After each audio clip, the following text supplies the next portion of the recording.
Here, hold on. I was getting everything set up here. Well, pal, I mean, it's one of those things where you just gotta be ready for anything. And if you're not, well, you're not. That being said, I'm gonna hit the loop countdown, then you better be ready afterwards. So here we go. I will.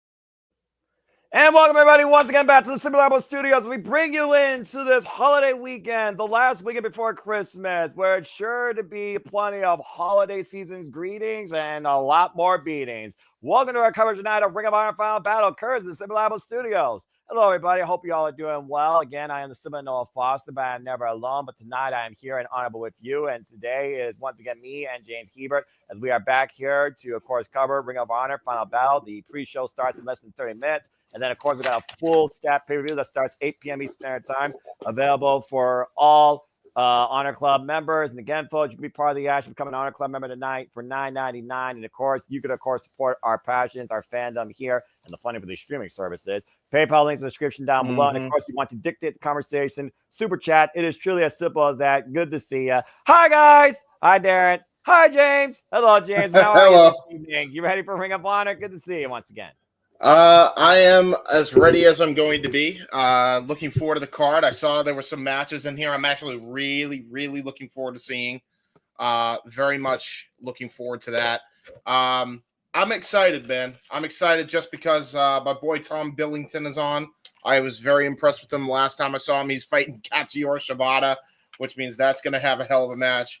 And the other match I'm actually looking forward to is QT Marshall and Jay Lethal, mainly because of the promo that they actually did was excellent. I know a lot of people like to crap on QT, but man, if you have not checked this freaking package out, if you have not seen this sit-down interview with Ian Riccaboni, go ahead and watch it. After seeing this, I actually wish they got more airtime on Ring of Honor TV. I wish they had a segment on AEW television, because this needed to be seen by more people. It was excellent.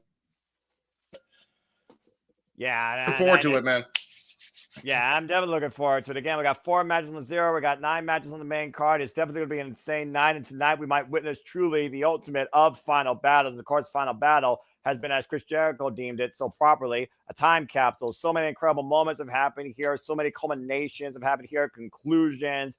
Definite championship wins. So I'm looking very forward to seeing some very nice surprises and maybe even holiday miracles if my predictions work out. So I think without further ado, we'll get into the discussion here shortly. Daniel as well, good to see you again. This is the final battle for ROH wrestlers, where honor is real, and we're back home in the spiritual home of Ring of Honor, the Hammerstein Ballroom, who is also known, of course, as the Manhattan Center. Of course, this is the 23rd final battle. This is the biggest show of Ring of Honor's calendar year since 2002, and this is their 13th time coming from the Hammerstein Ballroom. And, of course, it will be main evented by Billie, Starkz, and Athena, which we'll get into here very shortly, amongst so much other stuff. Again, I hope everybody enjoys the conversation. I hope you all are along with us for the action. Again, the weekend's just getting started. During moments, we'll, of course, bring you up to speed with not only a simple summary at the end, but also with what else the weekend may actually conclude, as we might have a third person join us in the booth for the first time ever, like when Nigel McGuinness returns. So, James, without further ado, let's get right into it. As you know, we got the 0 Hour. And again, folks, you can check out the 0 Hour for free on Ring of Our social media platforms. And, of course, that is available at 7 p.m. Eastern Standard Time. Your predictions will also be finalized at 7 p.m. Eastern Standard Time. We got 4 matches, and here's our first match we're going to discuss, the only women's bout on the 0 Hour. Geez, why am I surprised that James picks this first? It is Harley Cameron. James, you freaking idiot. It is Harley Cameron going one-on-one against Stardom's Hanako, making her Ring of Honor debut, also known as the Tall Wonder Tower, representing Empress Nexus Venus, of course, was the tag partner with Micah during the recent Guys of Stardom Tag League, where they lost in the finale against Wingori. Of course, Hana and Saida will challenge Thekla and Momo Watanabe for the Guys of Stardom Tag Team Championships at, let me get this right, Stardom Dream Kingdom, Stardom's biggest show of the year. But again, Hanako may not know her. She's very young in her career, 2 years of experience, comes us from prominence, and has been in Stardom since, mostly alongside Micah in Empress Nexus Venus. Again, James, you know what Stardom's about. I've taught about it and educated you on it verbatim. As, of course, we saw the 6-woman Stardom showcase back at the Super Card of Honor that you arguably called one of your sleeper matches of the night.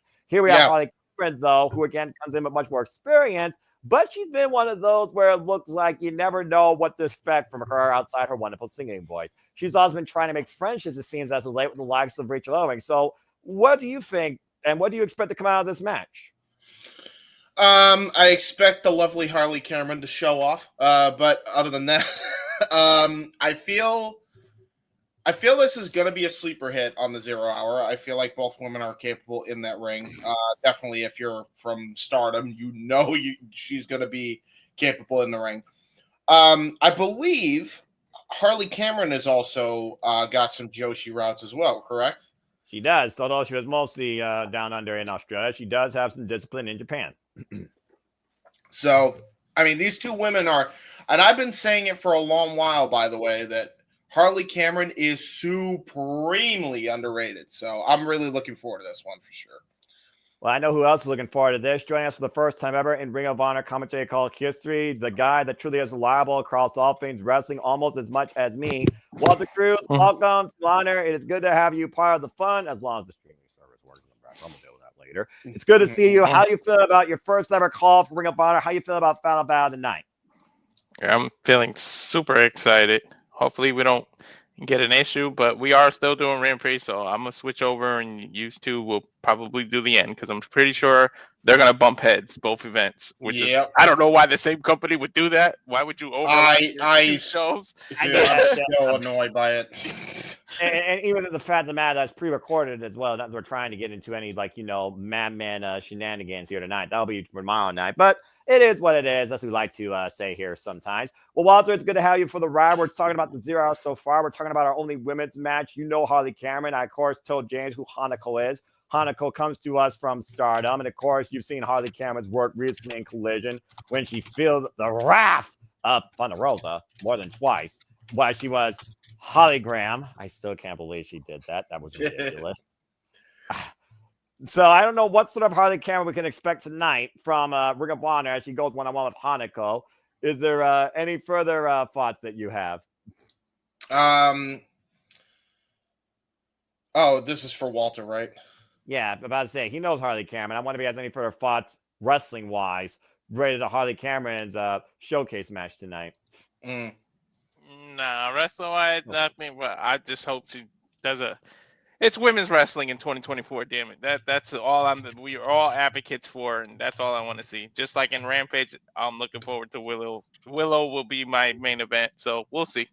About to say, of course, Willow Nightingale will be going to Wrestle Dynasty representing AEW. And the fact of the matter is, James, Harley Cameron and Hanako, yes, there's a little bit of different experience, but it is still very minimal. Why Harley Cameron, of course, has been more disciplined, has been more around the world, if I'm going to use a Daft Punk reference. She also is just a little over 2 years of wrestling experience, but she's been in the ring against the likes of Miya Yamashita, while, of course, Hanako was trained by the likes of Rhea Sira from Prominence. So this is going to be a very interesting match. And, of course, Willow Nightingale will be also in action on Rampage to Walter's point against Harley Cameron. So you got pre-recording and you got live. So there you go. There you go. Fair dues.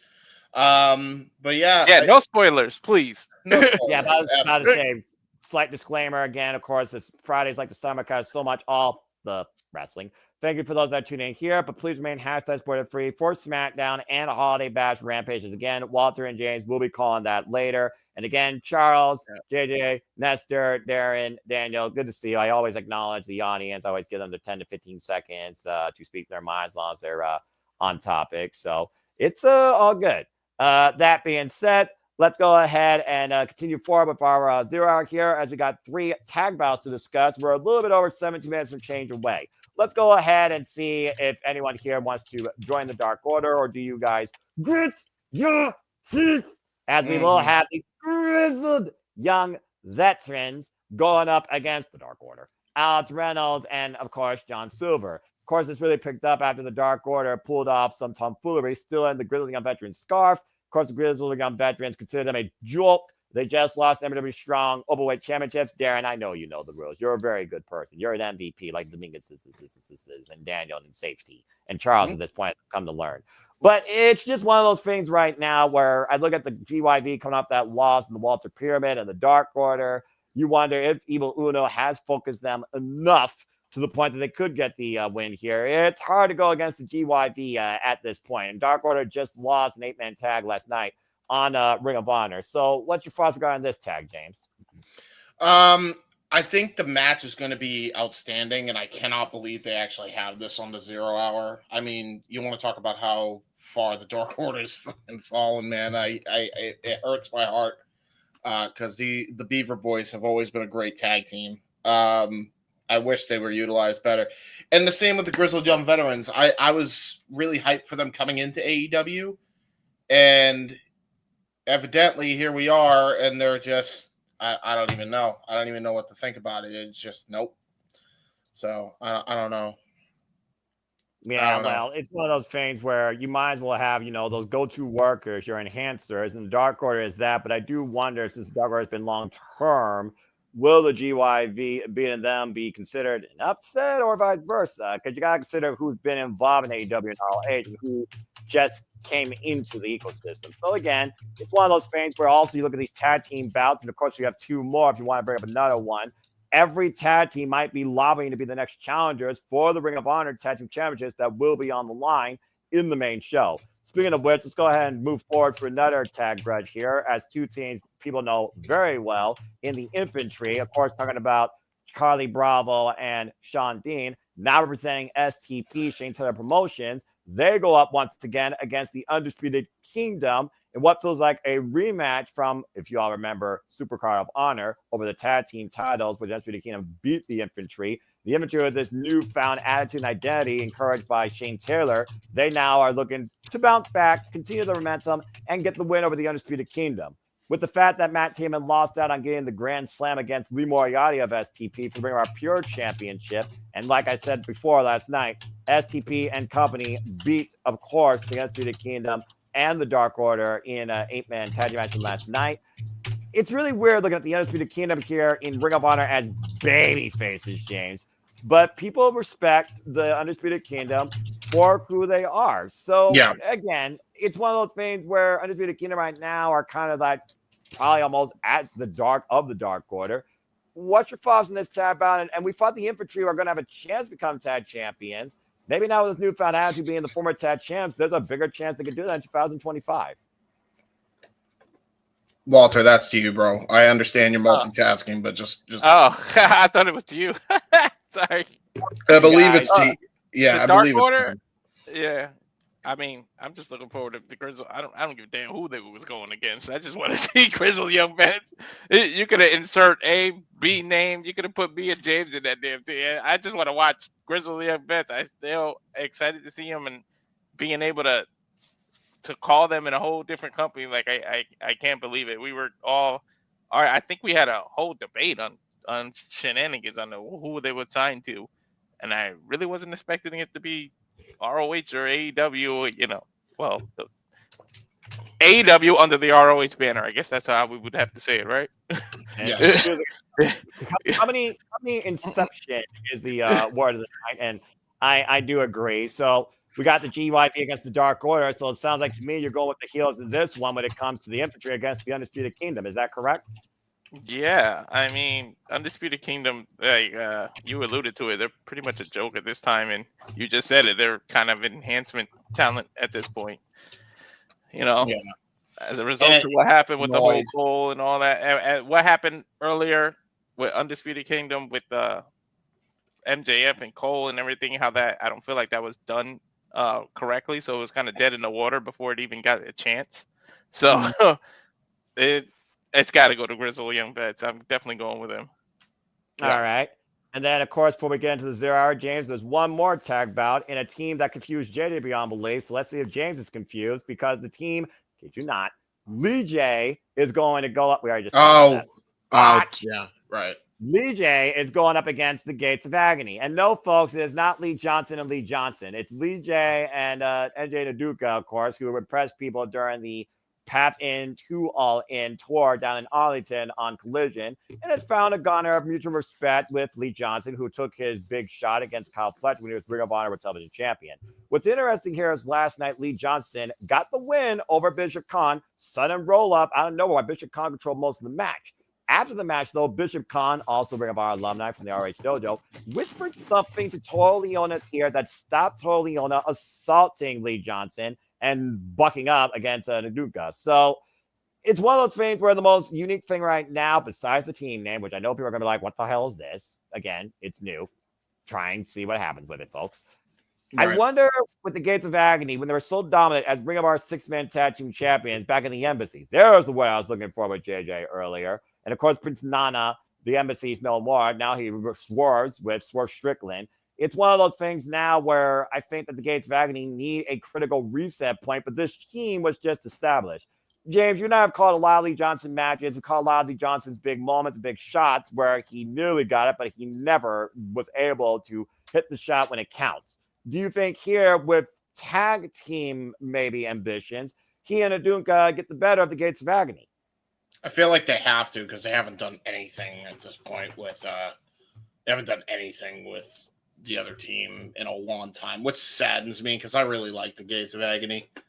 But hey, you know, they might have some magic here flowing. It's always nice to see good big guy, little guy dynamics for sure. And I feel like Nduka and Lee Johnson could definitely fit that bill. So maybe that's kind of the idea that they got going on here. So we'll see what happens, man. But yeah, I'm looking forward to it for sure. I think it's an easy win for Lee J, unfortunately. He says, unfortunately, as he says, he looks forward to it. And again, according I to do, but I just don't like my Gates of Agony losing, man. I want my tag teams to be happy, and they're not happy. So there can never be happiness in tag team wrestling, no matter where you are. Only just pain and agony. And with the Gates of Agony, who knows? Maybe the gates will open and they'll shut them hard on Lee J. We'll see. Again, 2025. Make your mark by the end of 2024. This is the stage to do it, no matter where you are. And thank you, by the way, to those that are giving updates in the chat, courtesy of Not Ticketmaster, which sucks, but apparently they sold out tonight. It goes to show again how much importance Honor is, but also the iconic small venues of wrestling if you follow Ring of Honor's legacy in this building. Whether or not it was Ladder War with Briscoes, SCU, and the Young Bucks, whether or not it was Kelly Klein, who of course became the gatekeeper of the Women of Honor division at the time, whether or not it was El Generico, whatever happened to that guy, beat Kevin Steen, whether or not it was Dutton Castle beating Cody Rhodes, whether it's not it was the franchise Jay Lethal, which of course will segue into our main card shortly, becoming a two-time Ring of Honor World Champion, at one point defending the title successfully here at this stage against Cody Rhodes. But as we got through the 0 hour, folks, James, let's go ahead and get into the main card. And why don't you kick things up with a match that you actually do have knowledge in and you're interested in from that sit-down interview last night. Take it away and talk about your thoughts on QT Marshall versus Jay Lethal. So again, folks, if you have not checked this out, go check this out. The sit-down interview between QT Marshall and Jay Lethal with Ian Riccaboni hosting it. One of the best things I've seen QT Marshall do in ages. Quite honestly, one of the best things I've seen Jay Lethal done in ages, and I wish both of these guys were utilized better in the TK universe. And that whole segment was the reason why. Go out of your way to check this out if you haven't already. Probably one of the best segments Ring of Honor's done all year. And I know that's not saying much because there's not been a lot memorable when it comes to the ROH TV, but this was really damn good. Like, it should have been on Dynamite. At least one segment of this should have been on Dynamite. I know people are sick of AEW. Like, at this point, I want more people to see it. So if that's a way for more people to see it, I wish it was on there because it was that damn good. It should have been on that show. It should have been on Dynamite, Collision, whatever. They killed it with this. It makes me wish they had more time. So yeah, I'm really looking forward to this. I feel like QT needs a win more than Lethal because QT lost to Big Boom AJ and he needs a rebound bad. If you're going to make him into this jealous prick heel, which is what they've turned him into against Jay Lethal, you gotta go with QT here. Like, it's now or never for this guy. If you're not going to have him win, you might as well release him tomorrow. He needs a win. He needs a win. I don't see any other way you could do it but having QT win against Jay here. And I like Jay, but Jay's clear. And I know he could be utilized better in this program too. But at the very least, if you're going to build QT up, you have to have him win here. Okay. So, Walter, to bring you up to speed, it's one of those things where QT Marshall and Jay Lethal first met back in 2012 in Survival of the Fittest. It was a single round elimination tournament. And in the first round, Jay Lethal did win, but also during that match, QT Marshall sustained a devastating neck injury. And while Jay Lethal went on to become a two-time Guevara champion, QT Marshall was watching on from the sidelines. We go all the way back forward to present time, where QT Marshall asked Jay Lethal for a match here at Ring of Honor Final Battle, but Jay Lethal said no because he has bigger ambitions. In a way, QT Marshall felt disrespected, where this felt like it was nothing personal. He's made it personal when it was just simply a decision based on professional choice, where Jay Lethal wants to focus and become a Ring of Honor World Champion. And for his trouble, as James said, without giving a lot more context, I mean, he said how great it was, but next to get context, bro, he literally sucker punched, according to Darren G's summary. Thank you for that. Yep. He sucker punched Jay Lethal right in the face. So, Walter, knowing Jay Lethal is synonymous with Ring of Honor, again, literally has held the Ring of Honor Championship the most combined days versus any other person in this company's history. Do you think that QT Marshall will finally give Jay Lethal basically, revenge for 12 years that he thinks, basically, that Jay Lethal cost him on his rise to honor tonight in the Hammerstein Ballroom? What's your thoughts on the singles?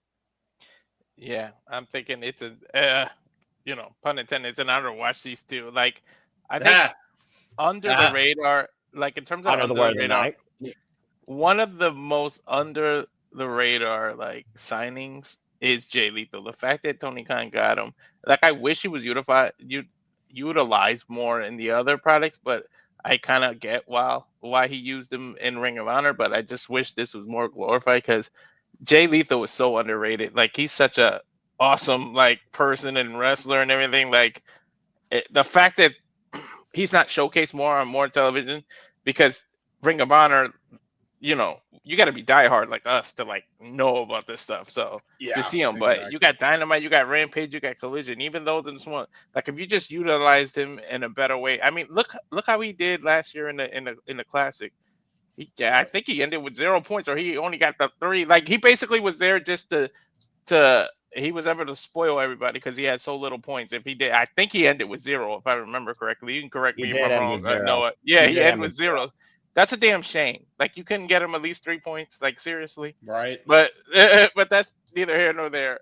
I say all that to say, I know I just praised the hell out of Jay Lethal, but it's because I think QT Marshall needs that. It's sort of a passing of the torch moment now. Now, QT especially, you said it, Jane. He's just coming off that embarrassing loss.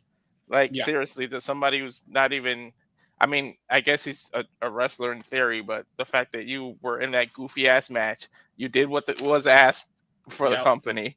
Yeah, we had to call that, James. No, but it was a good, and by the way, it was a good match. It's not like that QT wasn't in the proper place to make it work. The issue is, what are you going to do with him after the fact? Because look, Sami Zayn was in a comedy match 2 Manias ago. And then Sami Zayn was one of the main guys in the main event of Night 1 of Mania going up against the Usos. And then, on top of that, he ended up winning the Intercontinental title and dethroning a legendary reign with that belt the following year in the semi-main of Night 1 again. So, it's what you do after that point. Like, a lot of people are like, well, QT still lost, and he lost in front of a bunch of people. It's what you do after that point. He's hit rock bottom. How do you make him climb back up, whether he's a heel, face, whatever? How do you make him climb up? That's what they need to start doing. And if they don't do it here, fire QT tomorrow. I'm serious. Why did you bring him back if you're not going to be pushing him? He starts behind the 8 ball if you don't do it here, which is why I seriously feel like you need to have him do it. But like dead ass, if he loses here tonight, he might as well go to WWE NXT. He'd be utilized better there with fucking Sean Spears, honestly.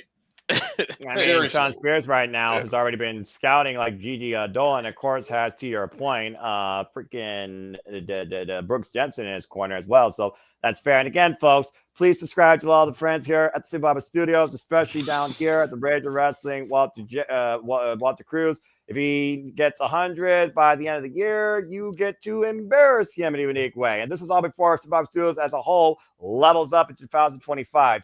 Good discussion so far, guys. Still so much more, and we'll talk about throughout the night here as we got just a little bit, about 2 minutes away from the 0 hour kicking off, and I'll imagine they're going to kick off immediately. I was actually going to recommend we do a speed run because there's 13 damn matches, and you've already done simply predicting. So if people want to actually, if they want like a breakdown of our stuff, we could literally talk more in depth about the World Championships. But yeah, let's go ahead and run down the card real quick, guys. People might be wondering what the hell's happening tonight. And so far, we talked about the 0 hour, and they know they're going to do video packages and hype up, of course, for the main events. But yes, folks, it's a very stacked card. Of course, we have a Texas Bullrope match for the Ring of Honor Tag Team Championships.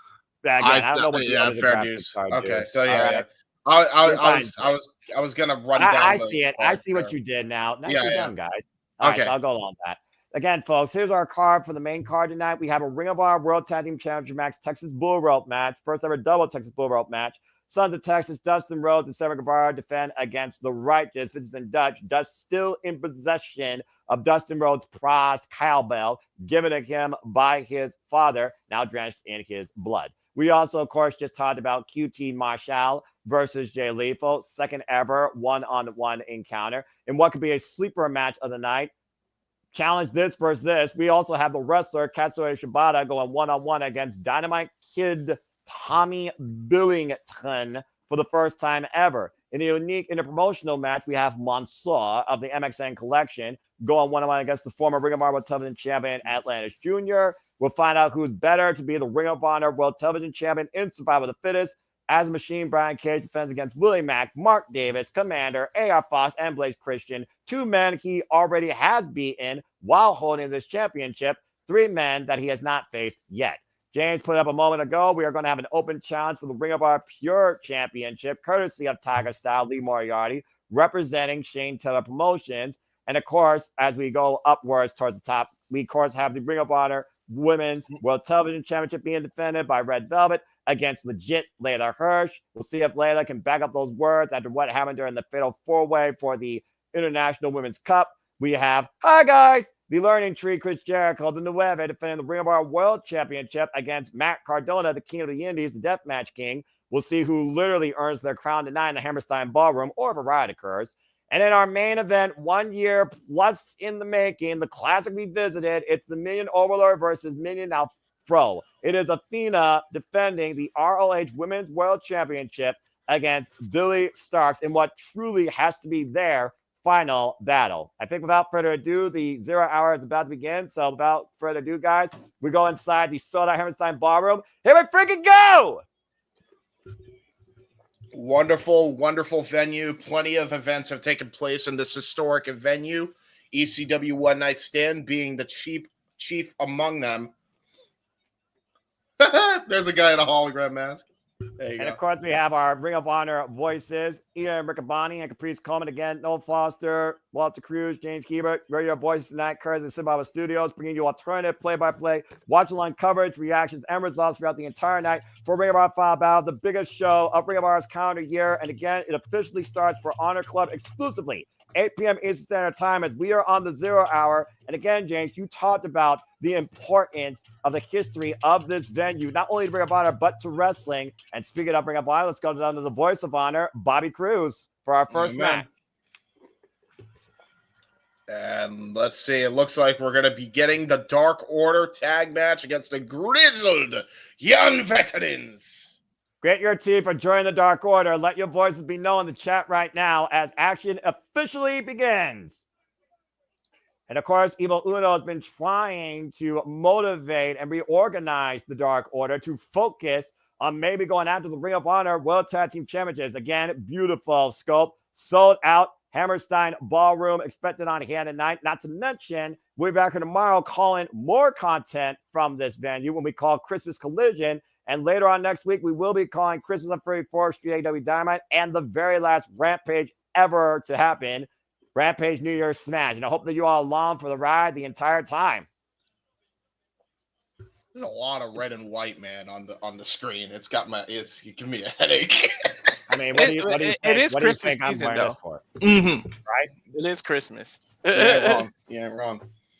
Well, Evil Uno accompanying the Dark Order, by the way, as the Grizzled Young Veterans make their way out in front of the stage here. Look at this stage, by the way, for a Hammerstein Ballroom set. This is great. I'm surprised, again, actually. It's not over, scope, but it's enough. It's enough personality where you literally get an idea of who's coming out to the ring. And speaking of who's coming out to the ring, to your point, grit your teeth with the Grizzled Young Veterans. James Drake, Zach Gibson, who just lost those NWA Strong Overweight Tag Team Championships to West Coast Wrecking Crew last week in the Walter Pyramid at Strong Style Evolved.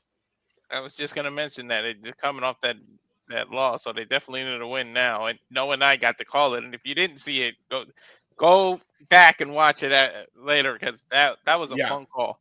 It was a great call. Yeah, you got an enjoyable call. And I'm sure this will be an enjoyable call. We got a clock up there. 56 minutes, 48 seconds till Ring of Honor Final Battle officially begins. And again, folks, we'll talk a lot more about what's to come on the main card as we're allowed, including we'll talk about the next match after this match occurs. Bell rings are underway. Referee Mike Posey, the Ring of Honor Pure official for this contest. And after this, we'll talk more about the Ring of Honor Pure Championship and what Pure Rules means and why it's been such a foundation in this company's history. And to your point, Walter, James Drake, Zach Gibson looking to bounce back off that loss in the Walter Pyramid. And again, we talked about before, the Ring of Honor World Title Champions will be on the line. You got to consider everybody here, including these 6 teams we're seeing in action on the 0 hour, are going to have heavy focus on that Texas Bullrope match tonight. Oh, 100%. And look at this, man. I mean, we got a full Hammerstein Ballroom almost for a pre-show match.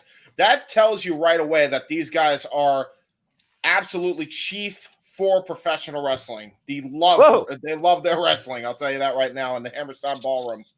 I said it once, I'll say it before. Go ahead, Walter.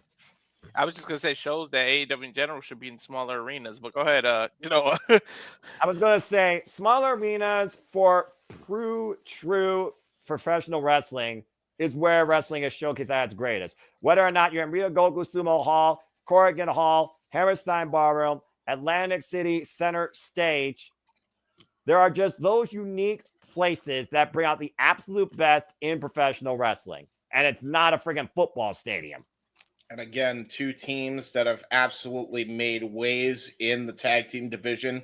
2 teams that never should have been making it in the world of tag team wrestling, but they've persevered against all odds. And we got the Dark Order and the Grizzled Young Veterans absolutely showcasing what it means to be some of the best tag team wrestlers on the planet. Now Zach Gibson.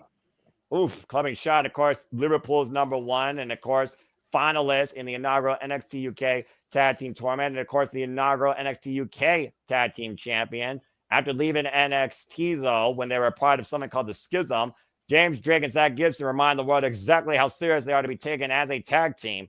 So we're going to miss Alex Reynolds off the ropes and just launching himself into Zach Gibson. Yeah, great cross-body press. And now a tag into the other bald guy in the match, Johnny Hungy, Alex Silver.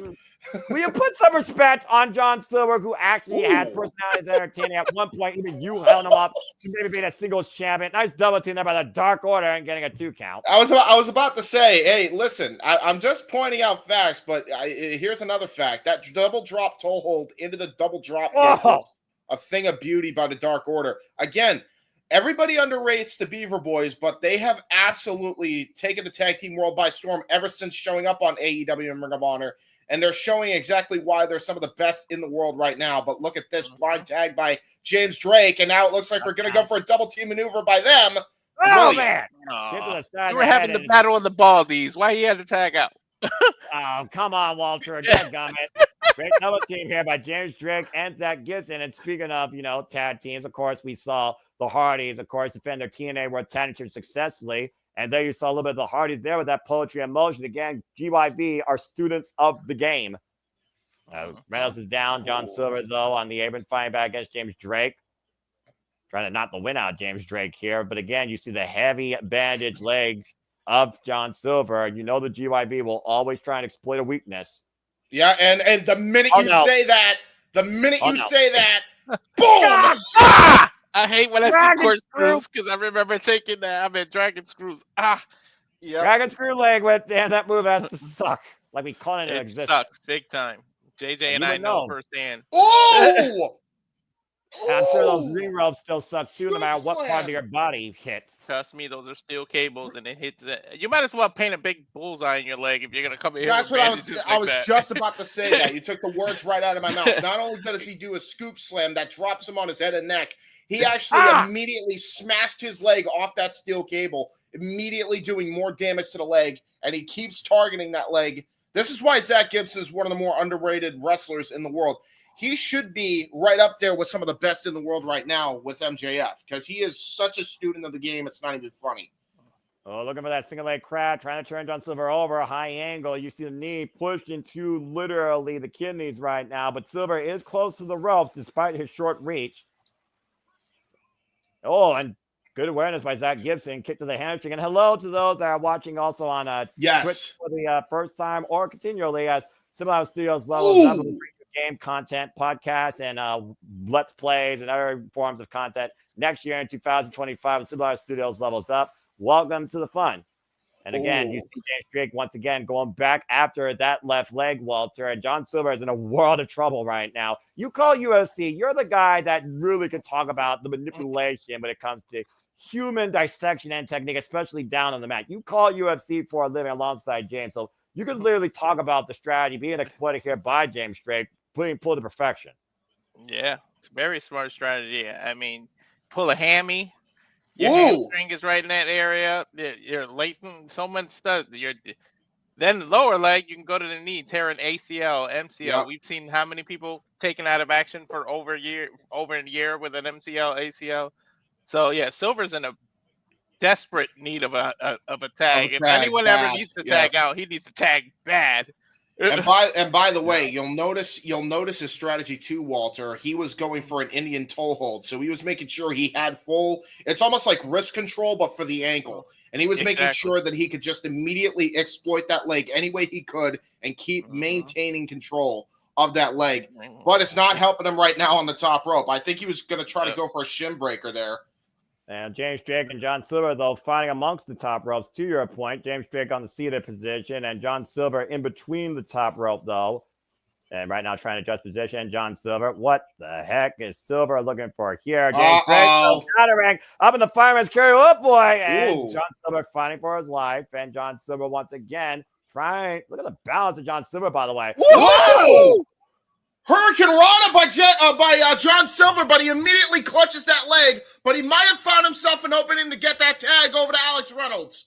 Yeah, but how much damage has been done at this point? Well, we'll see right now. Alex Reynolds is in slow as that Gibson off the hot tag, and Alex Reynolds climbing out James Drake. Zach Gibson coming in the corner and missing, just throwing his elbow at him. Alex Reynolds a big hot tag with the corkscrew uppercut. Yeah, corkscrew elbow shades of Devon Dudley immediately tosses James Drake out. He's got Zach Gibson on strings. Rolling elbow. And double underhook. Hoist him up. Tiger driver. Wow. Cover. Kick out at 2. Again, Alex Reynolds, probably the most underrated member of the Dark Order in its entire history, only behind Alan Angels. Again, you saw the powerbomb and the high stack. Alex Reynolds pushing all of his body on James Drake. Might be looking for Fisherman, and James Drake coming into the aid of Zach Gibson, turning Alex Reynolds sideways with that shot. Yeah, exactly. Reynolds in trouble. Almost stuck in a proverbial handicap. Irish whip in the corner. James Drake sent up and over. James Drake not legal. Is that Gibson capitalizing though with the clothesline? Gibson is showing why Grizzled is in their name. The fact that he kicked out after all that, and now he's on the offense. They've been Grizzled since progress, dude. That's always been their double stop by Alex Great Reynolds. double stop, though. Running in the corner. Now Reynolds look looking at this. for a big moment. Oh wait, what the hell? Oh! Suicide Dive Brainbuster by Alex Reynolds and John Silver. That's a nice double team. And a drive-by follow-up.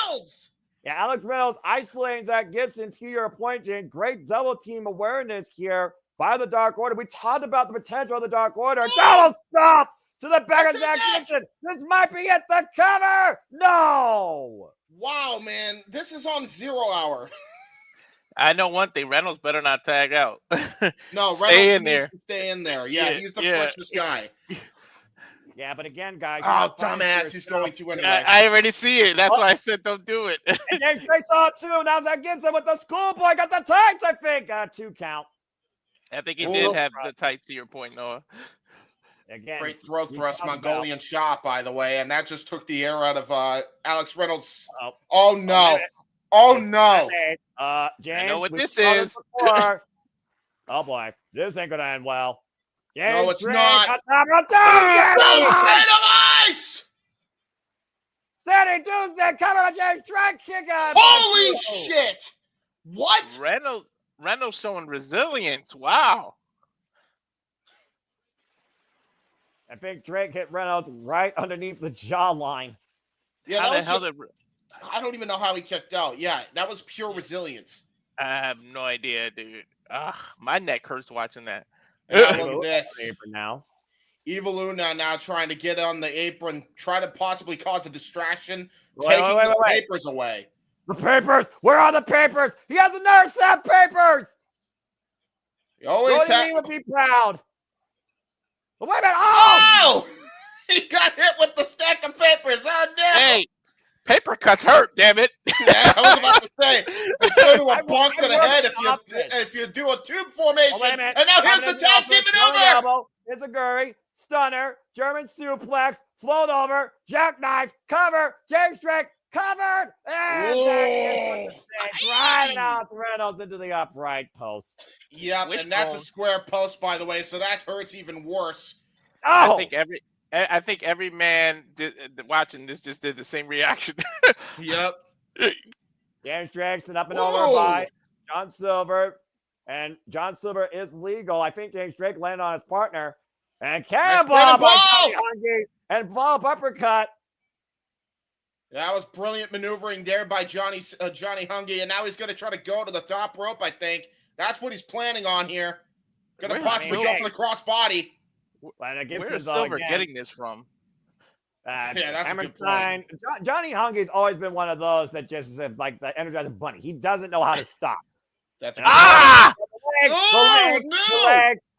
Oh, man. Oh, what a chop block with the kick right to the leg. And now it looks like we're going to go for a little tag team action here by the Grizzled Young Veterans. No! Jesus, lariat. Cover, 2, and that's it. Count to 100 after that lariat. Clothesline from Hell gets the win for Zach Gibson and James Drake. Grizzled Young Veterans on top. Lariat flatliner combination to your point. The GYV's finisher, grit your teeth. GYV beats the Dark Order impressively. Very, very good match. Well, you got a compromised leg. Again. You knew it was a matter of time. Yeah, exactly. Well, I mean, again, how tough is a one-legged man in an ass-kicking contest? One time, I think one of you all said at one point, "Oh, he kicked the leg out from his leg," and that's exactly what James Drake did from John Silver as soon as he landed badly after that top rope attempt. Bro, he might as well have kicked his damn leg out of socket. Like, that's how rough that was. And now we're getting the rundown for the rest of the card here tonight. Well, again, guys, we got one match smart down. To jump off a top rope that's 15 feet in the air and land on that same leg that's been worked on the whole match. Yeah, exactly. Walter, sometimes you don't think. Sometimes you just act. And unfortunately, in John Silver's case, that was his ultimate downfall. And I do want to legit let Hirsch will act on her words as the Corpse Bell will defend the Ring of Honor Women's World Television Championship. And of course, we talked about before, guys, our main event over 1 year. It took nearly 30 minutes for Athena to beat her best minion. Can she do it again or does forever end? Athena versus Billie Starkz, Ring of Honor Women's World Championship. And we can talk about this match right now. Yeah, we can talk about this match right now if you want as we go into a video package. Walter, James, JJ, and I have talked verbatim about the rise and the fall of Billie Starkz and the unstoppable run of Athena. I put it on you right now. Do you think that Billie Starkz finally wins in what seems to be their final battle? If I'm being honest, this is probably the most anticipated match of the entire night for anybody who's choosing to watch us or watch this show. Walter, I now ask you, who do you have leaving with the Ring of Honor Women's World Championship? I did pick a new champion because I think Athena had that historic run, but it's time. I mean, it'll be nice to see her go into the next year holding that championship and just continue to have that Roman Reigns style run. But I think it's time for a new champion, and Billie's been working her ass off lately. You gotta respect her, and I think we got a new champion. I picked a new champion today, but I honestly won't be disappointed either way.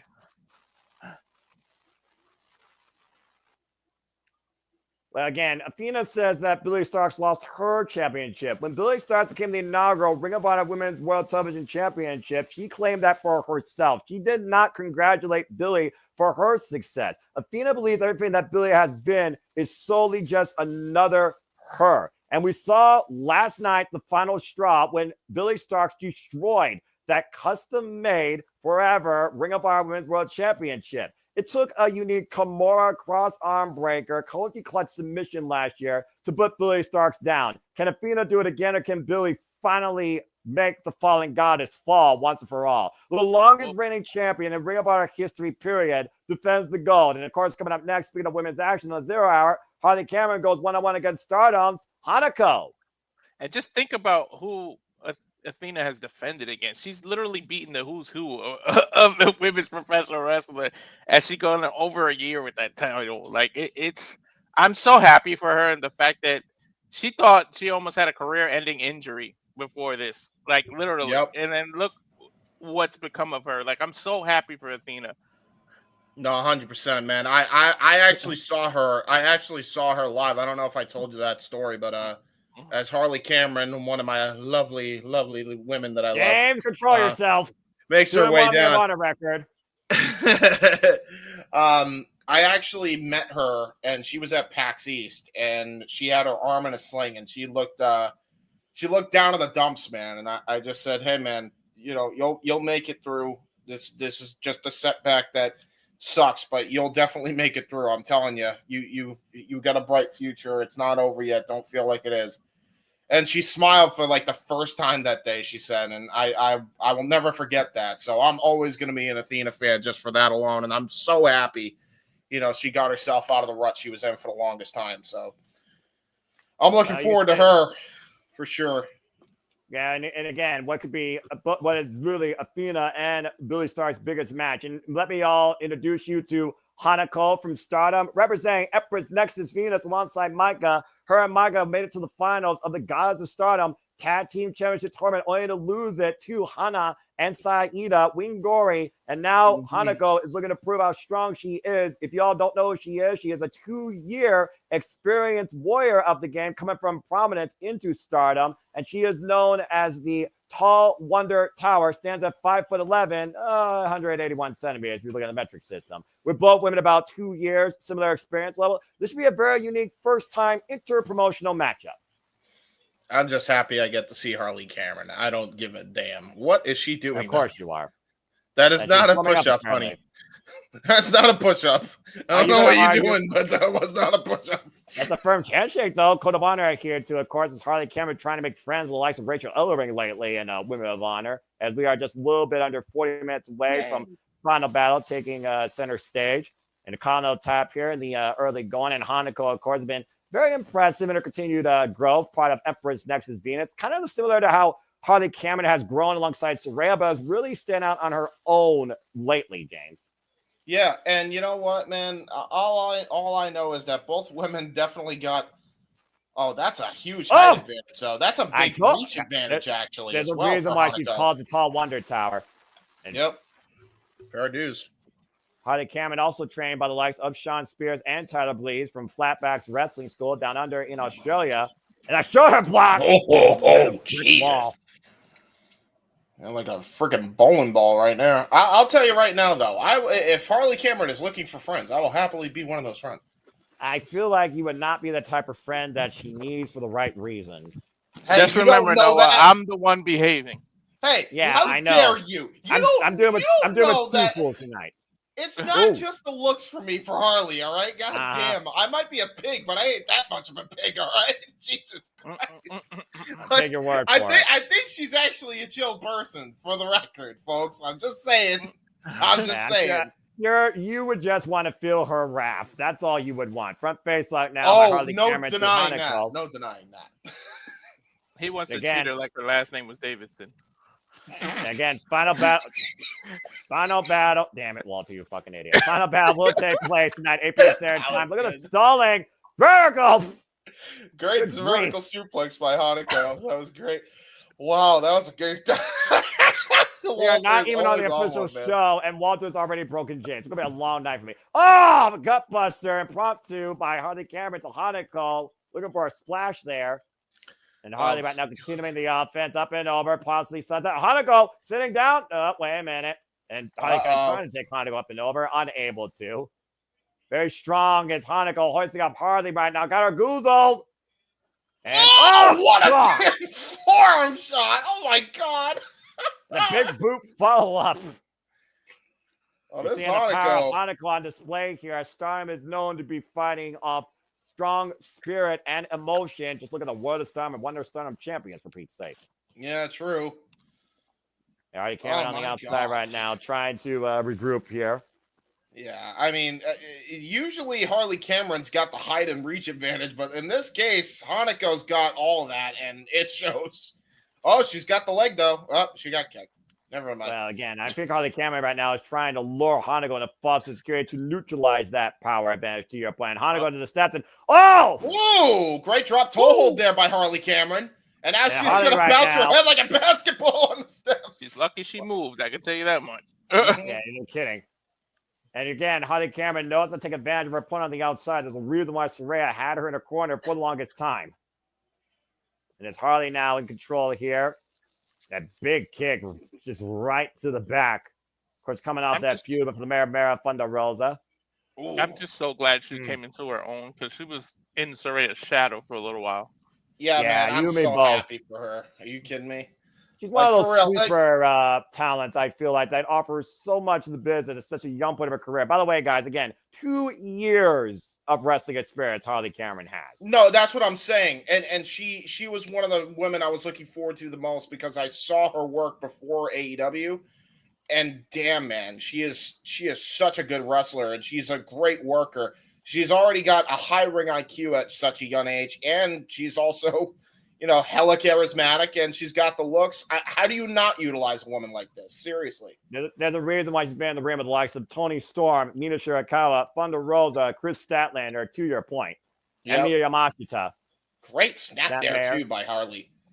Yeah, Harley Cameron remaining firmly in control here, and you wonder again, with both the Ring of Honor Women's World and Ring of Honor Women's World Championship on the line, does Harley Cameron maybe have intentions to maybe pursue those prizes next year? Again, Final Battle is where a lot of people can set themselves up for a strong 2025. Oh, what a great toe kick right to the chest, though, by Harley Cameron. Yeah, the point of the toes there, and Seba Zaguri rocks Hanako. Hanako, though, still back to her feet.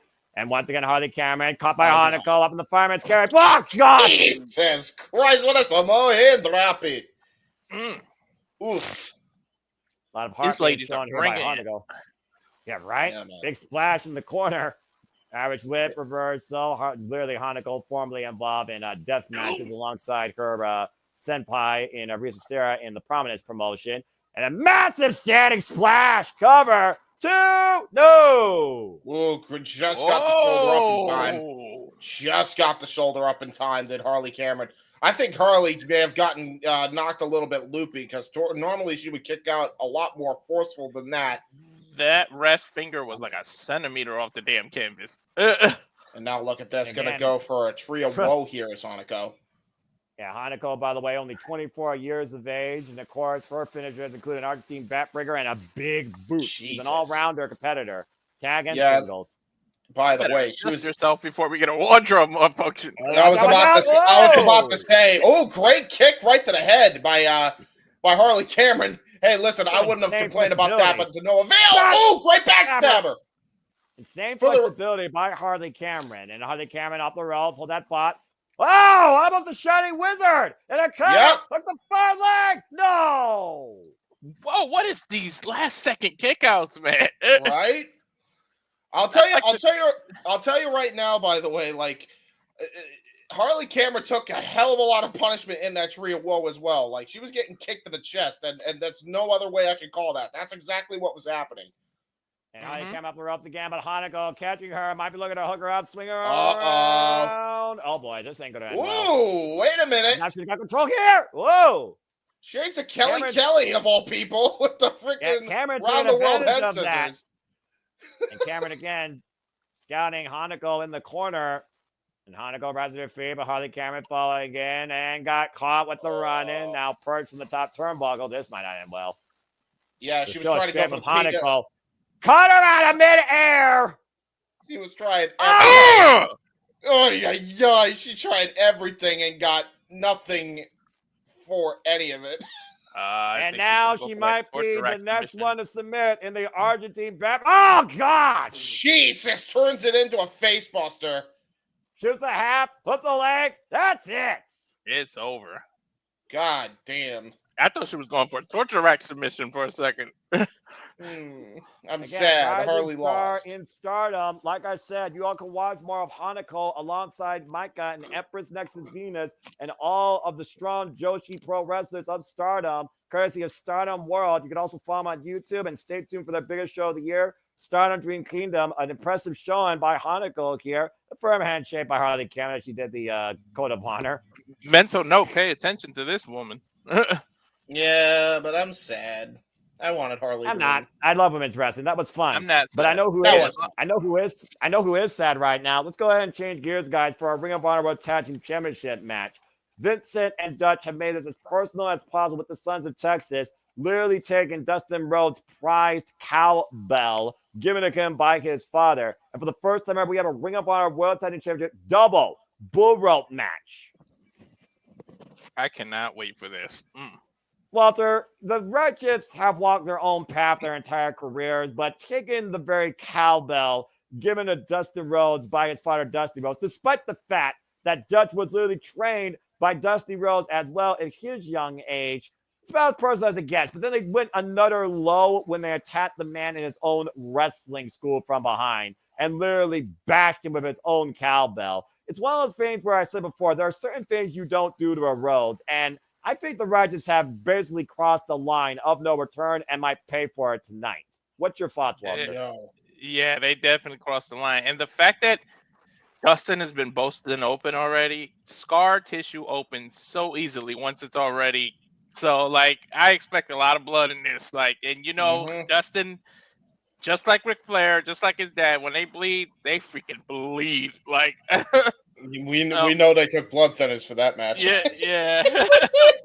Well, I don't know if we're going to see blood in this match, but there's definitely a lot of blood with these two tag teams here as we get ready for our next match of the Zero Hour. It's time for the Infantry versus the Undisputed Kingdom.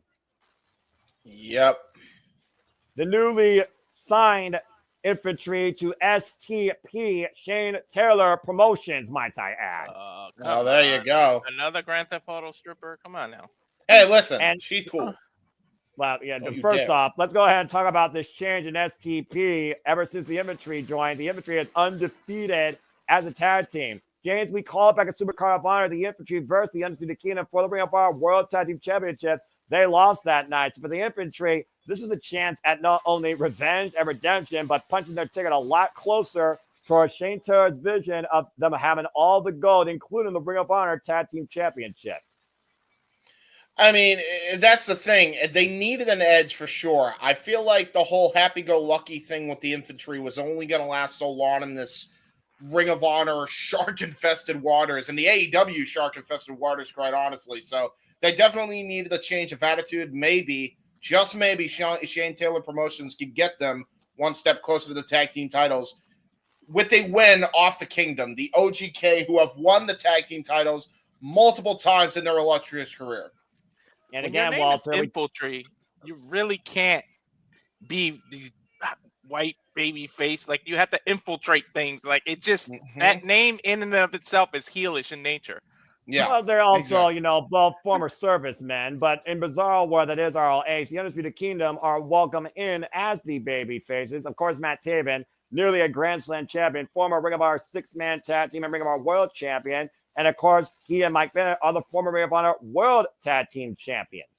Yeah, and not to mention as Whoa, well. what? Oh, the infantry immediately with the Pearl Harbor going right behind their back. And look at that suplex! Jesus Christ! They did not even let us get off our couch. Like, sheesh. I was literally about to say, Matt Taven, literally a block down the street at Madison Square Garden, which I was live for, won the Ring of Honor World Championship against Jay Lethal and Marty Scurll in a ladder match. And I was gonna say that. Oh, Jesus Christ!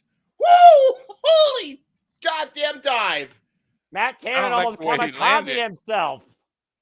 Yeah, he did. Guys, he was like 3 inches away from the guardrail. He could have really got hurt on his neck right there. Yeah, dude. Yeah, take a look at the replay here.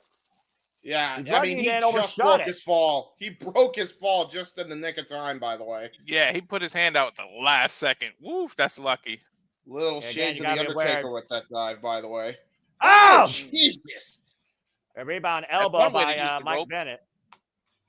I mean, go ahead, Walter. That's one of his trademark moves. But also, Walter, to your point, you talk about the infantry who should be planning and infiltrating. I think Shane Taylor brought them into SCP for that reason. He sees the potential of them, and he wanted to bring that aggressive, dangerous side of them. He even asked them, when are y'all going to take yourself seriously? It was literally a tag lost to STP that encouraged the infantry to join Shane Taylor in the first place. Nice combination there, Matt Taven with the cover. It's a 2-count middle of the ring. By honestly, such as in life, sometimes it takes someone else to see the potential in you for you to let it out of yourself. Sometimes you just don't see it in yourself. So somebody's got to pull it out of you, and maybe that's the path they're going for. Yeah, exactly. Maybe Shane Taylor is the coach they need, because look at that. Oh, wow. Nice ace crusher. Compacting the chest and now crushing his head with a double big boot by the infantry. They got full control here. And infantry saying this is their time now. And again, this is, to your point, Walter, that new aggressive found nature that Shane Taylor has inspired in these three, because Trisha has also been in their corner, helping them win. At one point, they pulled Pentagon's mask to get a dirty win. Yeah, I mean, let's point this out as well. Not too long ago, literally at the very last pay-per-view for Ring of Honor, these two had the tag team titles on the line, these two teams. Matt Taven and Mike Bennett were the tag team to beat for the championships, and they actually won their last match to get those shots at the tag team titles. Now there's no gold on the line, and the infantry feel like they have a lot to prove here. Yeah, you talked about before, though. Again, we talked about whose resolution 2025 is going to have golden ambitions, and Shane Taylor has made it very well known that he's looking to give STP absolutely everything and full control of her ROH. Yeah, man. You can call me STP. All right, to reversal, and right now, Carly Bravo still a follow-up. Tag made, though, now, and Sean Dean, I believe, is legal. And a double-team combination here. Massive jumping shots. Yeah, that was a hell of a freaking jumping forearm, and another one by Carly Bravo. Oh, big back elbow. Now bringing him in towards center. Whoa! Oh! What a leg by Carly Bravo. That was all shades of Sonata's death fall there with that takeover DDT. Nice. Yeah, it was a great DDT. That was phenomenal. And again, Matt Taven isolated right now while Mike Bennett can do nothing. Mike Bennett just waiting in the corner. Carly Bravo legal for the infantry. And Carly Bravo at a cheap shot to Mike Bennett. Instigating right now. Oh, and there's the southpaw by Shane Taylor. Let's not forget his boxing background, guys. Yeah, he's got a hellacious boxing background. Keep in mind, too, he has Anthony Ogogo, who's probably taught him a few pointers since then as well. So that is especially a lethal right hand. But Matt Taven able to hit that DDT. Kind of spiked him the way his head bounced off that ring. Oh, brilliant goal by Carly Bravo. The referee didn't see the tag. Oh, man. I hate that. Like, I mean, you got ears. You can hear the tag. One of the things you can hear the tag, you can't see it. Yeah, you can't call what you can't see, Walter. That's the golden rule of wrestling for referee. Tag made. Stephon Smith sees the legal tag to Sean Dean of the infantry. And right now, the infantry in full control of, again, Matt Taven, who is in desperate need of a legally seen tag. Another double team attempt here. Hoisted up. Matt Taven, though, lands on his feet. Almost lost his footing there. Caught Carly Bravo with a super kick. I guess I don't think they're for heels. How many times have you seen the heel cheek go like this, make the noise, and they still let the tag go and they didn't see it? but this does I not suppose that's happen this fair. time. Ooh, Well, Mike Bennett brilliant. now is officially legal with Sean Dean, and he's lining up the captain's chest in the corner. Unloading right now on Sean Dean. Carly Bravo, though, trying to come to his aid. And now both men step up in the corner, feeling the burn. Taking a page out of Kawada with those machine gun chops. Or Satoshi Kojima, new MLW Tag Team Champion, short range lariat, and planted! Brutal spine buster by Mike Bennett. And the fireman's carry now to Carly Bravo. Oh, man! Great Death Valley driver into a Cover. senton drop. Oh, no! Oh, that was close.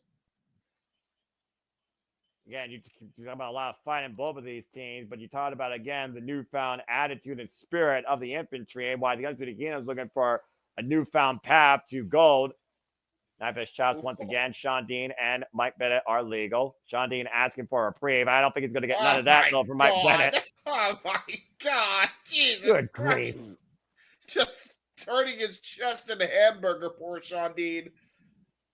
Again, wait a minute. Reversal. Oh, holy hell, what a right hand. It Follow was up a nice into diving the lariat. flying clothesline. Yep. And Stephon Smith distracted by Matt Taven, the infantry, taking full advantage here, Walt. We talk about all the time in tag team strategies, isolate and dominate the infantry. You talk about the infantry infiltrating here. I mean, they pretty much started with the first shot fired before the opening bell.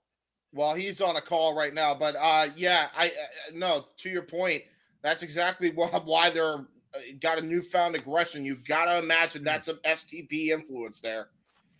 And look at this. Mike Bennett, they'll find the world. Chops and forearms to both Carly Bravo and Sean Dean. Went for the rolling elbow. Sean Dean catching him, though. Hoisted up. And what the hell is this? Oh, God. Oh! Oh, wow. What an elevated Uranagi tag move. Here's the half. Hook the far leg. Shoulders down. Shoulders down. Get the 2 count. You got to give that to Sean Dean. Just being a little bit out of position.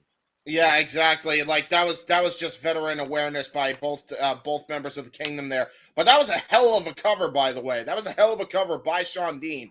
You got to give him credit. He applied all of his body weight into those shoulders. And they might be looking for their double team finisher, boot camp, the big boot and the flatliner, but both men meet in the middle. Mike Bennett preserving himself, and Shane Taylor's not pleased with that. In a critical moment here for Mike Bennett to make the tattoo, Matt Taven, who stands ready on the apron. Sean Dean, though, trying to prevent the tap, pushed off, though, and a tap made to Matt Taven. And now Taven's got the legal tag. There's a nice splash there. This. Pump kick. Ooh, pump kick. You literally witnessed this man become the Ring of Honor champion, James. Oh, what a nice spinning heel kick. Oh, look at this. Oh! Moonlight drive there by Matt Taven. Shades of Johnny TV. Haven't seen that for a while. I was just going to say the same thing. I haven't seen that move in a while. And off the second roll. Oh! Just the tip there by Matt Taven. Gonna go for a cover. Follow the King cover. 2. No. Brilliant tag team offense there. Basically by the Kingdom. Great hot tag there by Matt Taven. Again, I'd love to see how Ooh. I'd love to see how full that crowd is, and this is the 0 hour. Great Death Valley driver. That's there it is. Yeah, but I'll say now you got your call right, James. I'm always going to help you with that. And hoist it up. Pile driver! In the middle of the ring, too. Has it got enough? No! Wow, how in the hell did Carly Bravo kick out of that combination? I have no idea. That's why I stood with my mouth open. Like, I can't believe it. Yeah, you saw the comments. Matt was looking back at the cover. He was calling it a win. And now she's on the apron. Gonna go for the stuffed pile driver, Shane Taylor. What's Trisadora? Trisadora! No! Shane Taylor and Trisadora providing the distraction and interference help. Up in the upper left corner of your screen. Oh, no. Boot camp! It's academic here, folks. No! What? How? I don't know. I don't think I've ever seen anybody kick out of boot camp. That's not good, man. I think that's the first time, Noah. Tap made. The infantry wait a minute, though. They have to stay focused again. Oh, they're going to go for another tag maneuver here, but got slipped up to Carly Bravo. Ah, no! Oh, God. Right in the Bravos. There's the elbow. Bennett with the elbow. And now double team. Hoist it up. Oh, no. Oh, God, no. Oh! Zigzag powerbomb combination! Cover 2! Undisputed Kingdom! Oh! Wow! I was not expecting that. That was not either. That was absurd. That freaking tag move was great. The 3-time Ring of Honor World Tag Team Champions with the win tonight at Final Battle in the Hammerstein Ballroom. The Ring of Honor OGs with the victory. ROH does tag team wrestling, man. That was fantastic, by the way, real quick. Like, I don't think I've ever seen that in my life. A zigzag powerbomb combo. Well, we saw the OG win tonight, but will we see Long Island IC become the face of ROH still to come tonight? Let's go ahead and bring him up to speed, talk a little bit about the Ring of Honor World Championship match as Nueve Chris Jericho will defend the gold against the King of the Indies, Mack Cardona. Of course, we saw Chris Jericho win this championship in a ladder war against Mark Briscoe with the help of the Learning Tree, and has been taking this title on a New York exhibition, now calling himself the King of New York, also Nueve, now that he's a 9-time world champion. Here we have Matt Cardona, though, who's literally reinvented himself as the King of the Indies and the Deathmatch King, literally become the face of ROH. I don't know about you, but this Learning Tree is still rotten at the roots. Although I will say, Walter, we did see Jericho preserve his chest and his title against Tomoyoshi Ishii at the freaking Thanksgiving Eve Dynamite. Yep. And we also seen him show up where he doesn't belong and interfere and show Matt Cardona thinking too, like, he literally showed up on an indie show just to mess with Matt Cardona. Yep. Yeah, the King of Indy stepped up to face the King of New York out of nowhere. Of all the names you could think of to challenge Chris Jericho at Final Battle, Matt Cardona was not on my radar. But this isn't the first time we see Matt Cardona, of course, in AEW. No, he's been there frequently. And you know he's got extra motivation after his wife just literally became the inaugural U.S. champion. So now you know he's going to want to win this ROH championship to not be outdone by his wife. And they both have titles to celebrate at home. Yeah, 100%. James, this is the season where you ask yourself, you believe in miracles, and if you actually receive gifts in the holiday. Matt Cardona, who's no stranger to the Hammerstein Ballroom, who's literally been fighting his entire life since leaving WWE, reimagining himself now as the King of the Indies, talking about how important it is, how much Ring of Honor means to him when it comes to those names, and how many independent wrestlers were defined by those letters. Can Matt Cardona add his name to that incredible legacy? Yeah, I mean, that's going to be a hard thing to overcome for Matt Cardona, but if anybody can do it, it's this reinvigorated spirit of Matt Cardona. That about reinvigorated spirit. I still don't know what Bishop Khan said to Leona. Maybe we'll see what that means tonight as we got one last match here, guys. 0 hour. Tag action continues. Here comes the Gates of Agony versus Lee Johnson, and Duca. Here we go. There you go. This is a very unique team. Of course, former 2-time Ring of Honor World 6-man tag team champions, guys, as part of the Embassy alongside Prince Nana. Of course, Prince Nana, all he does now is swerve. And of course, the Gates of Agony have been trying to get back into the tag team scene ever since. Yeah, man. If any team could do it, it's these two right here. But I mean, I thought teams were going to win, and they surprised me that they didn't win. We literally just saw that with the Kingdom actually getting the win on the reinvigorated infantry. So, you know, we could get surprised here by Lee J. Yeah, about to say, Bishop Khan, literally a student of the Ring of Honor Dojo, a notorious Ring of Honor 6-man and tag team specialist. And we have not seen these two nearly as long as a duo here, but it definitely is a very unique dynamic. Just for those joining in the new, because I'm seeing a few questions on Twitch, we don't stream the events because we get in trouble in YouTube. So we just provide alternative commentary to it. You have to subscribe to the Honor yourself. It's only $9.99 a month. Exactly. Yeah, you have to find an honorable way if you choose to actually watch the program along with us. We're happy to engage you and tell you exactly as it happens, as we provide alternative coverage and commentary and live watch on reactions here for all the biggest shows, favorites, and specials across all things wrestling, WWE, NXT, AEW, TNA, ROH, NWW, and Independence. And we'll show you a whole lot more of what's to come later in our watch-along trailer, as we've been doing this now for close to 5 years that's constantly getting involved and level up and probably going to add even more next year. And again, referee Brandon Martinez, and we're just 13 minutes away and some change, folks, away from Ring of Honor Final Battle. Officially beginning our last match here on the 0 Hour Tag Team action.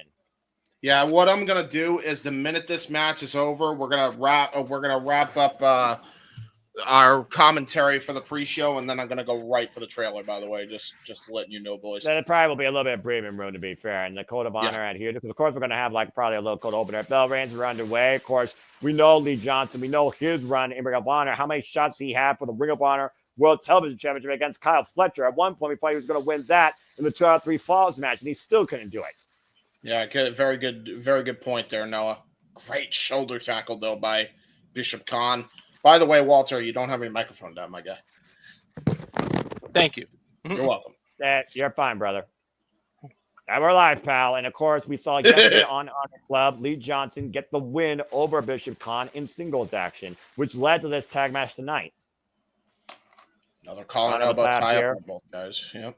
And once again, they're going to go into your point, James. And of course, we know the Ring of Honor Championship will be on the line once again in Survivor the Fittest as Machine Brian Cage. Also, remember the Don Callis family defends the GOAT against 2 people already beat and 3 others he hasn't faced yet. Willie, Mack, Mark Davis. Ooh, up the ropes. Good agility here. The drop down. Komander. Drop kick.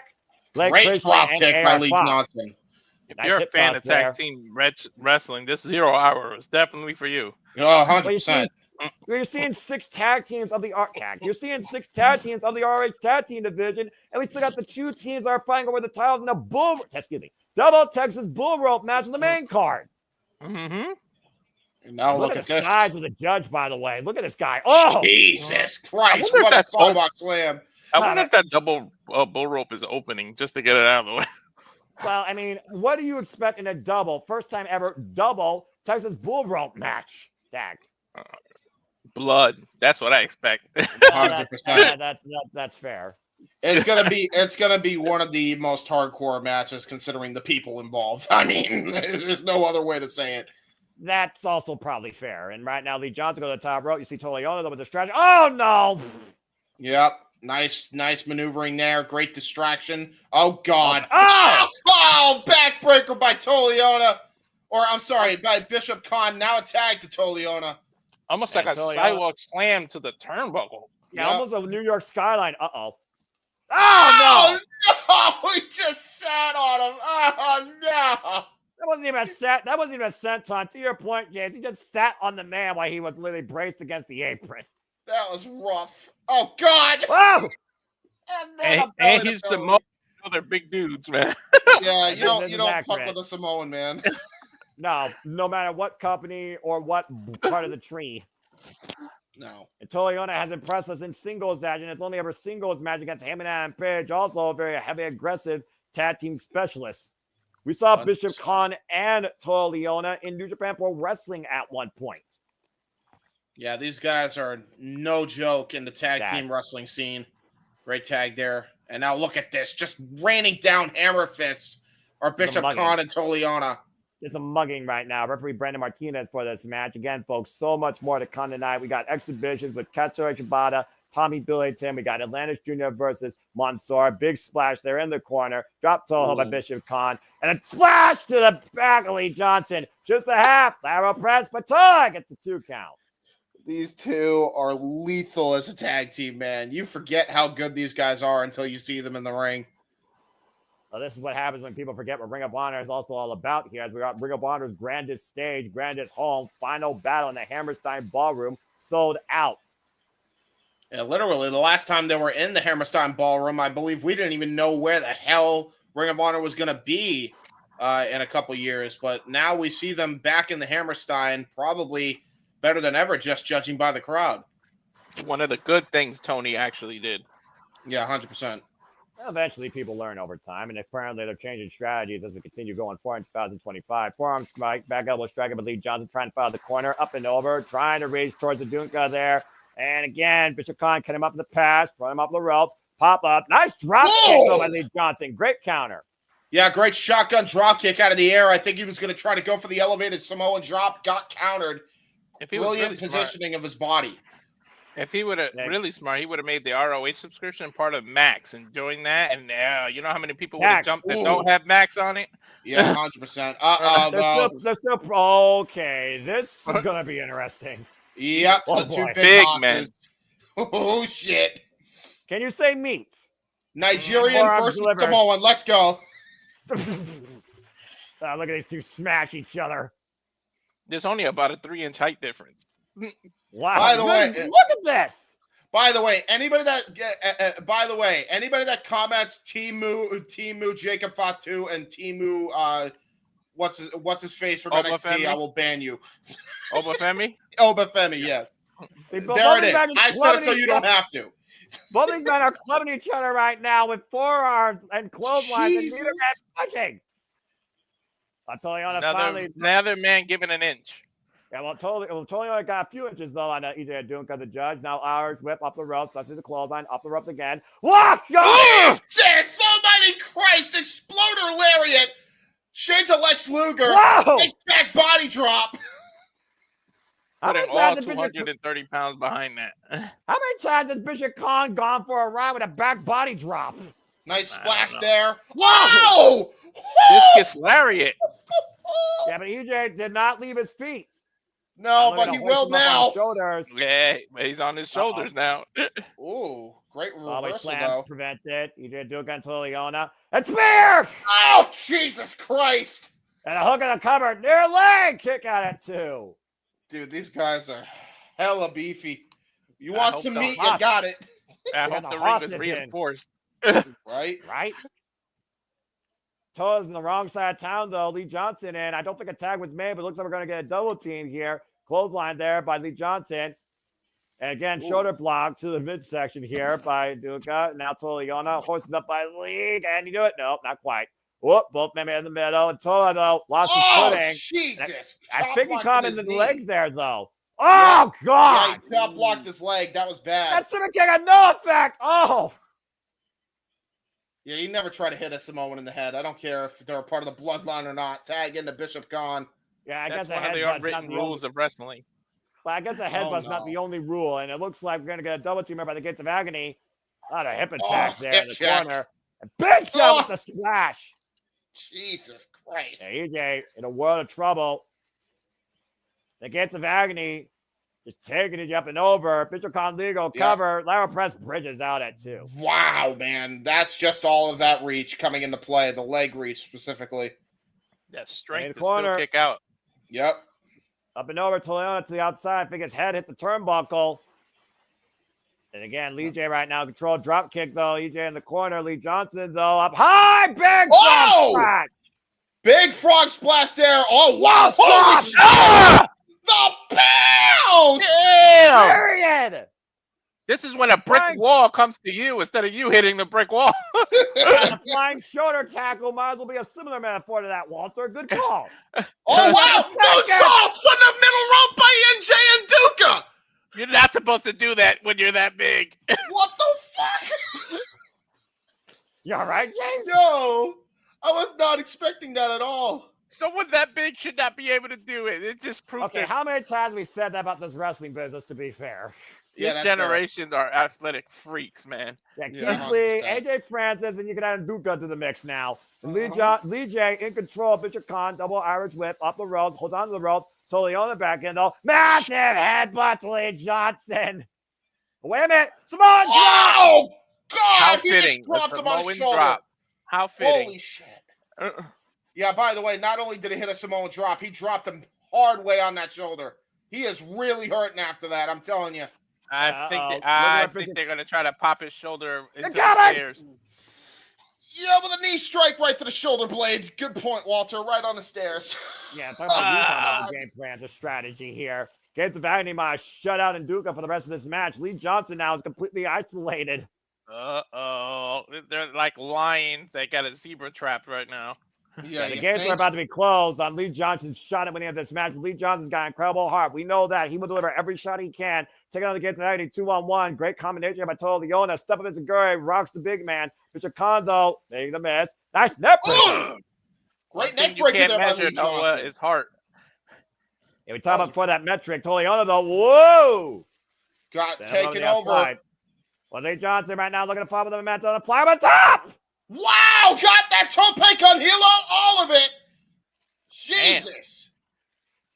We're in the Hammerstein Ballroom, boys. You got to go all out here tonight. Press kick to Bishop Khan by Lee Johnson. Lee on the apron, though. Follow up and got caught by Bishop Khan. Oh, boy. Oh, God. And now, oh, God. Jesus Christ. Well, there goes his shoulders, too. There goes his Bomb back. on the top of the steel ring steps, to your point, Walter. And I think the gates are about to be closed on Lee Johnson. Hoisted up and planted. Double power bomb. Gotta be over. For the pin, Bishop Khan. No. What the hell, man? This is exactly why I'm so in shock every time Lee Johnson's in the ring. Any lesser man would have been out. I told you guys, you can't measure heart. Yeah, well, let's see if his heart still beats after that. Gates of Agony with the win. Yeah, wow. Hell of a match. Yeah, no kidding. That pendulum, the friggin' last rights position off that double power bomb there by the Gates of Agony closed Lee Johnson down for good. All right. Before you go to the trailer, I'm gonna bid you adieu. Have a good call. I'm gonna let you guys call the actual. I just wanted to be on 0 hour because I gotta get ready for Rampage. So I don't blame you. All right, man. Well, with that being said, before you head out, we're gonna show you guys the watch along trailer real quick as I try to get a Wi-Fi signal because my Wi-Fi signal just went out. So here is what's coming up here on the Simply Reliable Studios watch along schedule. Take a look. And now for a taste of things to come.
Shit. I stopped it too quick. My bad.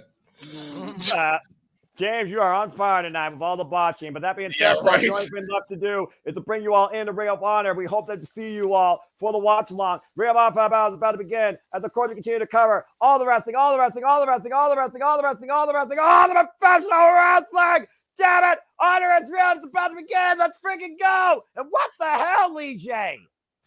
And here we go. Walter, do your thing. Yeah, you guys can follow me there at Rage of Wrestling on YouTube. The Instagram is at walter.cruz.940. Blue Sky and Twix at Walter Alex Cruz. And, of course, the new Simply Reliable Studios at Twitch. It's at SRS1983, which I can already see we have quite a few views there. So thank you for everybody who tuned in. Have a good call. And at 9:30, you can catch me and JJ calling Rampage tonight. Yep, we will be dual streaming everything here. I don't know if you can on Twitch, by the way, so you might want to hold off on that because I don't know if it will cut off on stream just because I don't know how Twitch works with that. So just be on the lookout. I have no idea. Yeah. Yeah, just I would leave it off Twitch, stream it to your Twitter if you can. Yeah. All right. Peace out, man. All right. Walter Cruz, always a pleasure. I look forward to calling more honor and more wrestling with you in the near future. Take care, brother. The hardest working man in Simply Studios, not named JJ Williams, folks. Walter Cruz, subscribe to Rage of Wrestling today. Well, James, this officially is. We got our cold opener. We are back home in the spiritual home of Ring of Honor. Sold out. Hammerstein Ballroom. Hell of a 0 hour. I guess Lee J had enough losing for one tag team match duration. And to think, they're the ones that turn on the gates of agony. We saw that stand of respect, and it was Lee J that put down the gates. And I was quite surprised by that because I usually expect Lee Johnson to be a man that follows the rules, of course. But again, we'll talk more about that later. So, of course, right now, folks, we got our cold opener and what truly has to be, and I will say it till the cows come home, final battle for Athena and Billie Starkz. Billie Starkz has had enough of Athena's bullying and disrespect and looks to humble the fallen goddess tonight by any means necessary, including dropping her on her head. Yep, fair dues. And again, it's going to be a hell of a match. Yeah, right. It's going to be a hell of a night. What, James, 9 matches. I just want to remind you, we got 9 matches. Yep. And going to be a hell of a card. 5 championships. You got Tommy Billie. I don't even know what the hell you open this freaking monstrosity of a card with. And you mean that in the nicest way. What an oxymoron. Yeah, exactly.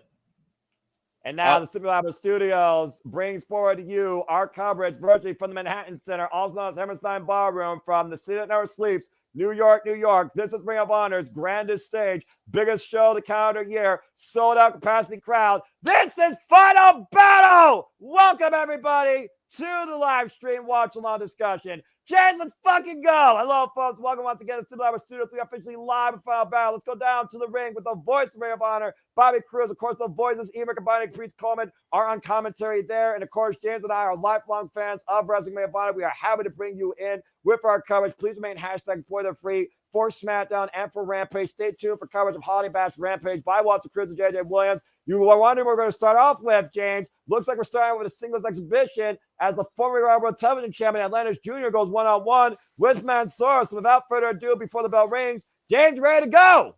I am ready to go, my friend. Let's do it.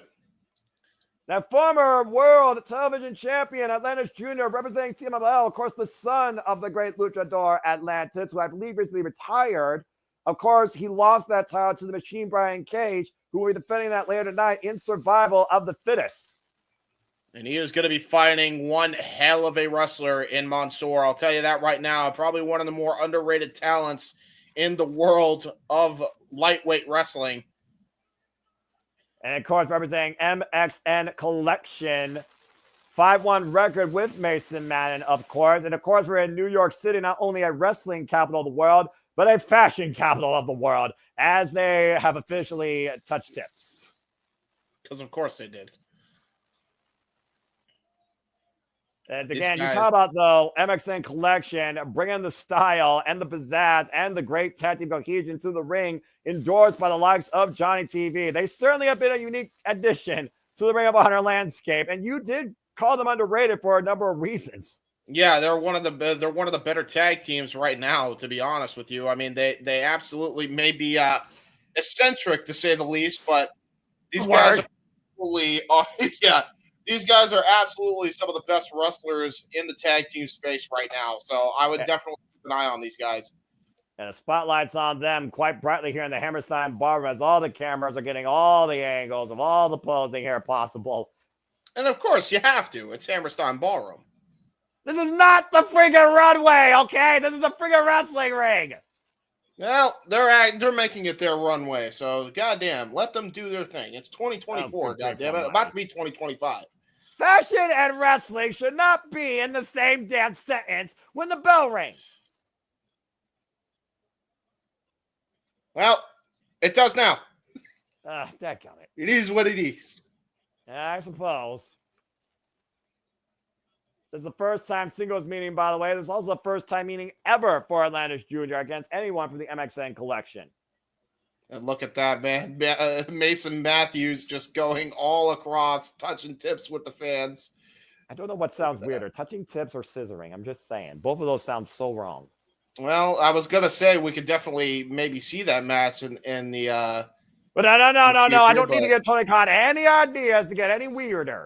Well, that's what I say. I said it was going to happen, but to be honest, it might not happen considering what's happening. We're going to get a code of honor, a touch of honor. Are you kidding me? And they touched. Oh, good, great. Bell rings are underway for our first match. Again, welcome, folks, to Final Battle. Please like, subscribe, comment, tell a friend. please be respectful to those in chat. We'd love to get your conversation, discussion, reactions, and also your thoughts on the matches. Remain #support for SmackDown. And if you want to dig the conversation, pay by my friends, link to the description down below. Or if you want to dictate, super chat, as simple as that. Irish whip, right now, excuse me, armbringer here by last year. I'm all confused after the touching of tips right now. And Mansoor taking Lance Jr. down. Ooh, great show of tactical wrestling between both guys. Again, we're talking about two of the best in the world. Very underrated in that regard. Oh, nice cradle. True, and I'm getting shoulders down. Lance Jr. got a 2 count. I thought it was going for Marshall cradle there for a moment. Instead, almost like a crucifix matchbox cover. It was brilliant. First singles bout, by the way. I want to just put this out there also, James. This is the first singles bout for Mansoor in ROH. Yeah, 100%. Now look at that. Nice snapmare takeover. Ooh, trying to go for a backslide. Crucifix. Nope, that's a crucifix. 2 count. But Wow. again, that goes back to what you said about the eccentric and a nice slip of the legs. Went for the lateral press. Jumps. And strikes both. Nice stalemate there between both guys. Well, it goes back to what you were saying earlier about the eccentric style of Mansoor. A little bit of throwing off and then shooting off his game here. Got the arm. Look at that. Mansoor up the second rope. Wow. Again, Mansoor has shown what he could do in that ring, man, more than once. Nice arm drag there by Mansoor. Out of the Cazador position, by the way. Very impressive. And once again, swinging around the ropes, trapping the arm. And again, Mansoor getting the better of Lance Jr. and they're really going. Yeah, 619 arm drag. I don't think we've ever seen that. And a nice strike of pose there by MXM. You've seen that pose before. Yeah, 100%. Again, this is not the catwalk. This is Ring of Honor. This is the Hammerstein Ballroom. This is Ring of Honor Final Battle. But Mansoor is literally impressing everybody, not name a fashion judge right now. Yeah, there you go. Atlantis Jr. showing another bit of respect there. Yeah, crowd getting behind Mansoor and Atlantis Jr. here. They're going. And then we actually have a code of honor. Firm handshake. Mansoor not letting go, though. Nice. Trying to maintain wrist control, but immediately broken up by Atlantis Jr.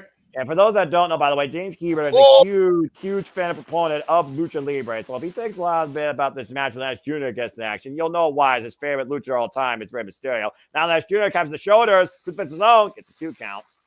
Yep. And Atlantis back to his feet, though. And Atlantis, just like that, has regained control here. Again, good to see everybody in the chat. New York _Sueve, Darren G, Safety, Nestor, all the sleepers, the stalkers, the regular viewers, the first-time goers. Thank you all for tuning in to our coverage, our platform here for all things Registered WWE family. Ooh, so look at this. With entertainment. Look at this, by the way. Great maneuvering by Atlantis Jr. Indian Deathlock by Atlantis Jr. That was brilliant.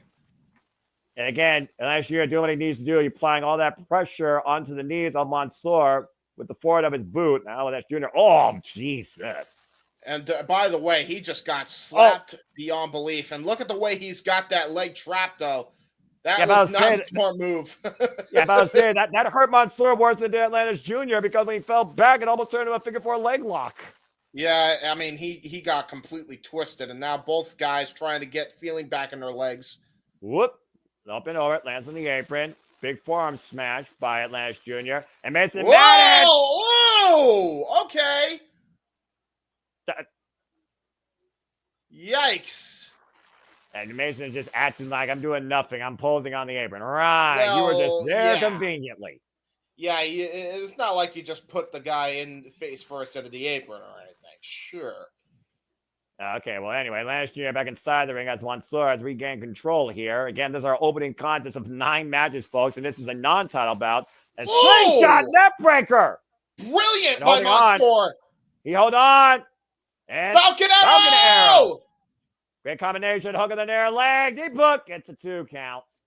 By the way, am I delayed on your end or no? No, you are literally perfectly in sync with me, man, at this point. And again, this is just a great wrestling match. 100%. Both guys showing what they could do inside that ring, and now look at this. Now Mansoor. You don't mess with the mask. No, you don't mess with the mask. You don't mess with the mask is right. And again, we talked about how culture, history, family, identity is built off a luchador's mask. Yeah, and look at that, man. He's ripped he's ripped a hole in it a little bit here. And again, you also trying to go for a neck crank there. Yeah, almost like a half chicken wing Yeah, there. I was And about to meanwhile, say. blocks the forearm. Mansoor with the Senziguri rocks Jesus NS Jr. Looking in their leg. Great back and forth match here. 2 count again, though, for Mansoor. It's a hell of a Lance right 2 now- count, I'll tell you. Yeah, Les now looks a bit disoriented. I'm not just saying that because his mask might be out of place here. He had a lot of force to kick out there, though. Again, sold out Hammerstein Ballroom. Beautiful panorama shot here of this wonderful, historical, time-tested venue of honor and extreme. An Irish whip, and Mansoor since last year into the opposite corner. Mansoor following in and just clubbing Atlantis Jr. And what the hell? Nice. Well, there you Dragging a go. pose. Now look at the Irish whip again. Sends it to the opposite corner. And big splash that time. And once again, going for another pose. Showboating as ever are the MXM Collective, I'll tell you that. Yeah, I would not expect anything less from these eccentric gentlemen. That's the word that we'll use for them going forward, if you like to call them. Going for the third, as last year, but scout it, they'll up and over. Catching Mansoor with the Izaguri. An Irish whip, Mansoor up and over. Ooh. Oh! Jesus, kick right to the ribs by Atlantis Jr. and a backbreaker, tilt-a-whirl style.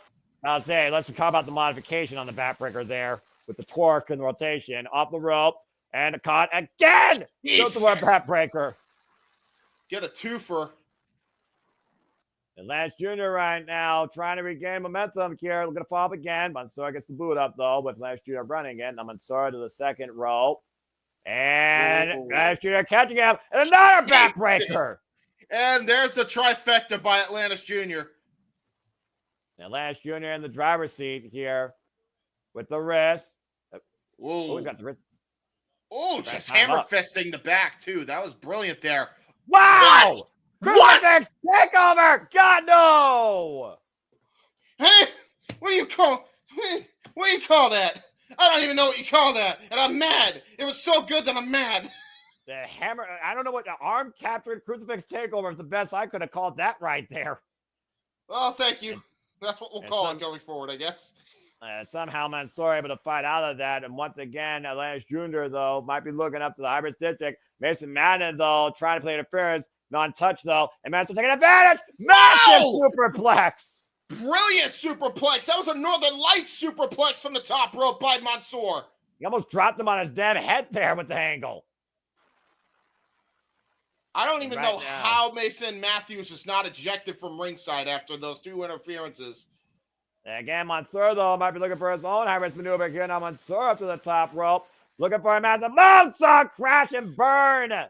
And right on those ribs and back. That's got to hurt. Tornado DDT. Into a guillotine choke. No, Mansoor countered. Mansoor countered. Oh, Jesus. Oh, no. Oh, God. He just dropped him on his head with the dip belly driver into the corner. Ow.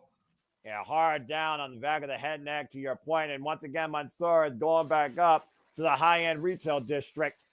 I think he might get it this time. Moonsault incoming! Got all of it connected fully. Cover 2. No. Brilliant cover by Mansoor. He definitely expended some energy. He's got to maintain momentum against Atlantis Jr. Was able to hook the far leg, which forced Atlantis Jr. to have to kick out of that maneuver because there was nowhere for him to go. Again, Atlantis Jr., his finisher is the frog spaz, of course, trained by his father and also Ultimo Guerrero, 6 years of experience for this young luchador. And once again, hoisted up in the fireman's carry. First time I saw him was in New Japan Pro Wrestling, of course, and his ride with his father, Guerrero. Oh, rebound German suplex out of the corner. Mansoor up and over, though. Back to his feet, though. Blocks the shot. With the Izaguri. Atlantis Jr. able to scout it, though. Cazadora. Wheelbarrow suplex in the corner. Yeah, right on the top, right on the middle turnbuckle. His head snapped back. There is not much padding on that steel, by the way. And Atlantis Jr. might be looking to put him away here finally. Target sided, looking for that. Oh, split leg frog splash into the knees. And Mansoor looking to take advantage. Inside cradle, package, near fall. Both men are wrestling a perfect match so far, Noah. And again, I might want to add this. This is a first time ever meetup. These guys have absolutely, positively shown why they're some of the best in the world. By the way, notice that mask, by the way. I don't know if you noticed that, but there might be some blood on the ear of Atlantis Jr. Oh! Wow! Holy shit! What a counter by Atlantis Jr.! He countered the attempted hip toss off the springboard into that cutter. And a hook on the near leg. 2! And Mansoor grabs a hold of the bottom rope. Yeah, he got his leg right on that bottom rope in the nick of time. Yeah. He couldn't even lift it, James, to put it on top of the bottom rope. He touched it from underneath. And Mason, once again, what the hell? Oh, no! Oh, come on! Oh, man, enough of that. It's a jury. Well, oh, no. That just shot the big man. Off. Wait, what the hell? What the fuck? My God! Danhausen! Danhausen! How long has it been since we've seen this man? Oh, the cross punch! Oh, no! And last year, your tope suicida! The crowd has absolutely lost their shit! Danhausen is back! A Real Honor alumni! And Mansoor caught the shoulder block, up and over, in the ring, cover, reversal by Surson, up and over, and one Mason Madden. Well, they were wrestling the perfect match up until this point. Welcome back, Danhausen, up and over, topic on a low. Takes out the MXM collection. Yep. And immediately back control, trying to get the win. Let's keep in mind, James, still a singles match here. And there's Junior to the top rope. Feeling some Latino key. Might be looking for that split leg. Frog splash! Cover! 2! That's it! What a match! What a return! Yeah, Danhausen, my guy. What the wait? Why does he give a shit about Atlantis Jr. though? Is my question. You don't question Danhausen. Just know he's very nice, very evil. Well, right now apparently he's very nice to Atlantis Jr. and he's very evil to the MXM collection. I don't know what sort of realm Danhausen arises up from underneath, but Danhausen is in the Hammerstein Ballroom and helps Atlantis Jr. with a win over a very gay Mansoor and a very unique first time ever singles exhibition in front of a sold out Hammerstein Ballroom. Well, there you go. Danhausen, I guess, made a new friend. He made a new friend in Atlantis Jr. I guess. I don't freaking know what to call what the hell just happened. Oh, wait a minute. Oh, headbutt by Mason Madden. Boo! Unloading right now. Wait a minute. Danhausen. Oh, no. Oh, Danhausen. Oh, no. Wait a minute. Oh, boy. Uh-oh. Oh, no. Oh, no. No. Oh, no. What? He's been cast! He's been cast! Uh-oh. I don't think the curse worked. Just thrown into the corner. Big splash sides up by Danhausen. Rebound, German! What the How? This is the craziest damn thing I've seen so far tonight. Oh, no! Oh, no! The teeth! The teeth! No! He Oh, got back the teeth! And he just slammed them into his mouth with a knee strike. And look at this. Danhausen and Larry Jr. staying tall here in the Hammerstein Ballroom Ring of Honor final battle. He brought back the teeth into the mouth. Strange things happen sometimes in New York. An international rivalry now with Danhausen and Atlantis Jr. in the MSN collection, with Atlantis Jr. standing tall in the end against Mansoor. One hell of a opening exhibition. Welcome back, by the way, Danhausen. Big win. Why did he? You all right, James? Okay. I think James is broken, folks. I think James is broken. Again, folks, we'll be back here tomorrow night with the continuation of the Continental Classic with Christmas Collision. We have, of course, Will Ospreay versus Ricochet and Shelton Benjamin versus Aaron Garcia, and it all continues to take place here at the Hammerstein Ballroom as we will continue with December on 34th Street, AEW Diamond, and New Year's Smash. Both will be recorded as we end the year at Worlds, and so please continue to be with us in this December to remember, courtesy of All Elite Wrestling, as we go backstage to Lexi Nair. Yeah, Lexi Nair backstage. For the record, folks, we're also going to have Rampage tonight, which continues the coverage of the Continental Classic. Chris Jericho now with Lexi Nair, apparently. Oh, boy. And he is getting booed out of that Hammerstein, by the way. Hi, guys! And Jericho with all smiles tonight. The self-proclaimed king of New York. Hot dogs and sewage in the same sentence. Just sounds so wrong, but that is so New York right there. They are booing him, by the way, bad. Yeah, old Hans. I mean, he's decked out in New York attire, so you know. I mean, New York. I'm guessing that's Yankees. The baseball cap. Of course, number 9, the Nueve. Went to Times Square. Went to the Rockefeller Center with the giant tree.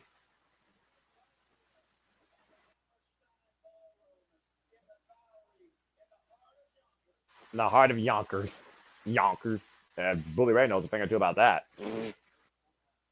Well, James, you went from laughter to, I don't know what you are now. Disgruntlement. Of course, 2 years ago, folks, Chris Jericho entered in Ring of Honor, 3-on-1 World Champion, and lost the final battle. Could we see the same tonight? So, for those that don't know what New York's like, just listen to Chris Jericho on a New York Minute if you choose. And, well, never mind. He is such a heel here. Do you hear? He is getting booed. He's getting catcalled by the audience at Hammerstein. You don't fuck with Hammerstein, man. Jericho, you know better, man. You should have remembered after the last match you had at Hammerstein in One Night Stand 05. You don't give a damn. I told you before there's going to be a match tonight where people may ride. It might be this one, James. Mm-hmm.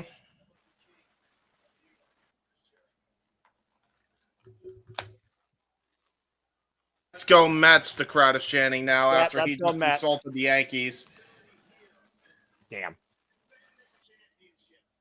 I just realized Lexi Nair's back, too. That spells bad news for freaking Billie Starkz if she's still Athena's bestie. Damn it. Yeah, I was about to say, yeah, that's true. Look, one way or another, one if not both, Ring of Honor World Championships need to change hands, and I'm just going to leave it at that. Yeah, 100%. Paisans. Paisanos. Jericho Paisanos. Well, thanks, Lexi. Again, still on tonight, James. We talked about earlier. Ring of Honor Champions on the line. Chris Jericho versus Mack Cardona, the most hated man in New York versus the most beloved man on the Indies. But coming up next, we're going to get another singles exhibition here of 2 incredible styles. Katsura Shibata versus Dynamite Kid Tommy Billington for the first time ever. Let's go, baby. I'm looking forward to this one. Well, here it comes, James. Our boy Katsura Shibata versus the English bruv. An English bruv of a whole different kind, Tommy Billington. Oh, man, new hairstyle. Dynamite Kid, Tommy Billington, of course, literally the son of one of the all-time greats in the Dynamite Kid from Yorkshire, England. And while we still think he's in the jazz of his career, this guy's been up and down for 21 years, trained by Stu Hart himself. Mm-hmm. I'll tell you right now, this is going to be a hard-hitting grappling contest. Expect a striking Donnybrook. Expect a wrestling clinic between these two guys. The wrestler and the Dynamite Kid going at it one-on-one for the first time ever. Would you ever imagine you would ever say those words out of your mouth? Yes. I'm just saying. Mm-hmm. And of course, the wrestler Katsura Shibata, former Ring of Honor Pure Champion, and to James' point, multiple-time NJPW Never Openweight Champion. There's a reason why this guy was literally endorsed as pretty much a son to Antonio Inoki, the founder of New Japan Pro Wrestling, that blurred the worlds between combat sports and pro wrestling. Yep. I am honored to see these two in the ring tonight. Bell rings are underway. Referee Mike Posey for this contest. You said you were talking about a Donnybrook. You were talking about a brawling. You were talking about technical. You were talking about pretty much a trade of all styles, which is very fair to talk about when it comes to both these men, James. So I got to ask you, the strongest discipline for Katsura Shibata versus Tommy Billington, if you were to give a tail of the tape, what is Tommy Billington's greatest strength he could try and use against the wrestler Katsuyori Shibata? I think the greatest strength for Tommy Billington is to ground the man. I think you got to ground a hard-hitting striker like this, but that's easier said than done against a proficient wrestler, the likes of Katsuyori Shibata, a man who has won the Never Openweight Championship and the Ring of Honor Pure Championship. He has shown that he is a master in the striking and wrestling department. But that's exactly what he has to do. He's got to find a way to make sure he grounds Katsuyori Shibata. Again, Katsuyori Shibata, 25 years of wrestling experience, pure in-ring technician, trained, of course, by the likes of Koteshu Yamamoto and, of course, Konosuke Sakai. Ooh. Great escape here in the early going here. Nice exchange. Shibata right now. You got one. You can tell both men have been through wars and their respective wives. I mean, again, there's literally 40 years plus of experience with these two, okay? I mean, again, we talked about Tommy Billington. Of course, he's been WWF World Tag Team Champion. Of course, his father, we're talking about late grade Dynamite Kid. Mm-hmm. Nice side headlock being applied here. Yeah, damn right. And a hammer right now. Nice headlock takeover. Head scissors takeover though by Tommy Billington. Katsuyori Shibata knows how to escape with this hold though. And to your point, former Ring of Honor Pure champion who never used a single rope break. It took dubious means for Willie to beat him. And you see Katsuyori Shibata with the poise, the vertical stance, and the ease of escape from Tommy Billington. Yeah. Oh, turns it into a nice toe hold. That was a great toe hold there by Katsuyori Shibata. And this is what I'm talking about, man. Like, easier said than done for Tommy Billington to be able to ground his opponent because look at the way he's got him twisted up like a pretzel here.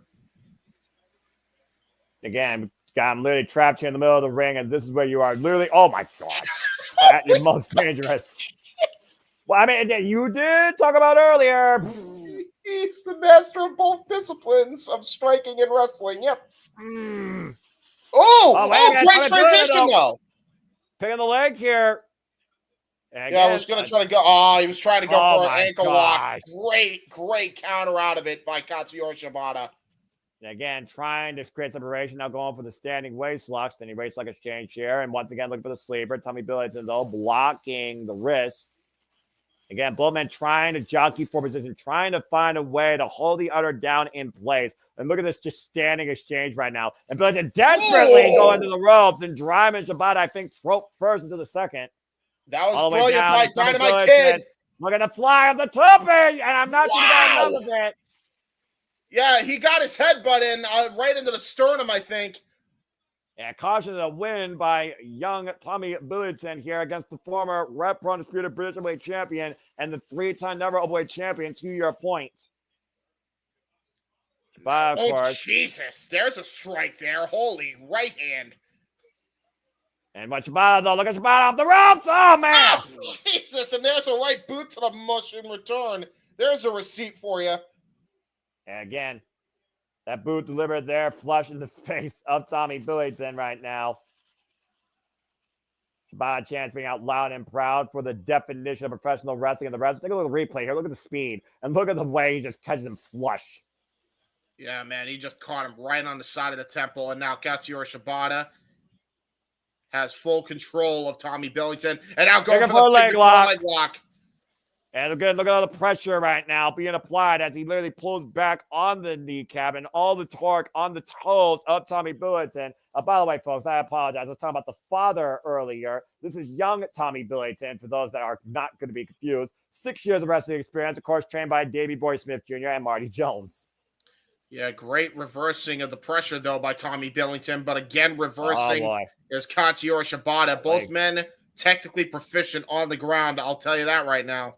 And again, Tommy Billington's been a who's who in this business. Talking about young, I gotta say young Tommy Billington, not confuse people, because of course the original Dynamite Kid, everyone knows, of course, who tied alongside, of course, Davey Boy Smith. He's been a who's who of this business, including Chris Masters, Chris Jericho, Dax Harwood, Konosuke Takeshita, disciplined and traveled world over. Recently challenged for the RCW British Commonwealth title, by the way. Recently was a holder of that championship. The waist like applied, massive suplex right on the back of his head. Shibata got his feet, James. Oh, God. Well, I guess both men are going for it. Hoist him up. Brain Buster. Holds on to the head. Swings around. Gonna go for the And three again- amigos, it looks like, into the brain No. busters. And Got again, countered. Shibata able to block, break the wrist, and STO! STO! Out of nowhere, Shibata takes that stance in the ring. That sitting stance right now, grabbing at his jaw. The pure division, when it comes to these two, like, if Lee Moriarty's watching, he should definitely be paying attention. Oh my God, what a shot right into the corner as we take a look at this panoramic shot of the Hammerstein. And again, hesitation running dropkick in the corner by the wrestler, while Tommy Billington has already held 6 different championship accolades, single and tag-wise combined, in his young career. And now German there's a nice suplex taken snap by suplex. Shibata. Yep. And again, Lara press, 2 count only by referee Mike Posey. Immediately the cross armbreaker to the Tommy. You can see the wrist being locked though by Tommy Billington here. Yeah, that was brilliant. Immediately trying to go for that cross arm breaker is Shibata, but great counter there. Oh, got countered into a triangle choke. And again, right now, Tommy Billington in serious trouble here. With a triangle choke here, possibly, and capturing the arm. They are in the dead center of the ring. Well, Billington, though, trying to find his footing towards the ropes here, though. Yeah, so easier close. said than done. I'll It's tell you that close, right so now. far away when you can't see, right, James? Exactly. Oh, look at the way he's got a Kimura on. He's trying to apply a Kimura as well in this position. Is Katsuyori Shibata. Discipline in Calgary, Canada, like his father, of course, he finds his way to the ropes. Again, the son of course, Davey Boy Smith Jr. And the match does not take place on the pure rules, so the rope break is allowed here. Oh, wow. Oh! A nice drop kick there by Dynamite Kid here. Might as well call Davey Boy Smith Jr. one of these kids' fathers at this point. Great clothesline there, and immediately capturing the left arm. Irish whip up the ropes, sidestep up the ropes again. Just throws his shoulder into Katsuyori Shibata. Yeah, does he remind you of his father yet? Because he's about to, with a snap suplex, and got all of it. Yeah, I couldn't have said it any better myself. And again, look at the composure of young Tommy Billington here. Again. His uncle, of course, and climbs up the top rope. Beautiful missile drop kick, central bobbing over, and a beautiful follow kip up. And definitely just as athletic as his dad. Remember, his dad having some of the most legendary matches with the original Tiger Mask, Mitsuharu Misawa. And up the second rope, triangle. Oh, man! Oh! Final beat DDT onto the apron by Tommy Billington, and Katsuyori Shibata is in a world of trouble. And again, nowhere to go but down against the hardest part of the ring. And I know people are holding out for a huge win for young Tommy Billington. Of course, Dynamite Kid. Again, James, you were talking about Dynamite Kid earlier. We were talking about his experience earlier, of course. The original Dynamite Kid, trained by Stu Hart, 21 years, endless classic singles and tag-wise. Of course, we all remember the instant classics that he had during his time in WWF. Of course, the former WWF Tag Team Champion, alongside Davey Boy Smith as the British Bulldogs. Yep. And keep this in mind, too. He is not done. Oh, my God. The minute we were about to talk, diving headbutt! Jesus, he got all of it. Diaphragm. But again, Shibata rolling close to the ropes, and young Tommy Billington unable to capitalize here. Yeah, and that's another thing, too. Great ring awareness. And again, that headbutt does more damage to you than it does to that opponent sometimes. I don't think that was a smart move by Tommy Billington. The original Dynamite Kid, of course, his first accolade was back in 1977 when he was the British lightweight champion. And, of course, his career spanned over the better part of literally nearly 2 decades. Yeah, and again, look at his forearms. Trying to strike with Katsuyori Shibata. Oh! Jesus Christ! And immediately into the sleeper hold, and it might be all she wrote here, as we know Shibata loves to set up for that PK. Tommy Billington, though, trying to fight back the body grapevine. Shibata literally on the bat. Tommy Billington is carrying all of Shibata's weight. Oh, wait a minute. Oh! Oh, tried to go for, I think, there's a tap. There's a tap. That is it. Shibata incapacitates Tommy Billington for the win. What a match. Exactly what was his undoing, Noah. Not grounding Katsuyori Shibata. Trying to go into the striking department with them. That was never going to end well for young Tommy Billington. Yeah, well, we know that Katsuyori Shibata is disciplined in strong style, while King's Row is about taking 1 shot to 15 shots. Katsuya Shibata showing shades of that, though, after Tommy Billington was just well away with those forearms. That one lightning fast, pun intended, overhead palm strike, set him in the sleeper, and that's all she wrote. But this is what Ring of Honor is all about, James. This is what Ring of Honor is all about. A phenomenal first for the continued young, rising Dynamite Kid, Tommy Billington. Hell of a great match there for Tommy Billington's young career against a legend like Katsuya Shibata. Great show of respect by both the student and the master. Again, you don't have to like each other. You don't have to hate each other, but you damn sure after matches like that, no matter who you are in this business, need to respect one another. An incredible effort by Tommy Billington against one of the best of all time in Katsuya Shibata. And I hope we see Tommy Billington in a Ring of Honor ring very soon. As we get ready for our next match here, the franchise of Ring of Honor comes back home. Jay Lethal goes one-on-one with QT Marshall. Let's go ahead and take a look at some comments here. Nice match. Yeah, that gets the Superman nod of approval. That was professional wrestling, damn it! You just need sometimes those sleeper matches that just test the generations. And again, honoring, like we talked about, young Tommy Billington, this generation's Dynamite Kid, the son of course, the late great Dynamite Kid that used to be with. I'm going to keep saying it because, hell, British Bulldogs was part of a foundation of my freaking childhood in wrestling. And speaking of foundation, we got the foundation of Ring of Honor back here home at Final Battle, James. Jay Lethal. Yeah, man. It is a hell of a long tenure here for Jay Lethal in Ring of Honor. It's just as much of a long tenure for QT Marshall and professional wrestling. These two go way back, and there's a lot of bad blood ever since their last match, which actually ended up fracturing QT Marshall's neck. And QT has never forgiven him since. Here we go. And there is the Doom Master. Alongside, of course, Aaron Solo. I'm sorry, that's his wife? I don't know necessarily. That's his wife, because he just kissed her. QT, congratulations. I mean, god damn. Bravo, my guy. Bravo. There you go. God damn, man. He's got some pearly white teeth, though. I will say that. Good grief. Why is he just, he's just a Macho Man cosplayer now? Like, what the hell's going on here?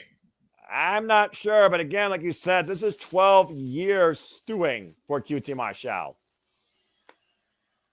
Wait, what? Oh no! We got a Macho Man v Macho Man tribute. Black Machismo! Oh no! Are you fucking kidding me? And there is Jay Lethal's. Oh wait, who's that? That's Sanjay Dutt and Karen Jarrett. Of course it is. Cosplaying, of course, as Miss Elizabeth to Jay Lethal's Black Machismo. And there's Sanjay Dutt. Maybe, let's hope that Sanjay Dutt doesn't try to steal his woman again. Let's hope that don't happen. I celebrate the release of the Black Machismo action figure, though. I will say that. How fitting. Of course, you can get that now, folks, at Ringside Collectibles. What the beautiful Karen Jarrett. I can't believe that just came out of my mouth. The beautiful Karen Jarrett accompanying Black Machismo, Jay Lethal, here against QT Marshall. The Macho Madness is running wild at Everside Ballroom, and the streamers are back. What the fuck is happening? It's Ring of Honor, boys. I mean, I guess I can dig it. What in the hell? This is a fight that QT Marshall wanted. This was the match that QT Marshall asked for. He sure as hell is about to regret it. Retro Macho versus NWO Macho only happens in video games, but we're getting it in ROH. LOL.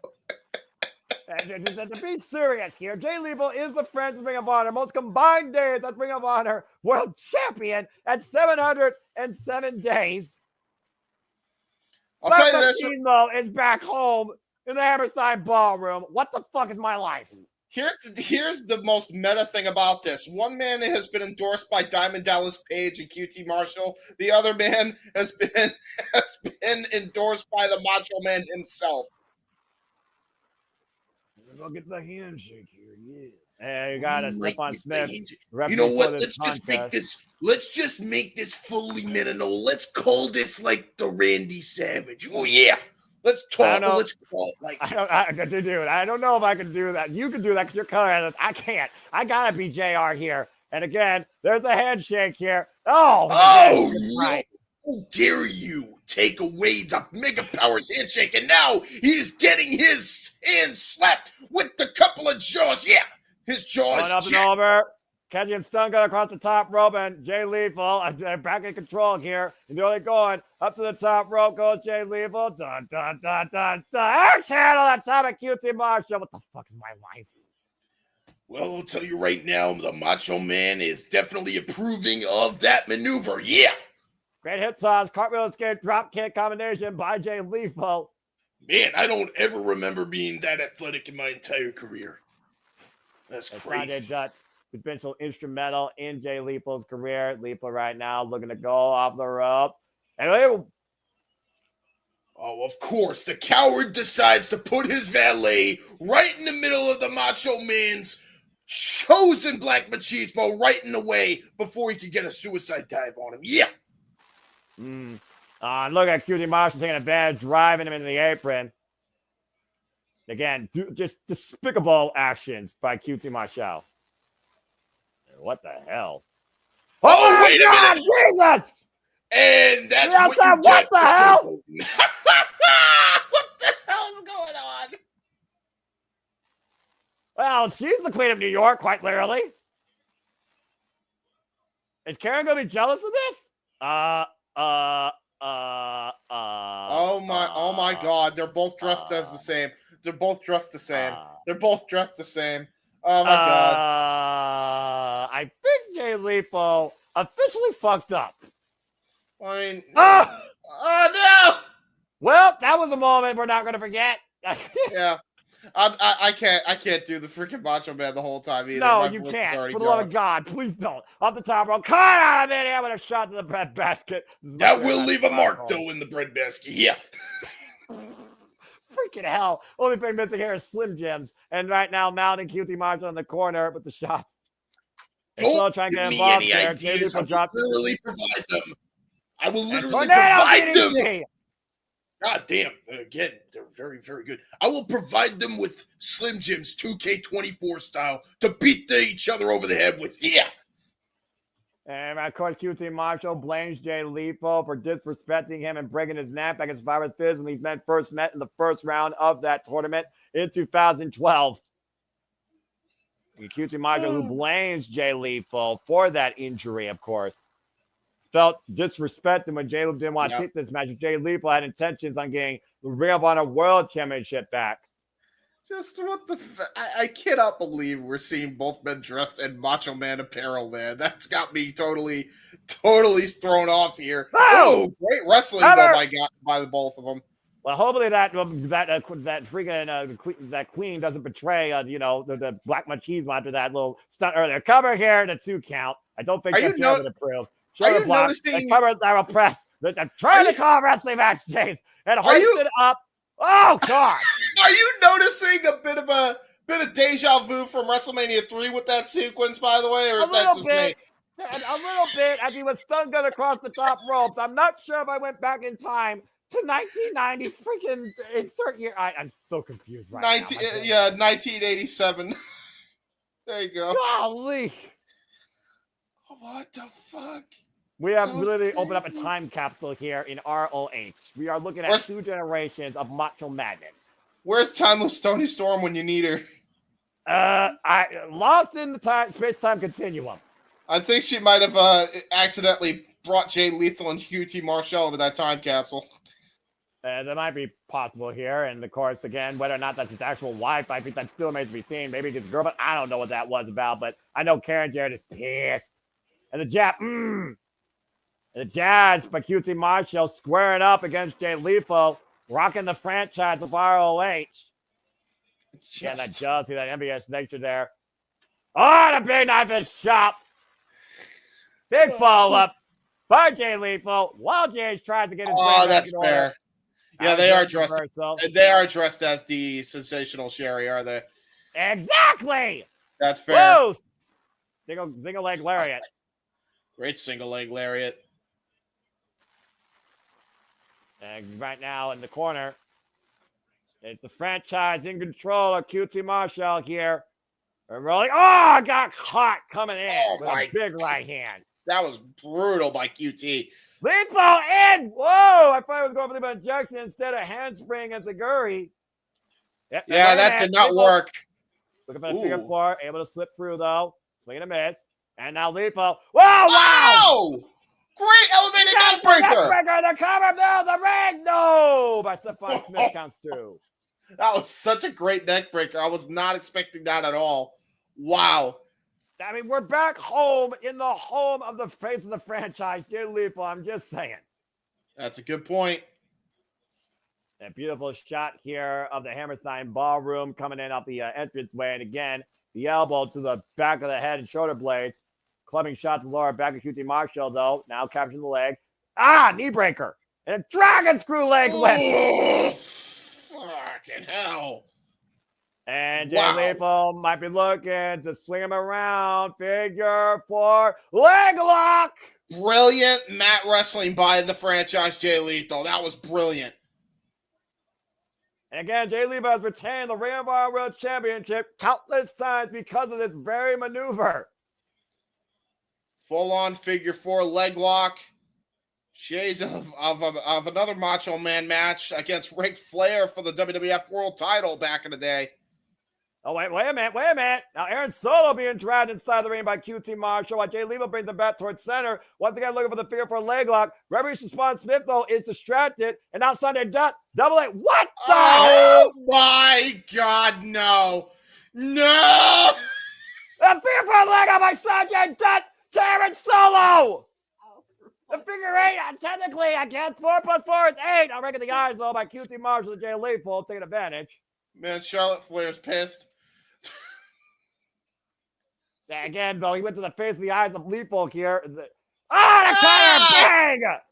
Diamond cutter! Sanjay's gone.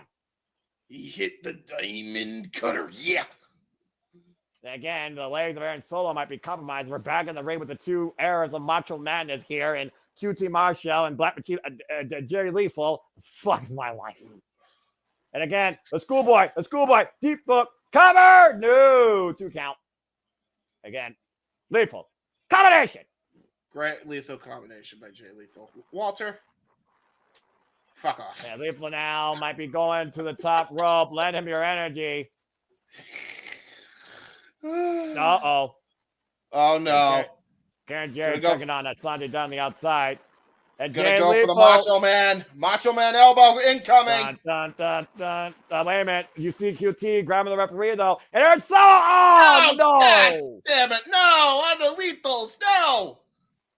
Get him, Karen. Get him, Karen. What a goal. Look at this face off. Oh, and Aaron Solo blocked the shot. You don't put your hands on Karen Jarrett. That's a dumb. Oh, no. Now you pissed the wrong man off. Oh, shit. Oh, shit. Oh, Who's frozen over? Jeff Jarrett's in Ring of Honor. You don't put your hands on another man's wife. Well, the fun and games are over now. And swing and a miss. Uh-oh. Get to the midsection. Oh, no. Well, bang! Oh, Jesus Christ. Well, that was definitely a one-hit wonder. Hey, Aaron, there's your solo. And they fall to the top rope. Dun, dun, dun, dun, dun, dun. Macho Man, elbow drop, cover. No! Oh! Get kicked out. How many people get down the Macho Man elbow drop at Black Machismo? Wow. No way to QT. Take advantage, crucifix. No. That was the greatest Christmas song in the history of time. Uh-oh. Lethal injection. Counter. Oh, no Oh, way. shit. Crossroads. Got all of it. He got got him! Crossroads! Look at the leg, too! No! What the hell? Oh, my God. We're all over the space-time continuum now. And take a look back in time to this move. And Jeff Jarrett still got a hell of a swing. New York Mets will be proud of that. And then the Macho Man elbow drop at the top rope. Somehow QT Marshall survives and shades back to the very man he used to work with off the lethal injection counter across Rhodes. Nearly puts down Black Machismo, and he still survives. And by the way, what do you mean used to work with him? He still works with him. That's fair. And now Marshall got caught with a boot run again off the second rope, catches Leyla with an insecurity. This match is fucking insane. Dude, like I'm still like they've gone all sorts of different ways with this.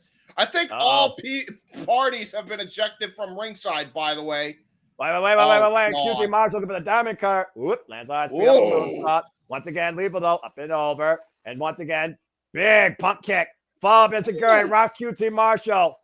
Great Trouble in Paradise kick there by Jay Lethal. Looking to follow up, pop up. Oh! Oh, what a hell of a pop-up forearm shot. Up the ropes. Cover!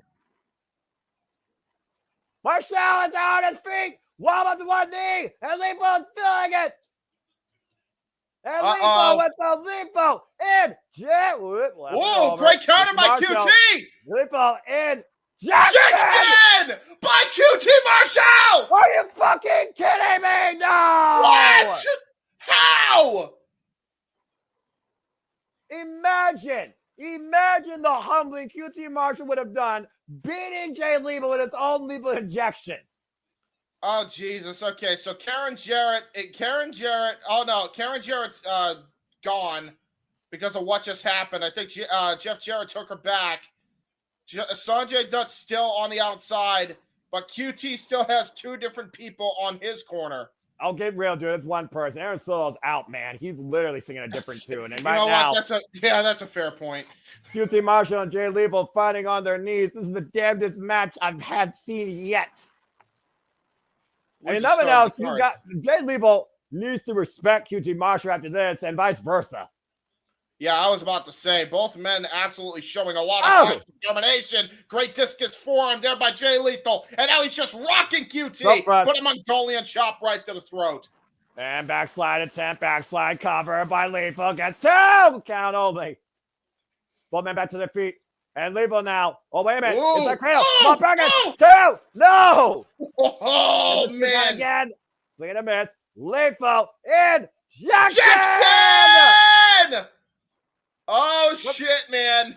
But Marshall's not down yet. Marshall's not fully down yet. Yeah, but I think he's about to be. He's going to go for another one. Second dose, lethal injection. And he got all of it. Cover two. Black Machismo with the win. Well, good run, QT. See you on the unemployment line. That was incredible. What the? Here I thought we were going to get a serious match with these two. They completely threw me off. That was still damn good serious wrestling bout, man. Those two men knew each other inside and out, used each other's own moves, and it took two lethal injections back to back to put QT Marshall down for the 3 count. QT Marshall, do not under-respect this man's capability in ring. That was tremendous. Hell of a matchup between both competitors.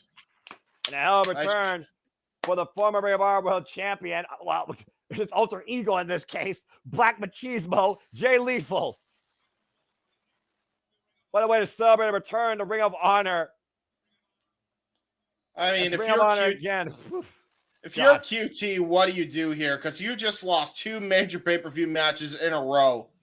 Yeah, but I mean, do you really call that last one a major pay-per-view match? Dude, this was Ring of Honor. This was 12 years. He took on the player of Ring of Honor, the Ring of Honor World Champion formerly in Jay Lethal, and he just gave the match of his career. Speaking of giving the match of their career, legit Leyla Hirsch believes that this is her night to finally prove at Velvet that she's ready to be a champion and has her number. We continue action with the Ring of Honor Women's World Television Championship. Legit Leyla Hirsch looks to take the gold from Red Velvet. Time to stir it up. That was Did I go back in time? What the fuck did I just called?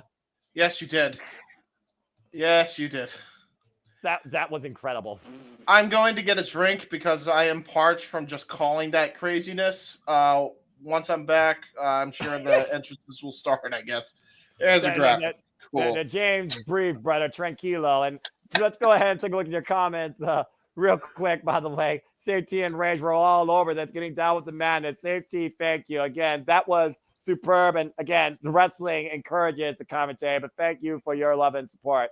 As we get ready now for our Ring of Honor Women's World Summit Championship match, Red Velvet, who won this title, off of Billie Starkz, back at Death Before Dishonor, while legit Leyla Hirsch has battle-tested herself, breaking her own body in the process to prove how legit she is. Coming back from injury and calling her shot, legit Leyla Hirsch looks to start out with Red Velvet and pin her for the 3 count.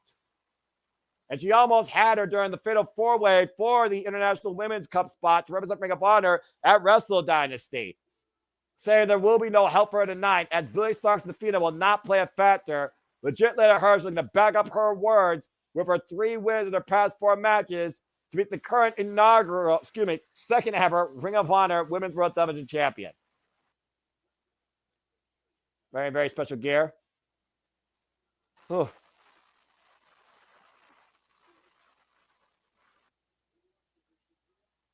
And again, the song says her grind's legitimate, and it is a grind. Literally wearing special gear, a nod going back to the way she grew up in Russia and came here to America. It is all, you know that proverbial phrase, folks. It is not the size of the fighter. It is literally the fight in them. Whoa, wait a minute. Whoa, Red Velvet got a hell of a mixer here tonight.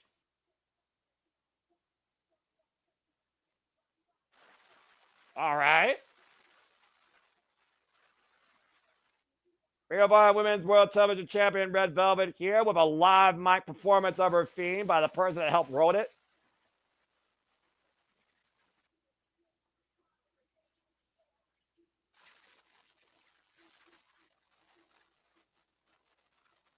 All right, she's got the, okay, this girl's got some beats. Of course, New York, not only the fashion capital of the world or a wrestling mecca of the world, but also a world of entertainment of all platforms, whether drama or music. Casey Finn was here. He'd be saying, stir it up, stir it up, stir it up, something fierce. Red Velvet going into, I believe, her 3rd defense of the Ring of Honor Women's World Television Championship. That was literally Red, by the way, folks, performing Red Velvet's theme here tonight at the Hammerstein Ballroom. Wait, a very big name, apparently, in hip-hop. Oh, shit. I missed that? Oh. Yes, you did. And she dropped it like it was hot. Anyway, Ring of Honor Women's World Television Championship on the line. Red Velvet defending the gold against legit Leyla Hirsch. Bell rings are underway. Referee for this contest, Paul Turner, Senior Ring of Honor official. I'll tell you right now, I mean, Red Velvet, I'm sorry. Yeah, Red Velvet, as much as she's a great wrestler, she is, I feel like, a little bit out of her element when it comes to a legit Leyla Hirsch. And I believe these two have a bit of a rivalry just because of their last match together. I believe it was a dark match. Leyla Hirsch actually got injured in that match, and you got to imagine she holds a large grudge here against Red Velvet in that regard. And to your point, they literally met again in that fatal 4-way, like I said, regarding the International Women's Cup with legit Leyla Hirsch with a shoulder driver big takeover. Really cost Red Velvet that opportunity as Athena took advantage of Leyla's work and pinned Red Velvet to punch her ticket to Wrestle Dynasty. Side headlock here being applied legit Leyla Hirsch. And of course, James, we call legit Leyla Hirsch literally breaking her body, breaking Diamante in the process in that Texas death match at Death Before Dishonor. Great shoulder tackle there by Leyla Hirsch. And both of these women came out with the win last time around pay-per-view. Only one gets the win tonight. And Gator great roll, front roll applied. And great counter. Small package, 2 count only. Wow. All right there, Leyla. I'm sorry, Red Velvet. Went for the body straw cradle. Red Velvet able to escape, and Red Velvet immediately clutching that left arm. She knows the danger there. Yeah, she does. And keep in mind, though, there is kinesio tape all over the shoulder blade of And quite honestly, the bicep there of legit Leyla Hirsch. So she's got a big target on her back too. And again, we go back even further before Red Velvet was even contesting for a champion in a tournament. I think you are right. These two have arrived going all the way back to AW Dark days. Mm-hmm. That was that was where she got her first major injury, was against a match against Leyla Hirsch. Or I'm sorry, Red Velvet. Watch. For some reason, I'm mixing the two. I don't know why. Well, you're stirring it up and not in your mama's kitchen. Cazadora hoisted up, and legit Leyla Hirsch stunned across the second rope. And Red Velvet looking to follow up, and that's all it needs in the back. Jesus Christ Almighty on a cracker. Well, Leyla, look at the reversal. Ooh, went for a kick of her own, and Red Velvet. Oh, ooh, nice STO there. And back heel leg trip, and right now hammerlock in the left arm, and a vicious stomp. And of course, that left arm is still surgically recovering. And remember, that was the elbow, James. She dislocated at Death Before Dishonor. Yep. And that's not good for her, man. That's a prime target right now. And I think Leyla Hirsch is not in a good way. Red Velvet absolutely smelling blood here. I mean, you can't blame her. At the end of the day, you're a champion. You have to defend your title. If a challenger is willing to step up to you, injury or not, you can't show any sort of mercy. And right here with the body shots here, Doc Sampson trying to check on legit Leyla Hirsch. Red Velvet, probably a little dastardly, it feels like. Oh, Layla's having none of that. And Layla's ready to continue. I guess Leyla wants this sort of fight from Red Velvet. Yeah, I was about to say, I don't think either woman is willing to back down from a challenge here. Again, right now, Red Velvet literally just stretching that foot across the throat of legit Leyla Hirsch in the corner. You know, the flexibility and the lower body strength coming into play for Red Velvet here. And Red Velvet, nice explosive drop kick out of the corner, though, by Leyla Hirsch. Sweeps out the legs. Legit Leyla Hirsch right now creating distance. Roll away and follow up with pendulum drop kick. Right to the chest. And you see legit Leyla Hirsch literally fighting through that injury just like she fought her entire life. Again, you didn't know, James, that gear symbolizes her uprising in Russia. Oh, nice Saito. Jesus Wait, Red Velvet back on her feet. Wow. Are you kidding me? What a spear. What a spear. And a cover, hooking the far leg kick on it too. Shades of her mentor, Brandy Rhodes, who actually got her into this company in the first place. And funny enough, it was literally a tag bout that legit Leyla Hirsch first met Red Velvet alongside Brandy Rhodes back in 2020 on Dark. Again, trapping the arm, the clothesline. Oh, man, heavy arm ringer down. And now both women have bad arms, I think. Both women have bad shoulder blades. Yeah, again, that shoulder driven hard down on the man. And of course, Red Velvet's been her own share of wars. Recently coming off a street fight against Diamante. And yeah, that was a vicious stomp to the left shoulder blade. Dude, she curb stomped her shoulder out of socket, I'm telling you.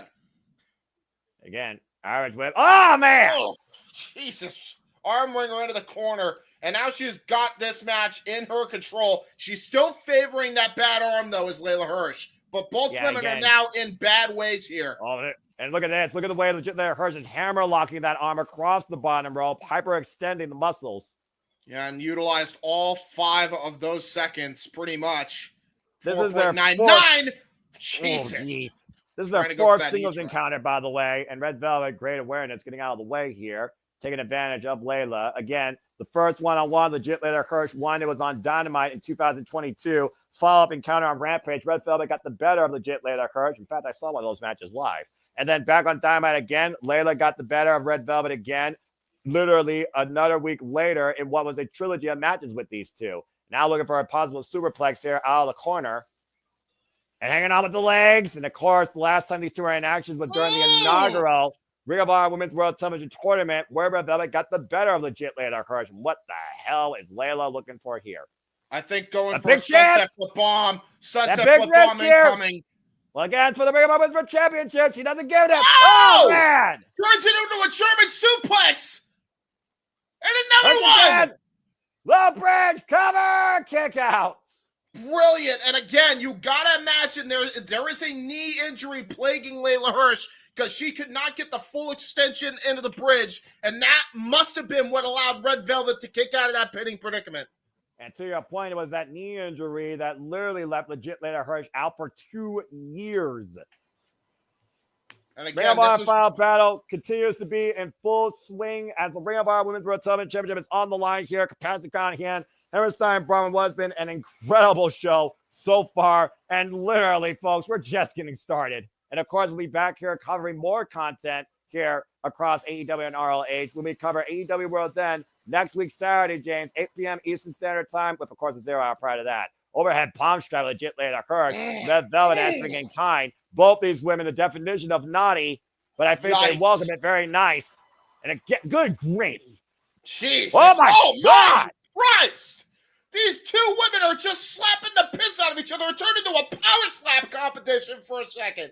Yeah, non-lethal variation. Ain't that some crazy shit? Iris reverse, Iris whip, Red Velvet sent off into the ropes. Legit Leyla Hirsch, though, caught with the drop toe hold by Red Velvet. Now Red Velvet looking to fall up again, possibly for the double knees. Leyla, though, catching her, hoisted up.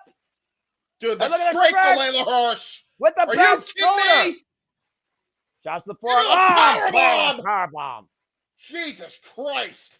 And Leyla following up the second, up to the top. Springboard moonsault. Cover. Got all of it. Champion. No, she grabbed the rope. She needed to apply pressure on the shoulders while hooking that far leg. And because of that, that's what cost her the win there.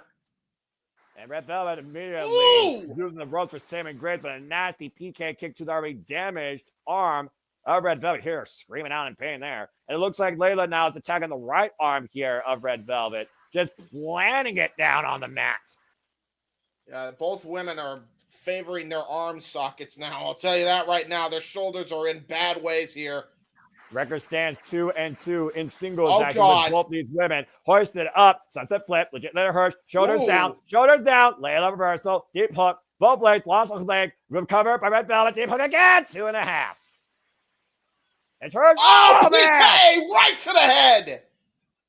Velvet's knocked out, no! Oh, that was a desperation cover. And to your point, she didn't grab a leg, but that was incredibly close. Hell of a matchup here, man. And both of these women looking for the knockout shot and taking on in the process. Kick out. And Hirsch now grabbing the arm. Possibly just a time across the armbreaker. She got all of it, and look at the way she's desperately trying to get her wrist. And again, right now, Red Velvet, though, but you see Leyla trying to reverse, pops into a triangle hold, but again, the strength, can Red Velvet hoist her up here? She's got the height advantage. Can she grab her? Plant her down. Matchbox powerbomb. Oh! There's a spinning heel kick while she was in a seated position. Up with Hirsch's head, too. No! And now Hirsch with a couple of fingers was able to get the rope break in the nick of time. And what a belt we are seeing here. And I never seen it earlier. And now she kicks the good arm. Now trying to get both arms center. Hook on the far leg. And a 2 count again. 2 9/10. Both these women are literally trying to take an arm in the process from the other. This is about as stalemate as a grudge bout we've seen all night. Yeah, no doubt about it. Oh, God! Jesus Christ! What an overhead right by Red Velvet! And I think she just might have gotten a knockout win here. Referee might have to call it here. And Velvet trying to literally lift what really seems like dead weight. Paul Turner might call it to your point here if Leyla can't respond. It has to be it. Like, she is nowhere. She is not even close to conscious after that. And it might as well be a TKO at this point. How fitting considering Red Velvet's background and her family has boxing in it. Uh-oh. And wait a minute, maybe. Hold on! She played possum! Oh! Snake eyes! In the corner! And like now, legit Leyla Hirsch saying this is her time. Hoisting her up. Shoulder count. And again, the left shoulder gave out. Oh, good counter. Oh, Jesus, trouble in paradise. That's it. Leg hook off of her head. Red. No. What? 2.9. Leyla Hirsch kicks out. I don't even know how the hell she's still conscious. And now Red Velvet's got to dig even deeper into her cookbook, playbook, whatever the hell you want to call it. She was looking for that overdrive earlier, the final slides instead, trying to take her head off. And now Red Velvet, what the hell is she doing here? What the Velvet's hell gotta be is careful. Velvet doing? Oh, come What? on. Oh, okay. Now she's being naughty. This is not right. What the hell, man? Red Velvet, what the hell are you thinking? Paul Turner now trying to get that freaking turnbuckle out. Oh, look at it! Oh! What was that? I don't know, but you may have not laid out for an object. Are you fucking kidding me? You gotta be out of your mind. Red Velvet got the TKO win pretty much on Leyla Hirsch via a foreign object. I think it was a pipe. That desperate stick. I think you're right. Are you fucking kidding me? Red Velvet couldn't find a legit way to beat Leyla Hirsch and went to dubious means you're right with a fucking wrench. She literally screwed her in the head with a damn tool. Oh. Well, just like at ECW One Night Stand, they had a kendo stick right to the head of Chris Jericho. Lance Storm got the victory that night. This is the dish being served up by the friggin' Ring of Honor Women's World Television Champion. It needs to be taken back to the kitchen and thrown away. That was despicable. Yeah, I was about to say 9 years after that match, we see the very same thing here. This time it was a wrench in this case, getting the victory here for Red Velvet. What a definition of a ratchet. Speaking of which, as we move forward, time to go our Pure Championship Open Challenge. Lee Moriarty of Tiger Style has called out the entire world to prove who is a better technical wrestler than him. Time for an open challenge, which hopefully will be Pure versus that stain of women's wrestling we just saw. Unbelievable. Anyway, this match, of course, stems off the fact Lee Moriarty was able to beat Willie back in sudden death territory at Death Before Dishonor with wins over the likes of Angelico and stopping Matt Taven from getting the Grand Slam. Lee Moriarty of Shane Taylor Promotion is out now to prove why he is truly the best technical wrestler on the planet and has put out an open challenge to anybody for the Ring of Honor Pure Championship. Who will step up? Who will actually be able to handle Tiger Style? As Lee Moriarty says, protect your neck. Whew. Seriously, though, what the hell was that bullshit? That was some bullshit indeed. And now there are our three judges, Rocky Romero, Christopher Daniels, and Jerry Lynn. Christopher Daniels and Jerry Lynn know about this title very well, and the King of Sneaky Style might know a finger or two about holding on to championships or winning them. Unfriggin' believable, though. Yeah, that was a sad way to end up what was a great wrestling match up to that point, by the way. I wonder who's going to step up and answer the challenge. We're going to get the opponent first, the champion. We got the champion. We got Tiger Style in the building.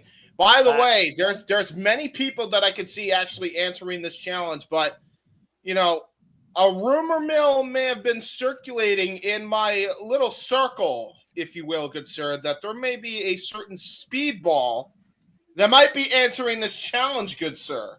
So we'll have to wait and see what happens. But speedball is the heavy rumor going into this contest. Well, all I know is that legit Leyla Hirsch is rightfully so deserving of a rematch as we get ready for this bout in Tiger Style here. And of course, Lee Moriarty is the 15th Ring of Honor Pure Champion in his company history, going into his 147th day as champion, and this will be his 4th defense. I'll lose my shit if it's speedball. We'll see what happens, man. There's a couple of guys it could be. It could be Josh Alexander as well, but heavy rumor is speedball. We're about to find out the hard way. Lee Moriarty doesn't even know who his opponent's going to be. He's the one who issued this damn challenge. Again, this champion's prerogative, but also your own hubris be your own downfall. Shane Taylor might really be hyping up Tiger Style for a downfall here. It's one of those things you want to test yourself, but how well are you truly prepared for the unknown? I guess we'll find out tonight. And but having somebody you can't prepare for. Let's see who it is. Sheldon Benjamin, Nora Suzuki. Who is it going to be? Ring of Honor alumni?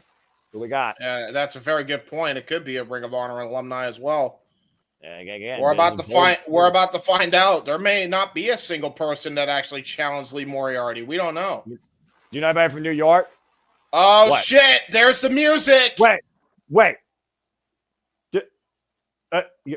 No way. No way. Huh? What? Nigel McGuinness! Oh, shit! What the hell? Nigel McGuinness is answering the challenge! No fucking way!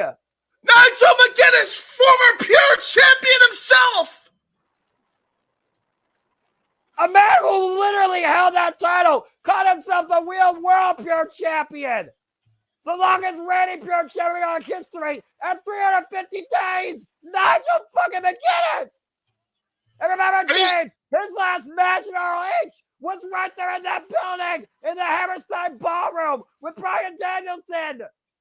For the Ring of Honor World Championship, no less. By the way, how do you spell that, by the way? How do you spell his last name? I'm putting that in the freaking graphic. I don't care. I'm putting that in the ticker. Fucking.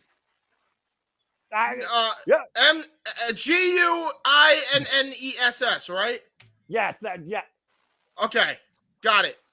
That title was defined by fucking Nigel McGuinness and that jawbreaker lariat. Ring of Honor alumni, welcome back home to UINNESS. Fucking Nigel McGuinness! Wow. How do you spell it?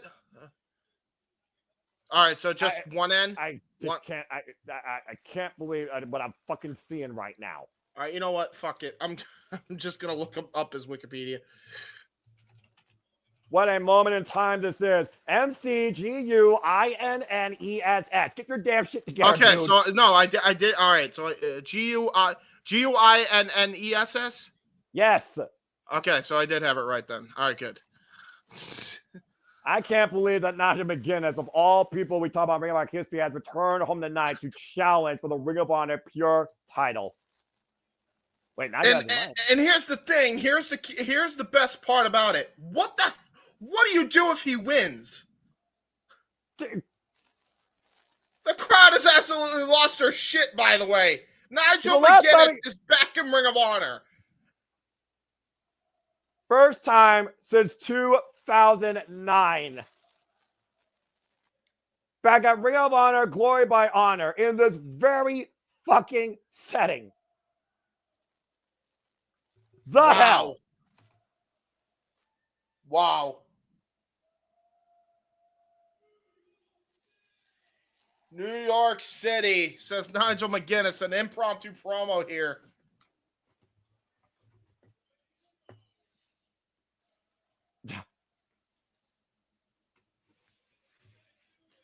What?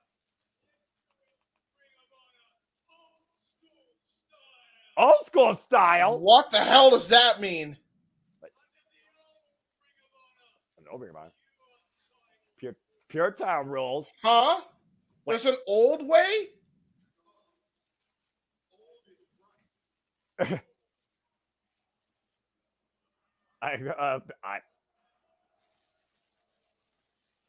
You don't call Nigel McGuinness out like that.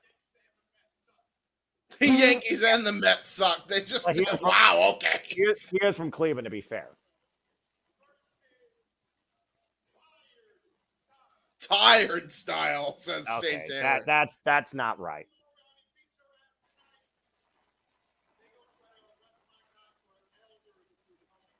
Oh boy, you should not talk that way to a Brit like that. Nigel's awesome. I agree. This is Ring of Honor wrestling. Is that what they're chanting? I thought they were chanting "Shut the F up." That too. No, you're right. They are chanting "Shut the F up."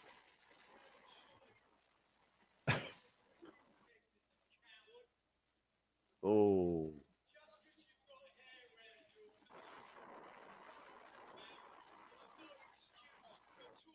Oh! All right. Well. Oh shit. Them fighting words now. Oh shit. Oh shit. Woo-hoo-hoo. Okay, so what are the old school pure rules? Oh! Damn. Nice comeback.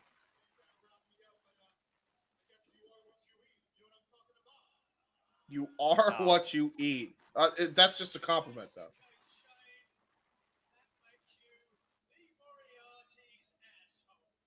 Ah! Lee Moriarty's asshole. Okay. All right.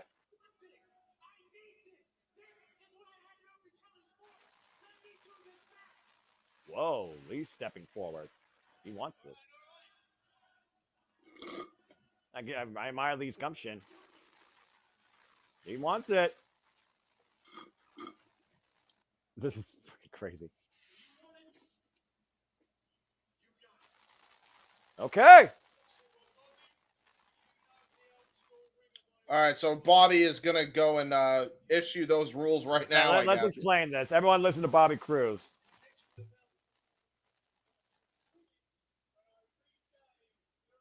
If Nigel McGuinness regains this title, 2024 has officially going to be the greatest moment of the year.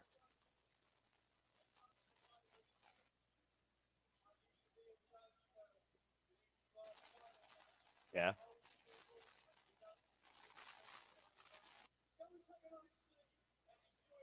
That's true. That's right. Old school did not involve judges. All right, then. All right, Bobby Cruz, break it down. All right, here we go. Pinfall submission count us win. We get 3 rope breaks each. Pins or submits can be happening in the ropes once rope breaks are exhausted.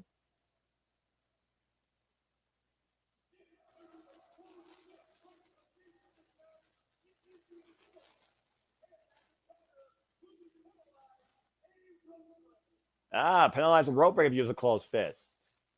Oh, okay. So that's the old school rules. Got it. Yeah, the closed fist doesn't mean you're disqualified. It means you lose a rope break. And referee Mike Polsey, the Ring of Honor Pure official out here, we have truly gone back in time and opened the time capsule, James. Lee Moriarty is defending the Ring of Honor Pure champion against Nigel fucking McGuinness. Under old school Pure rules.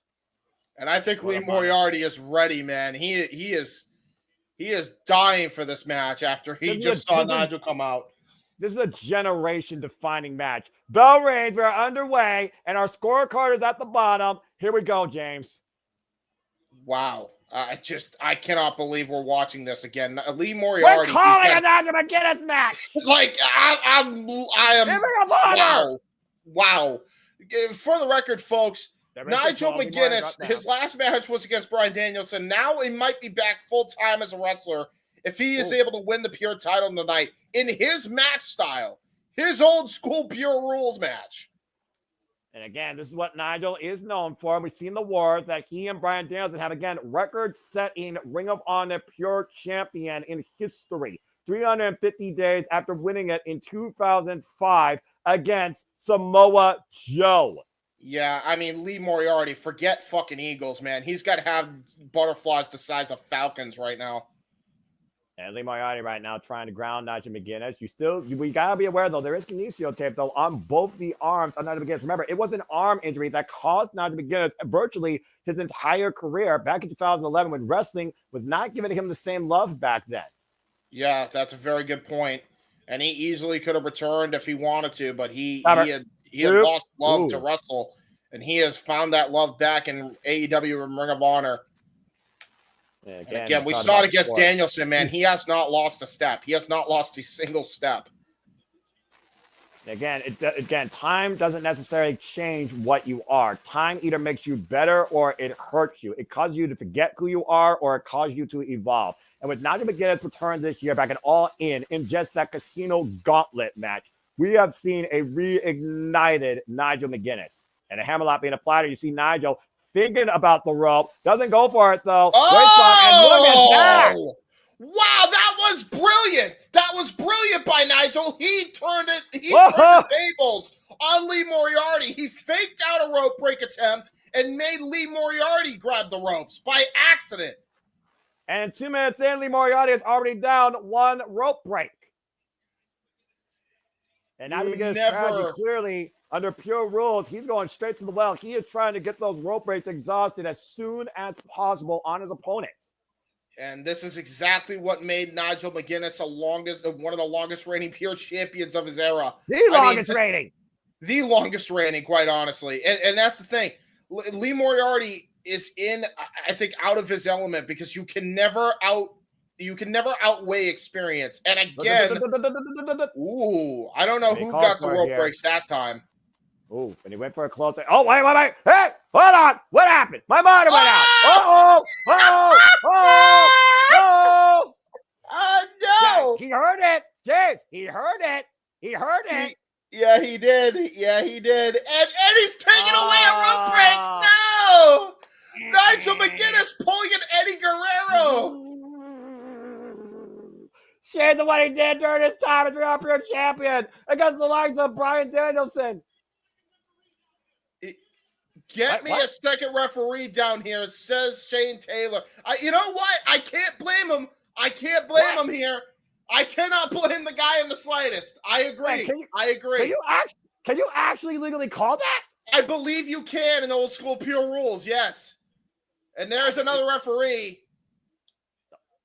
Clearly, Shane Taylor's been aware of Nigel McGuinness' sneaky actions, and that's surprising by Shane Taylor, who's been very sneaky and underhanded himself when he was one of the most dominant Ring of Honor World Television champions. But truth be told, I guess to be fair, Lee Moriarty's been punked already in the less than 4 minutes.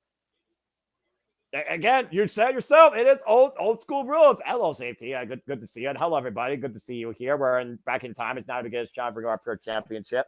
Again, with wins over the likes of Komander, Delirious, Roderick Strong, Homicide, of course, his wars with Bryan Danielson, Austin Aries, Claudio Castagnoli. He even once won and held on to the Pure title, James, via count against Christopher Daniels. Oh, wow.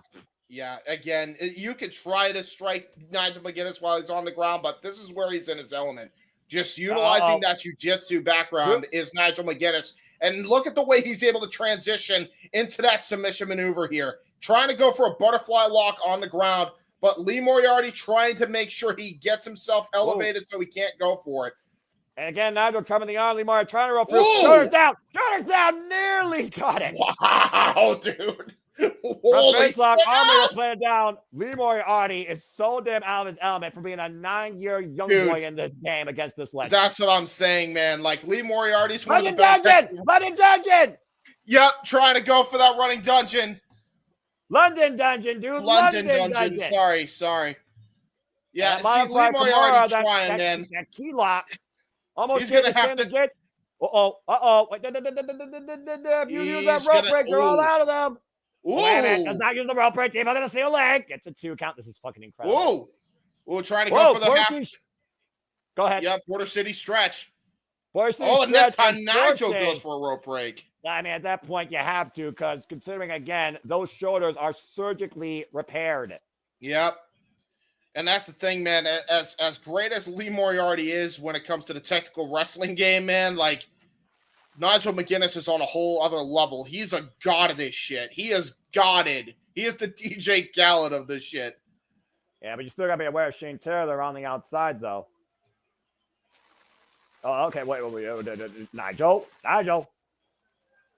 Again, a lot of jaw jacking here. Shane Taylor, though, might be playing a distraction here. Paul Turner trying to keep Shane Taylor at bay. And Nigel needs to put his focus back in on the European champion. As Lee Moriarty, he's poised. He's scouting from behind. Oh, no!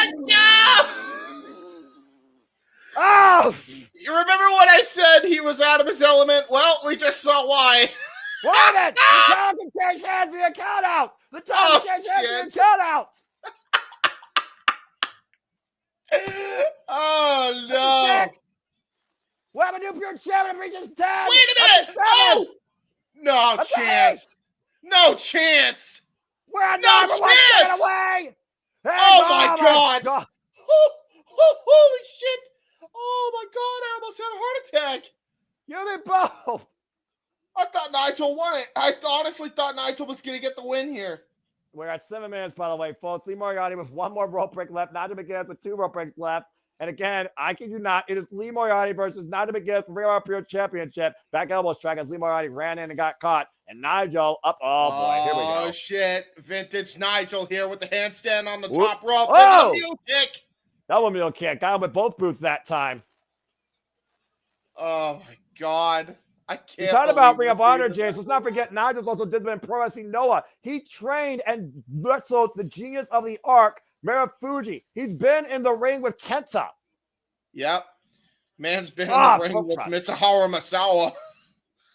And Nigel McGuinness once again creating distance and falling up out of the corner with a Oh, massive uppercut. Fucking goddamn good night, Lee Moriarty. You just got knocked the F out, man. And again, uh-oh. Tower of London. Oh, Tiger Style escape. Back elbow strike. And once again, Nigel creating distance. And Lee Moriarty running with his own uppercut. Got both arms. Belly to belly. Shade to Shane Taylor, his mentor. What an uppercut by Lee Moriarty. I wasn't expecting that at all. We were expecting half the shit we've seen so far now. We haven't even hit our main event. Up to Yeah, the that's a top good rope. point. Nigel again. Uh-oh. Now has his head hooked. Oh, they got it! No way. The champion. Put the near leg. No. Holy shit, how? The veteran employer is also capturing the near leg and arm, preventing an attempt even at the rope break, forcing Tiger Style Lee Moriarty to kick out. This is insane. And again, the methodical nature of Nigel McGuinness. And once again, going back to the London dungeon, working the arm. Got it It's fully just locked ring in this and time. applied. Moriarty needs to make a choice. He either loses that arm or uses his last rope break unless he can find a way to escape, trying to turn his body over. But Nigel's got that cinched in. Oh, there it That's is. it. Uh-oh. Dropbreaker lariat, counter, waist lock, O'Connor, roll, Lee Moriarty, cover, 2, and Nigel escapes. Now Nigel, Jesus. cover, 2, and kick out again. Whoa. Going back to the border seam stretch. Brilliant Remember there by this? Lee Moriarty. And remember, McGuinness used his first rope break earlier, and Lee trying to stop the hand. Trying to keep him crawling to the ropes. This is the only move so far that Lee's been able to cause Nigel to use his rope breaks with. And once again, forces Nigel to use his second rope break. We are tied. 1 rope break left apiece, just under 10 minutes. And now Lee Moriarty finally back into his element. He's not letting Nigel get into his head anymore. He's finally got the win here. He's finally got the advantage against Nigel McGuinness. Tied 1 apiece, and he's in control. Again, the pain in your biceps, so that lactic muscle just building there. Again, another throat thrust with Lee Moriarty. Lee Moriarty still feeling the pain in his arms, by the way. And Irish whipping Nigel up and over again. And Oh, God damn, what a high kick right to the side of the head. Good boy, roll up. Kick out by Nigel at 2. Once again, And going again, back. border city stretch. Oh, no. This has been the tactic by Lee Moriarty this entire match, hyperextending that shoulder and the cravat on the neck. And again, he has Nigel played away from the ropes and forces Nigel to use his third rope. Lee Moriarty now has the advantage. Lee Moriarty has it, man. I am shocked here. Like, Lee Moriarty has a game plan, and he has worked it out to perfection now. Well, here's the thing, though, James. It's the same game plan. How many times can you use that game plan, especially now? Oh, knife edge chop. Nigel has no more rope breaks. That Nigel hasn't figured out a way to scout it and counter it. That's a good point. Waist lock, We're gonna O'Connor go for roll a again. counter. Going for the deep roll up. 2, and got the rope. And the second no! from Lee Moriarty. Shane Taylor might have inadvertently screwed his own guy. The rope break has just been used by Lee Moriarty, and we are back to the drawing board. It's anybody's ball game. There's Nigel. O'Connor. Wait, cover. 2.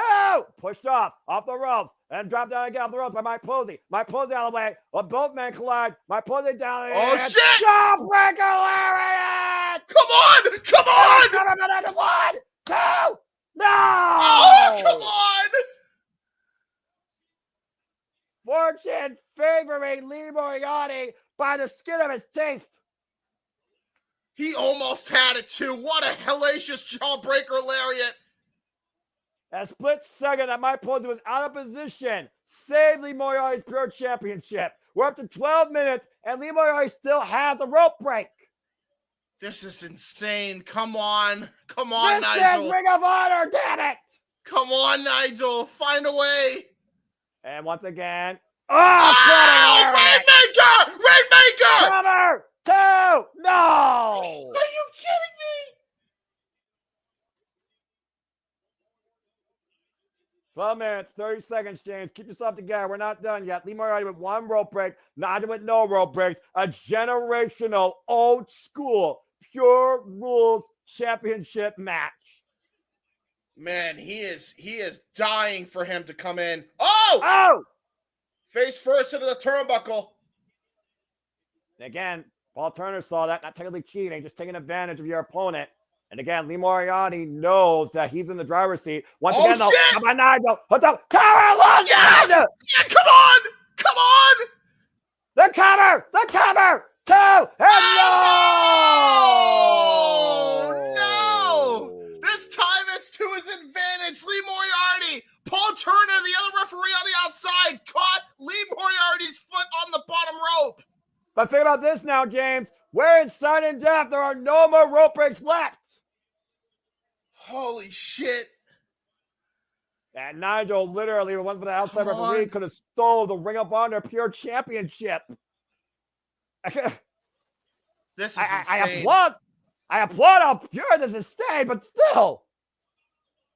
I'm loving it, man. And again, 13 minutes, 45 seconds, no judges, no rope breaks. Holy uppercut from hell by Nigel McGuinness. Anything's legal in the ropes now, too, by the way, James. Keep that in mind. Big uppercut here by Lee Moriarty and Nigel. Now we're going to really test Yeah, this. I was about to say, man, you're going against the master of the European uppercut, Nigel McGuinness. But this is what Lee Moriarty wanted. This is what Lee wanted to test himself with. This is what Lee wanted to do to prove he's the best pure technical wrestler. He's beating the franchise of the pure division. Uppercuts being exchanged here by both men in the middle. If Lee Moriarty beats Nigel McGuinness, he's GOAT for life in the Ring of Honor Pure Championship history books. And a massive no doubt in my mind. And Lee Moriarty getting the better of the exchange. Nigel maybe a little bit winded. Now Nigel with a barrage of his own European uppercuts. Then the shots being delivered on play by both Lee Moriarty and Nigel McGuinness in kind. Jesus Christ. Oh, wow, dude. Here. Who's going to get first? Who's going to waver? Who's going to fall? And again, Nigel McGuinness firing back here. It might be a pure rules match. He can.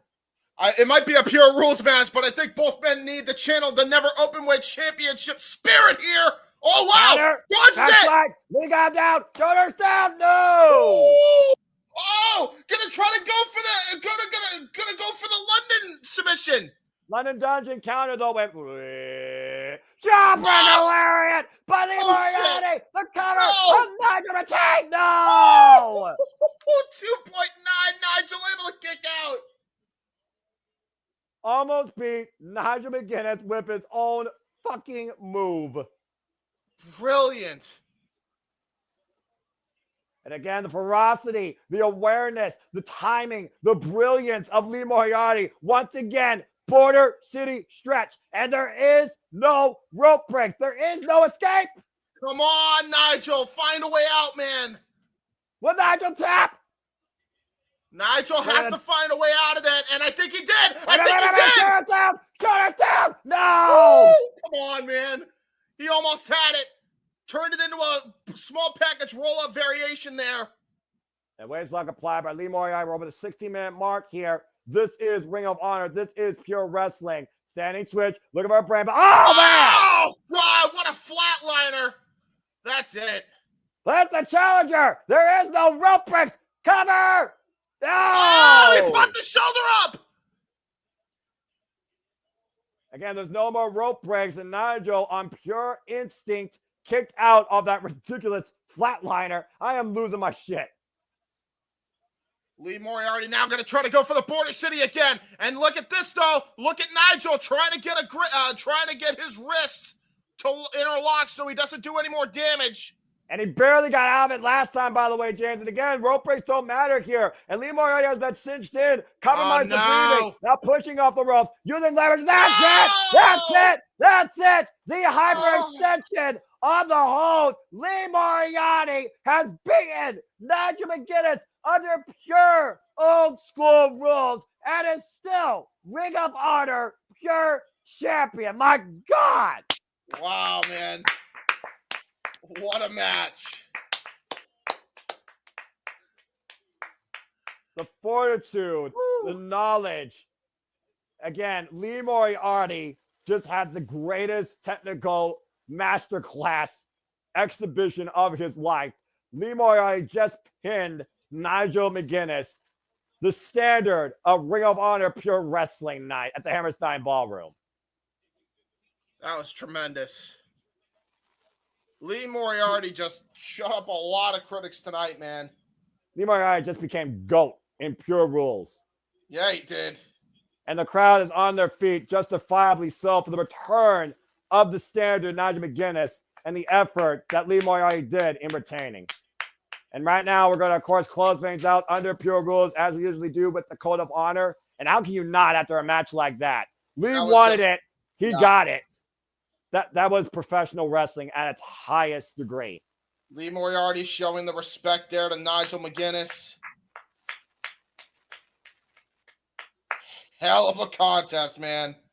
If that's Nigel McGuinness' swan song on pro wrestling, talk about literally ushering in the next generation. He still got it. He never lost it, but he did not gain it back tonight. Lee Moriarty is the best pro wrestler on the planet right now. There's no argument there, James. No doubt. After a match like that, you beat the GOAT of Pure Rules in an old school Pure Rules match. There's no doubt in my mind, man. You're one of the greatest. Nigel McGuinness, during his victorious run, James, went undefeated in that building as Ring of Honor Pure Champion. He lost for the first time in the Hammerstein Ballroom under Pure Rules. And look at that, man, holding up the Ring of Honor flag. And rightfully Brilliant. so. We love you, Nigel McGuinness, and we thank you always for holding the standard that is Pure Rules. You were wondering if they were going to dust that shoulder off again, James. Well, you just got your goated commentary moment of your life. I would have lost it if Nigel pulled out the win, man. I would have absolutely lost my voice. Still a kind of night, Ring of Honor World, Ring of Honor Women's World, and of course, Ring of Honor World Tag Team Champions online. Speed of which we're going to switch gears now to a match that will be anything but honorable. Dig what I'm saying, man? For the first time ever, it's a double bull rope match for the Ring of Honor World Tag Team Championships. James, I mean this wholeheartedly. It was an honor calling arguably my favorite match I ever got to call with you. We just got to call Nigel McGuinness for their old school Pure Rules. I could die tomorrow. I couldn't believe that was the match we just called. Like, that was insane. I'm a fan of this business for life. I love pure wrestling. You don't get more pure than Nigel fucking McGuinness on Old School Rules. That's professional wrestling! Damn it! This show might be GOAT of the year for me right now. My God. Every time we think Ring of Honor is lacking, the pay-per-views always make up for it. Every single damn time. Oh, my God. I got to breathe for a moment. Excuse me. Let's go ahead and brief up to speed, though, on this bull rope match. Again, the Sons of Texas, who became the Ring of Honor Tag Team Champions, have been taken on a righteous path, anything but the word, as Dutch has made it personal, taking Dustin Rhodes, coveted cowbell given to him by his father. Dutch, a student of Dustin Rhodes, as the Righteous look to claim the Ring of Honor Tag Team Championships, saying that this is their destiny. And tonight, in the first ever double Texas Bull Rope match, it very well might become a reality. Good question. Here's a question for you, by the way, Noah. Are Dustin Rhodes and the Von Erichs still also the Ring of Honor six-man tag team champions as well? Or did they lose those? They are still the Ring of Honor six-man tag team champions, as Dustin Rhodes is still a double champion in Ring of Honor. But knowing what we've seen tonight, there very well might be a real chance that this one last ride might be literally going closer to E if Dustin Rhodes lose this Ring of Honor tag team championship tonight. Yeah, and keep in mind, the Righteous are no stranger to tag team gold. Six-man tag team champions in their own right. Now looking to make it the world tag team titles here tonight. Just the two of them now are left in the Righteous. Adorned in white, by the way. And there you see that coveted bell and bull rope worn by Dutch, stolen from Dustin Rhodes, leaving him a pool of his own blood and smearing the blood on it in his Rhodes Wrestling Academy last night. Oh, boy. Oh, boy. Oh, shit.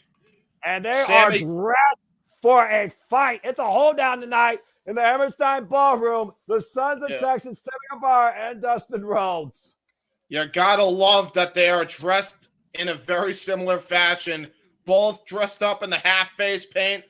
Both are dressed up in the cowboy. I believe they're actually dressed up as Dusty Rhodes' tag team partner and Dusty Rhodes himself. That's what they're dressed up as tonight, as we are not wasting any time.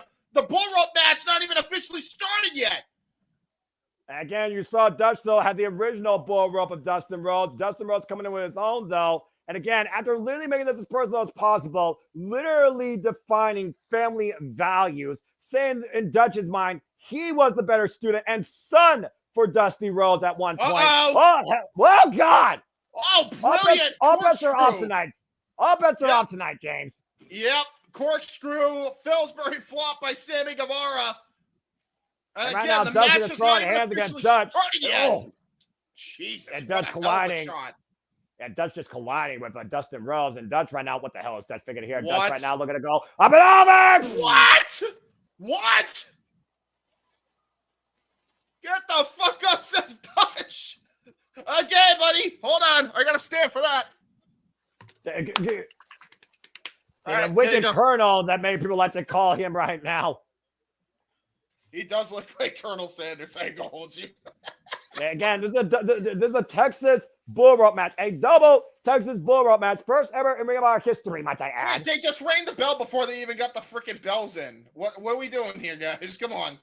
Well, technically, they gotta brace each man to a bullrope. Oh, okay. That wasn't a bell. That was actually the legitimate cowbell. That's a cowbell, you idiot. Wait. God damn it. The referee needs to get some goddamn control. You can't control it how personal this got. Oh. Jeez, there's that vintage uppercut by Dustin Rhodes. Watch out. Slam. And again, right now, Dustin taking out Vincent. Now Dustin squared off against the Dutch. Again, the man that he hates more than anything right now, standing in front of him here. We learned so much about the lineage, of course, of the Rhodes, of that Bullrope, of course, from Dustin Rhodes in that personal video. Double suplex there. Yeah, double suplex by Sammy. Ooh, gonna go for a shooting star moonsault. Sammy, standing moonsault. Got all of it. He's actually on Dutch. Jesus Christ. And Dustin right now, follow up. Shining Wizard. And shares Keiji Muto, a wrestling genius in his own right. I talked about wrestling geniuses earlier, genius of the art, Mayor Fuji. And again, Brandon Martinez, to your point, this match has not officially begun. It's been nothing but a fight as we finally got the Sons of Texas with a Bullrope in hand. Again, folks, it's a double Texas Bullrope match. There we go. By the way, you completely cut off on my end. I don't know why. Well, you know what? It's been a long-ass stream already, dude. We're 3 hours in, and it doesn't feel like it was even 3 hours. We just called some of the greatest wrestling of our lives. And we're still not done yet. First fight. Yeah, this is just gonna be a Donnybrook here. Oh no. And remember, one of those cowbells is the very cowbell given to Dustin Rhodes by Dusty Rhodes himself. Yep, and that means there's 3 different bull ropes here tonight. You see Dustin right now making sure that both men are braced. Again, each man will be braced with a bull rope. And that bull rope can be used as a legal weapon. Bell rings were finally underway. Again, the only way to win, pinfall submission. There are no disqualifications. And this is for the Ring of Honor World Tag Team Championships. This is not good for Vincent and Dutch. I'll tell you that right now. And James, considering this is a double since it's bull rope, in case of double presentation, the match will stop by ref's decision. And the titles can change hands by that too. And here we go. Yep, and we're not wasting any time. It's just been an absolute Donnybrook right off the offset before we even got the bull ropes on all 4 competitors here. Oh no. Oh no. Well, I think we're going to get a little bit of Shattered Dreams now. I mean, you know, I'm pretty sure that the righteous are trying to usher in nightmares, and I guess the Sons of Texas want to share stuff indifferent. Oh, boy. Oh, God. This might be bad. I don't think Vincent and Dutch are going to be able to have kids! Sons of Texas Woo! shattering dreams in both corners here tonight, north and west. Yep. North, south, east, and west.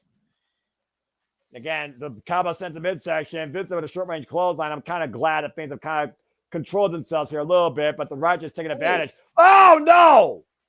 Right onto Grab that the bell, bell! by the way. Yeah, Yeah, right onto literally that face cowbell. first. Oh! Double team by the Righteous. Here's Dutch with the cover. Kick out it too by Dustin. Whew. That was a great combination move by Dutch and Vincent, man. And again, you talked about before how they isolated Dustin Rhodes as the target of their attack. And That's the bell. That's the original bell. Oh no. And Sammy, oh! Oh, super kick by Sammy Guevara to cut him off at the pass. And Dustin Rhodes rocking Dutch right now, and Dust sent up and over to the floor. And again, they got to be careful not to try and strangle each other out there. I don't think Dustin cares at this point. I don't think Dustin cares at all. And I don't think Sammy does either, to be fair. I mean, chair is perfectly legal here, too. Again, there are no qualifications. Whew. Oh, boy. Oh, God. And right Dustin. over the small back. Oh, man. Brace in the back of Dutch. And Vincent bracing some of Guevara's arm. That's the way to take a shoulder out of the socket. Yeah, that's not going to be good for Sammy. Oh, God. And he has a history of shoulder problems, too, by the way. Yeah, but again, Dustin's hatred over Dutch, though, I don't think he's aware of what Vince is doing or doing to his tag partner. And again, if pinfall or submission or infestation happens inside the ring, the Righteous could win the tag team championships. Yeah, and look at this, man. Dutch with the ground and pound, just laying shots right onto Sammy Guevara's head. 'Tis the season for holiday beatings, and we'll be back here tomorrow night with more with Christmas Collision from the Hammerstein Ballroom as they go coast to coast, 8 p.m. Eastern Standard Time following the NBA playoffs. And again, James, the gift that keeps on giving, AEW Diamond Fury Thursday will be Wednesday night on Christmas, Wednesday, 8 p.m. Standard Time on TBS. And yes, folks, we'll be covering all that one way or another here at the Super Reliable Studios. Yeah, absolutely. AEW, the gift that keeps on giving, professional wrestling, damn it. Both men, both trying to go. God! Oh, Jesus! Both men down with a double crossbody. Both men with the same idea. Oh! A cowbell right to the gut of Dutch. And looking a little bit below the belt, if you ask me. And Bossman slam on the ramp. God damn, that was rough. Woo! And again, look how slick that ramp is, by the way. Dutch almost lost his footing there, even. Yeah, he did. He still maintained that freaking spinning. He was still able to maintain that leverage off that spin. Again, Dutch has been that unorthodox big man that always surprises us, James. Yeah, no doubt. And, I see barbed wire. Oh, God. Oh, no. God. Barbed wire table coming into play. That's not good. Oh, no, that's not good. Oh, good Lord. Now, watch out, audience. This place may have given homage to ECW and GCW, but we're about to take things to a whole different level of stream here shortly with Dutch and a barbed wire coated table. And by the way, it is caught. The actual cowbell is caught. The rope of the cowbell is actually caught in the barbed wire table. Yeah, I think Dutch just realized that as he just saw him try to remove it. And again, Brandon Martinez adjusting the wrist strap of Vincent and Sammy Guevara earlier here as action has slowed down with both Vincent and Sammy incapacitating each other in a mid-ring collision. How fitting in the middle of the ring. Yeah, Sammy and Vincent are out for the time being, and it's all Dutch and Dustin right now. The action all spilling out to the outside here. Oh, no. Oh, boy. Oh, God. Dutch going to look for a superplex to the outside through that barbed wire table. No. I sense destruction and disaster. Oh, wait a minute. Look at the way Dustin has that bull rope and cowbell in position, by the way. Well, again, though, Dustin's still in the worst spot here, all right? Because Dutch has the dominant position, front face lock applied, and Dutch going to send Dustin Rhodes for a ride. Whoa, and Dustin flying back, though, to your point. And right now, Dutch, though, the very precarious spot, and Dustin trying to take control. Oh, man, someone's going to have a fall from grace through hell. Massive headbutt by Dustin. And Dutch right now, he's looming. He's looming. Oh! Oh my God! Oh, Jesus! Right through the table goes Dutch! Imagine setting up your own trap and falling through it, James. Yeah, shades of when they fought the Dark Order back when Stu Grayson was on the righteous side. Ensuring that Dutch stays down and can't continue. Oh my God, he just Strain, slammed Vincent, that though. bell, by the way. He slammed that bell right into Dutch's head, but there is A low blow. Vincent. Yeah, a low blow by Vincent. Sammy Guevara immediately coming to the aid of Dustin here. Yeah, Sammy Guevara just unleashing against Vincent here against the ring post here as Dustin and Dutch are down for the time being. And Sammy. Oh, God. Oh, no! Oh, no! Face first into the post. Got nothing off that. And a sliced bread! And the Dudley Dog right onto the ramp. Vincent puts away literally people with that move. Sammy grabbing his face. He's lucky his face has been busted open. Yeah, he is really lucky, but I think that's about to change. The mood in the arena is about to change in a minute here because look at what he has. Are those Scissors. Yep. He is trying to cut that strap off, and he succeeds. Oh, good Lord. Vincent is free. And he's about about to to grab that disqualified belt. for it either. Yeah, it's all legal in this match type, and he's got that bell. He's got that bell. And the original Kappa of Dustin Rhodes right now. Sammy's down, Dutch is down, and Vincent teeing off against Dustin Rhodes after the low blow. No. He's going to try to choke Dustin now. With God, cowbell. As for No. not whom the bell toes, it may toe for the natural. And now look at this. Dustin trying to fight it. Oh, no. No. Again, can't breathe, you can't fight, and Brandon Martinez might need to call it, and that would mean the Righteous would win. Think what I'm saying, man? This is not good for Dustin, man. Again, there's the fingers, though. The fingers are inside that rope a little bit, but they're falling loose. Dustin is falling prone. Dustin's going out. Oh, God. Dustin's out. Oh! Sammy Guevara with the save. That backfired on Vincent big time. And double leg takedown right now as Dustin might literally be out. And Sammy again just teeing up against Vincent. Sammy looking after his friend and his tag team partner. Super kick. Rocks Vincent hard towards the center. Keep in mind, Sammy Guevara has been in this position before. You recall back to AEW Double or Nothing 2021. He was in this exact same predicament where he was the last guy on his team that was standing. And he's trying to get that win back for his team in the Sons of Texas. Trying to get that Sammy's local. Sammy's local, remember? Up and over! Plunger!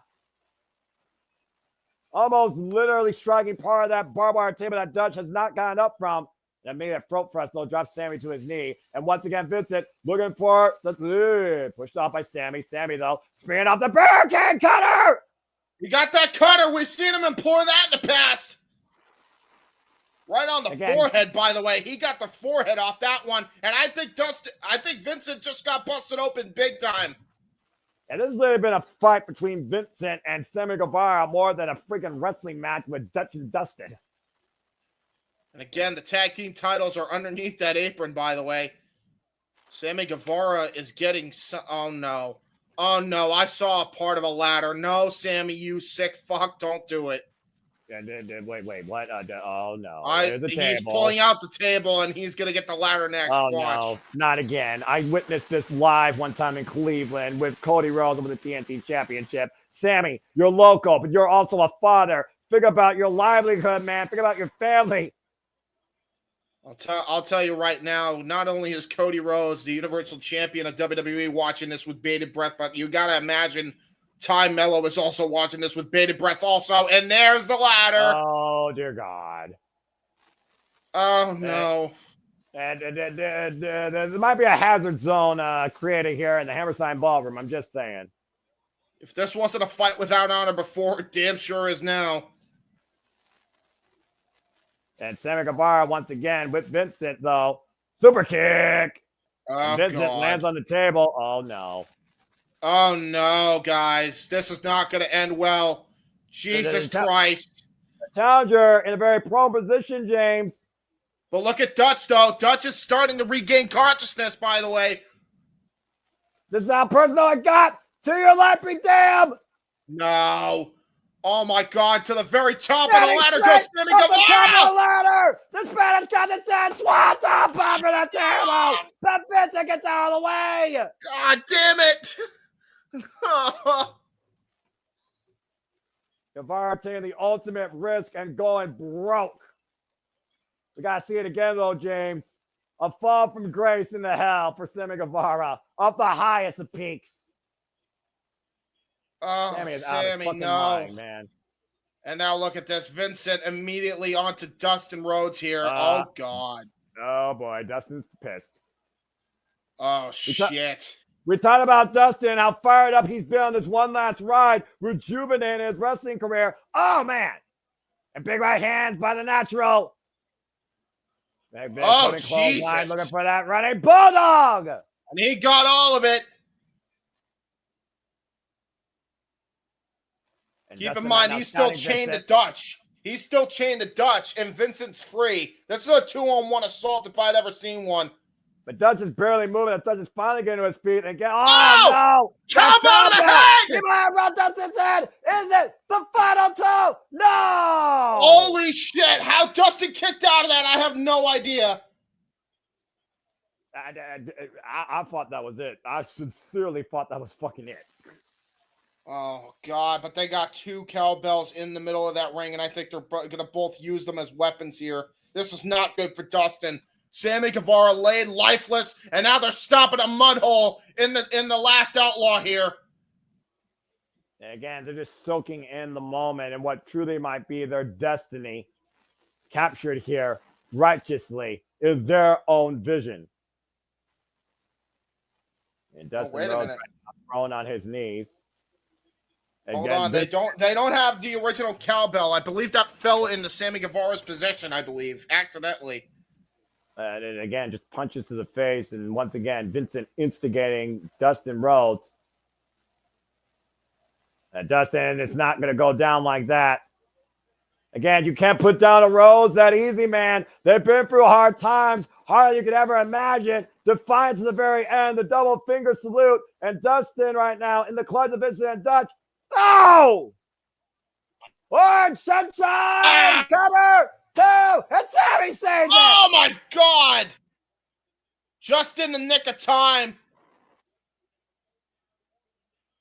And Dustin was going to go down. He was going to go down onto his shield and sword. And Sammy literally saving Dustin. One more time. One last ride continues for the Sons of Texas. Looking to ride off in the sunset. Still, bring up one of our tag team champions. Jumping knee strike. Dutch still up, though. Clubbing shots, swing and a miss. Massive cutter takes down Dutch, though. And Sammy fired up again. Throws himself in a Vincent up and over the floor. Yeah, with the cross body. Cactus Jack style with that one.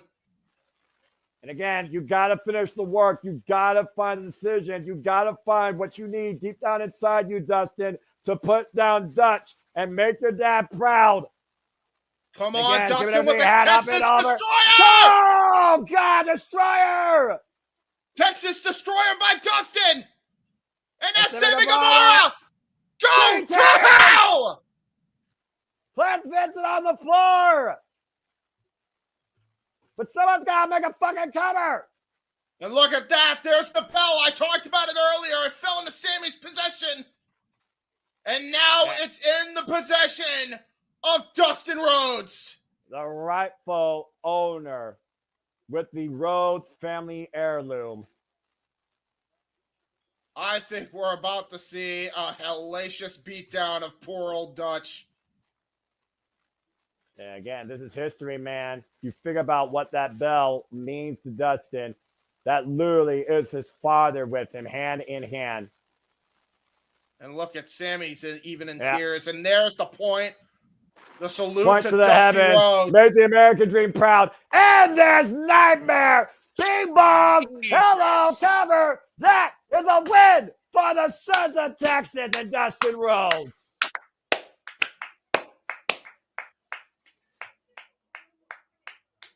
And the final bell tolls for the righteous. That's how you protect the legacy, James. Sure did, man. And that's damn sure how you respect and honor family. I don't mind being fucking wrong. Congratulations to Dustin, Rhodes, and Sammy Guevara, the Sons of Texas, righteously still Ring of Honor World Tag Team Champions. All the mind games, all the mental manipulation, all the physical confrontations and abuse, it was all worth it tonight in the Hammerstein Ballroom at this final battle. Averting a disaster. The Hammerstein Ballroom in an absolute wreck. While an embrace is in the middle of the ring for the Sons of Texas, and the Righteous fall short again. Dig what I'm saying, man. They came close, though. You gotta give them credit. Yeah, but the right team won tonight, James. There's no denying No that. doubt. No doubt. Whew, that was emotional. And again, for Dustin, in the mind of Dustin, that was absolute clarity. Congratulations to Sammy Guevara and Dustin Rhodes claiming sweet, sweet victory here at Final Battle.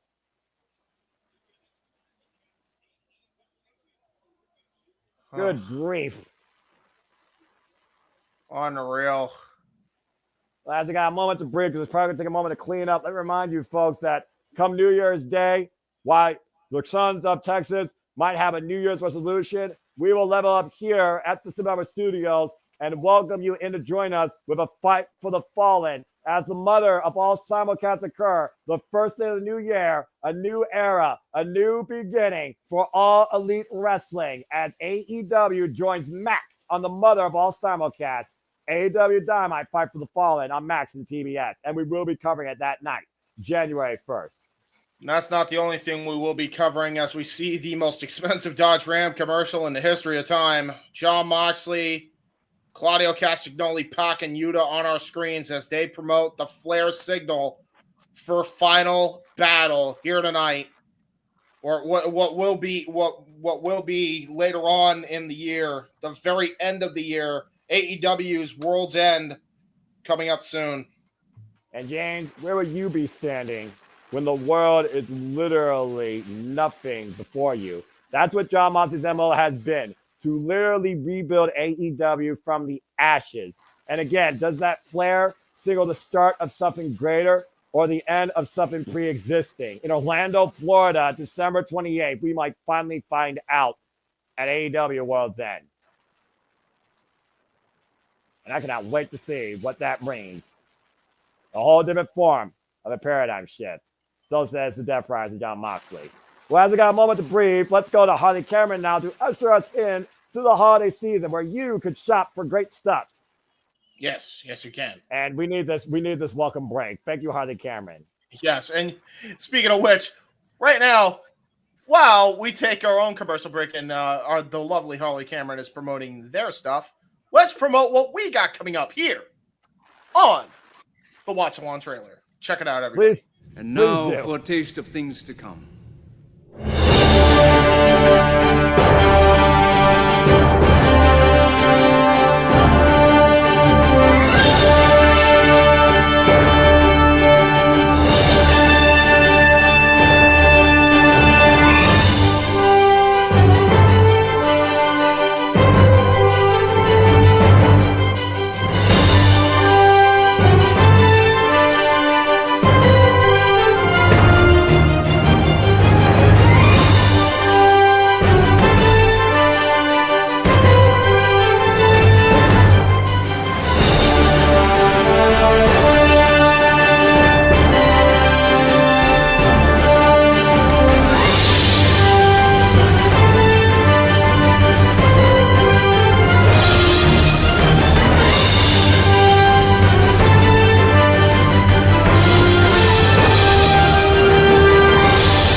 as always, folks, I'd like to remind and encourage you here at the Simple Lab Studios. If this is your first time tuning in, we hope you continue as we embrace, celebrate, and cover all the wrestling, all the wrestling, all the wrestling, all the wrestling, all the wrestling, all the wrestling, all the wrestling, all the wrestling, all the wrestling, all the professional wrestling. Damn it, whether you're a sicko, a fan, or whether you're a viewer, a casual, a hardcore, or a simple man or woman, we love and embrace all things wrestling. And we are now going to get back in action here with our Ring of Honor World Television Championship Survivor of the Fittest Challenge, welcoming in the Juggalo himself, Willie Mack. And of course, James, he might have a big advantage here considering how much history he has against the champion, the Machine, Brian Cage. Yes, he does. And he has actually gotten the X Division Championship from Brian Cage at one point in his career. So he is no stranger to that man at all. But Komander, he is one of the biggest signings that AEW has had since joining All Elite Wrestling's roster and Ring of Honor's roster. So he's a person to watch out for as well, as he just made his way to the ring. But this man has made a splash since going on his singles run. The United Empire's own Mark Davis. Welcome back, Dunkzilla, to your point. Former Ring of Honor Tag Team Champion alongside the Proto Star, now Kyle Fletcher, when they used to be Aussie Open. And Komander, by the way, also has fallen short to the Machine, Brian Cage, in one of Brian Cage's defenses of the Ring of Honor World Television Championship. Again, it's Survivor of the Fittest, folks. It's a 6-pack elimination challenge. The last person standing will leave the Ring of Honor World Television Champion. It was literally last year the title was vacated, James. It came down to Komander and Kyle Fletcher, and Kyle Fletcher won in the end. Yeah, he did. And now here comes Blake Christian, a GCW favorite, a New York favorite, here tonight in the Hammerstein Ballroom. Former GCW World Champion is Blake Christian. Yeah, but lately, since he's come back from Ring of Honor, he's adopted a whole different attitude that is anything but honorable. And I do wonder if he is going to come in here to a rousing reception or just a lot of audience aggravation. Either way, I don't think he gives a damn. But to your point, no stranger to GCW or the Hammerstein Ballroom. Mr. Allhart himself with plenty of history with multiple competitors in this matchup. Yeah, multiple matches with all 5 of the men he's going to be going up against here in this Survival Challenge. Yeah, and again, Safety and Anthony Perella and Darren G, you ain't kidding. This has been a freaking awesome show, and I thought we were going to have a new tag chance, but it wasn't the right this night. Hey, by the way, Willie Mack actually showing off his Juggalo Championship Wrestling knee pad. I just want to point that out. And, of course, here comes A.R. Fox, already another standout here who is 4-1 his past 5 matches, that one being a loss against the Machine, Brian Cage, for the Ring of Honor World Television Championship. But this guy's been a who's who in this business in Ring of Honor and previously challenging Claudio Castagnoli for the Ring of Honor World Championship. Yeah, and this man is a GCW alum as well, as this man has, graced the Hammerstein Ballroom multiple times in the past. And here he is again tonight. Yeah, but again, James, who better? Representing the Don Callis family, our current Ring of Honor World Television Champion who beat Atlantis Jr. for that title at Wrestle Dream, the Machine, Brian Cage. I honestly thought Brian Cage was Jinder Mahal for a second. I was completely thrown off by the beard. Hey, he looks like a really hairier LA Knight. Yeah, when you look at the face, actually, and that's no insult. That might be a fat life. Hey, to be fair, I mean, they used to be tag team partners, won the tag team championships with Percy Pringle by their side. So there is that little history there. And, of course, Brian Cage winning this Ring of Honor Television Championship and already defending against the likes of, like I said, A.R. Fox and Komander during his run. Again, who better? And newly minted in the Don Callis family alongside Lance Archer, known as Monster Machines. You got to wonder if Don Callis is watching from afar and if Lance Archer's in the building. Yeah, look at Brian Cage just showing off the World Television Championship. And again, that's what it's all about. Again, you're eliminated via pinfall or submission. It is a 6-pack challenge. Referee Stefan Smith for this contest. And we've seen Survivor of the Fittest, of course, crown a vacated champion. But we also seen champions retain the entire way underneath this form, Survival of the Fittest. Bell reigns were underway. Yeah, and Brian Cage, man, a multiple-time champion in his own right, multiple-time X Division champion, TNA World Champion, FTW World Champion, a Ring of Honor six-man world tag team champion. He has won all sorts of gold in his illustrious career. And you wonder what strategy might be the best employed here as Blake Christian immediately goes to the outside, and all 5 men slow start back so far. Blake Christian picking the ankles. Uh-oh. And Christian under. Oh, Jesus. And Willie Mack sent down the floor. And well, now things are breaking down. And Brian Cage actually himself, AR Fox, his last defense, by the way, his last opponent, military press. Toss! Christ. Well, I think we're about to get some big meaty men slapping meat with Mark Davis and Brian Cage. Okay, I need this one-on-one in my life. The two biggest men in this match, to your point. Spinning soulbot, rising knee strike, super kick. Great super kick. Mark Davis caught with a German suplex. Got all of that German suplex. Brian Cage, who better than the machine? Hey, he is a freaking machine. Dadgum. You gotta ask Tessa Blanchard about that. Right now. And, nice cartwheel escape by Dunkzilla. What the hell? Oh, wow. Dunkzilla with a big body drop. Delayed back body drop into a senton. That's on fall, but Brian Cage going outside for now, where, again, you can't be eliminated. Countouts mean nothing. And Dunkzilla, okay. And now we're getting a little Willie Mack and Dunkzilla action. Big man. I like big man action. All right. Dunkzilla, dude. And by the way, Dunkzilla just did a leapfrog. Freaking Mark Davis did a leapfrog. And now we got a big hoss battle here. Woo. And again, Willie Mack, former accident up in ropes. Look at the speed. Whoa, wow. Jesus Christ. Into a leg lariat right over the face of Mark Davis. Willie Mack in full control now. Oh, here we go. Now we got two different forms of chocolate here. We got AR Fox and Willie Mack. Well, one side chocolate. Oh, God. Okay, that was a unique offense there by AR Fox. I was about to say types of chocolate, but I might want to shut up. I'm about to say, be careful, boy. Especially because I'm not going to consider you offensive, but I am mixed. Oh, the forearm smash, though, by Blake Christian. Up and over. AR Fox scouting him, though. Wow. Revisiting the history of GCW. And there's a taker dive there by AR Fox. Again, it might get crazy. And now another one by AR Fox on a Blake Christian. And AR Fox flying to and from both sides. And he took out the machine with that crossbody that time, along with Willie Mack. And from LAX to freaking JFK, dadgum. The Hammerstein Ballroom has been absolutely electric here tonight for Ring of Honor Final Battle. Still to come tonight, Ring of Honor World Championship and Ring of Honor Women's World Championship. Komander with the midsection kick though.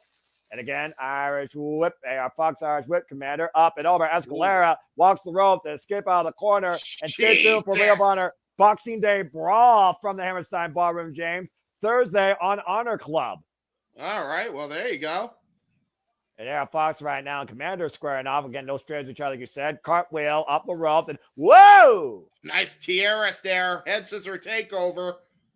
And there goes Blake Christian. Caught off guard. Now Komander, Oh, God, gonna go for a springboard. Bringing off the top rope. Oh, my God, Sky Twister press there by Komander.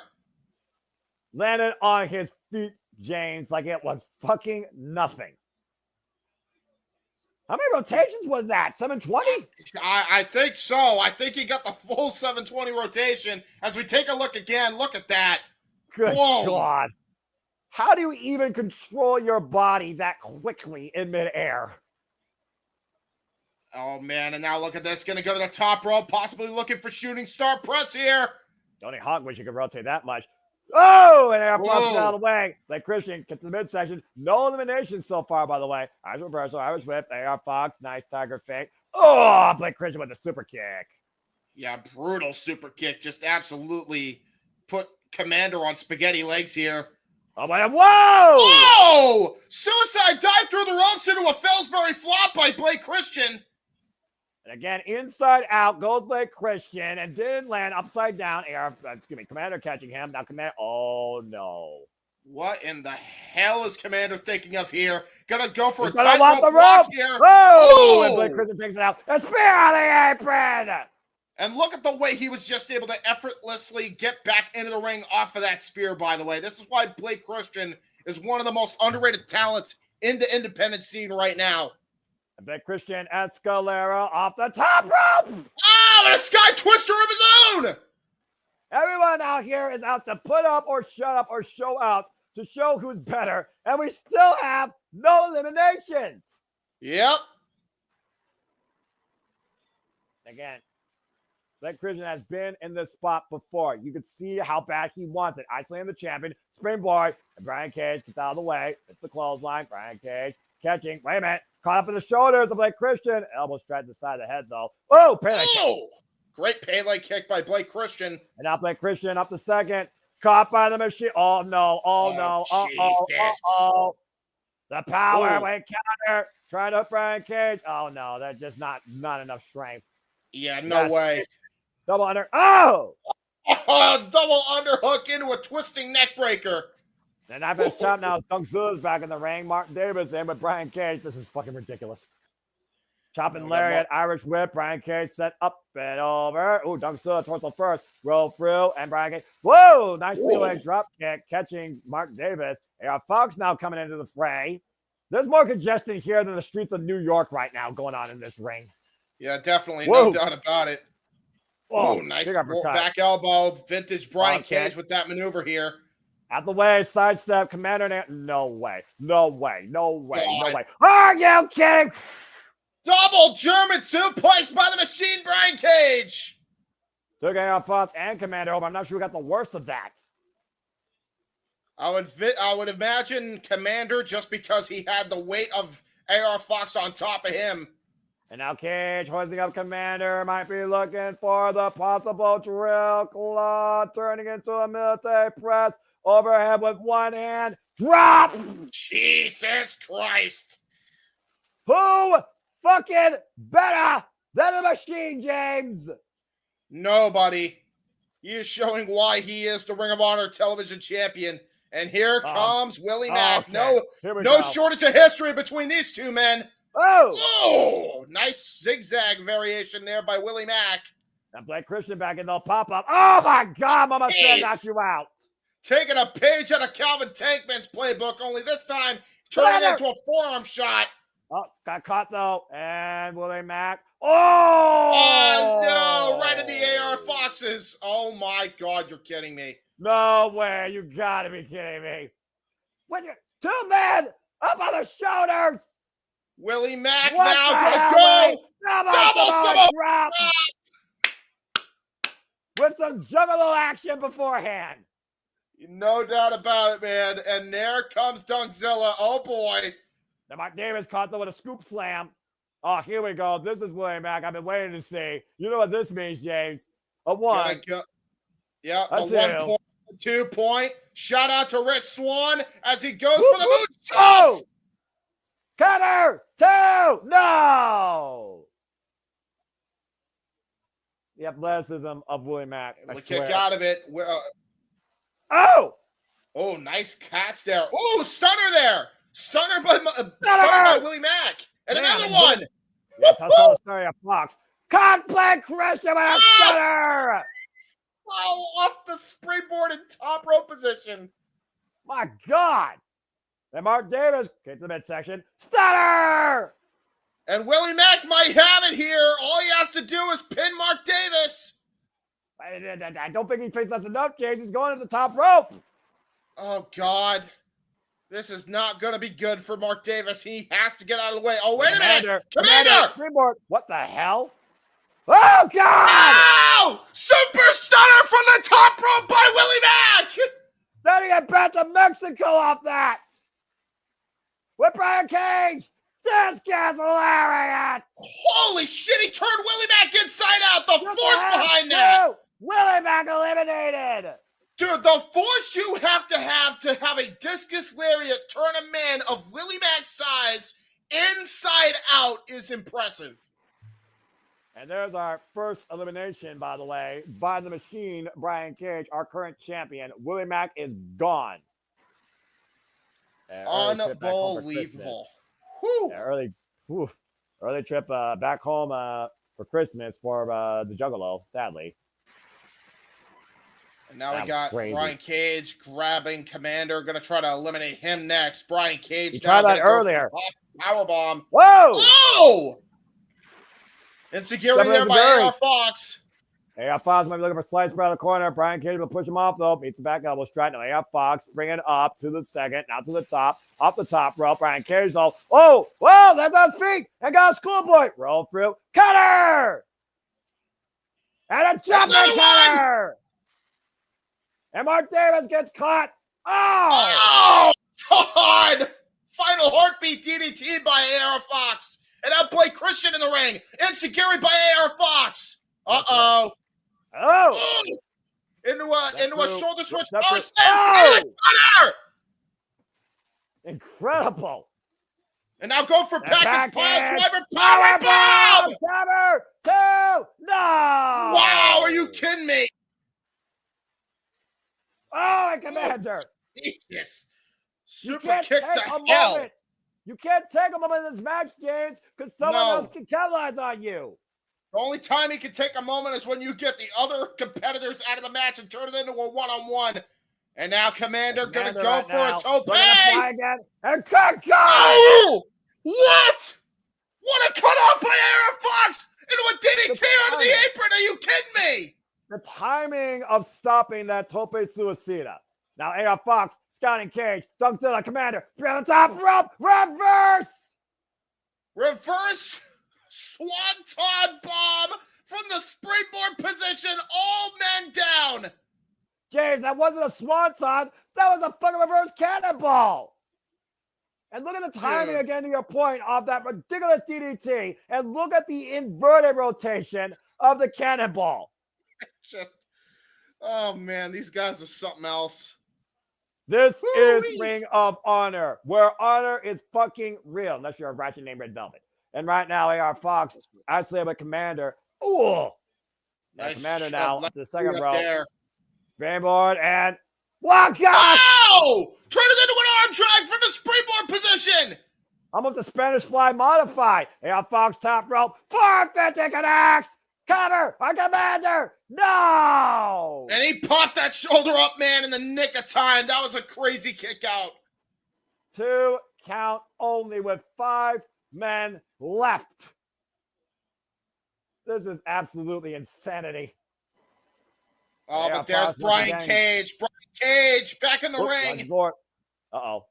This gets whoop, reverse. Matrix escape, kip up, catch him with the Enziguri, rocks the machine to the corner. AR Fox is so damn quick. Catching him with a running boot in the corner, and AR Fox has to stay on the machine. You can't give Brian Cage distance. No, boy, what is this? He might be looking for once again. Now. That's he's looking for that rebound, Spanish fly, and the machine. Uh-oh. Yeah, that was not a smart move by AR Fox. And now Brian Fox Cage. right now. Oh, dear God. Oh, no. Oh, no. Oh, dear God. Powerbomb! Cover 2. AR Fox eliminated. And that marks Brian Cage's second elimination of this contest. Wow. If there's anyone else that could kill it as much as Brian Cage in this match, I'd love to see it. Oh, here we go. This might be it. This match is brought to you by the word meat. Dunkzilla, Brian Cage, a battle of family affairs. Again, big forearm. Brian Cage, though. Oh, yeah, there was no love lost between the Don Callis family and the United Empire.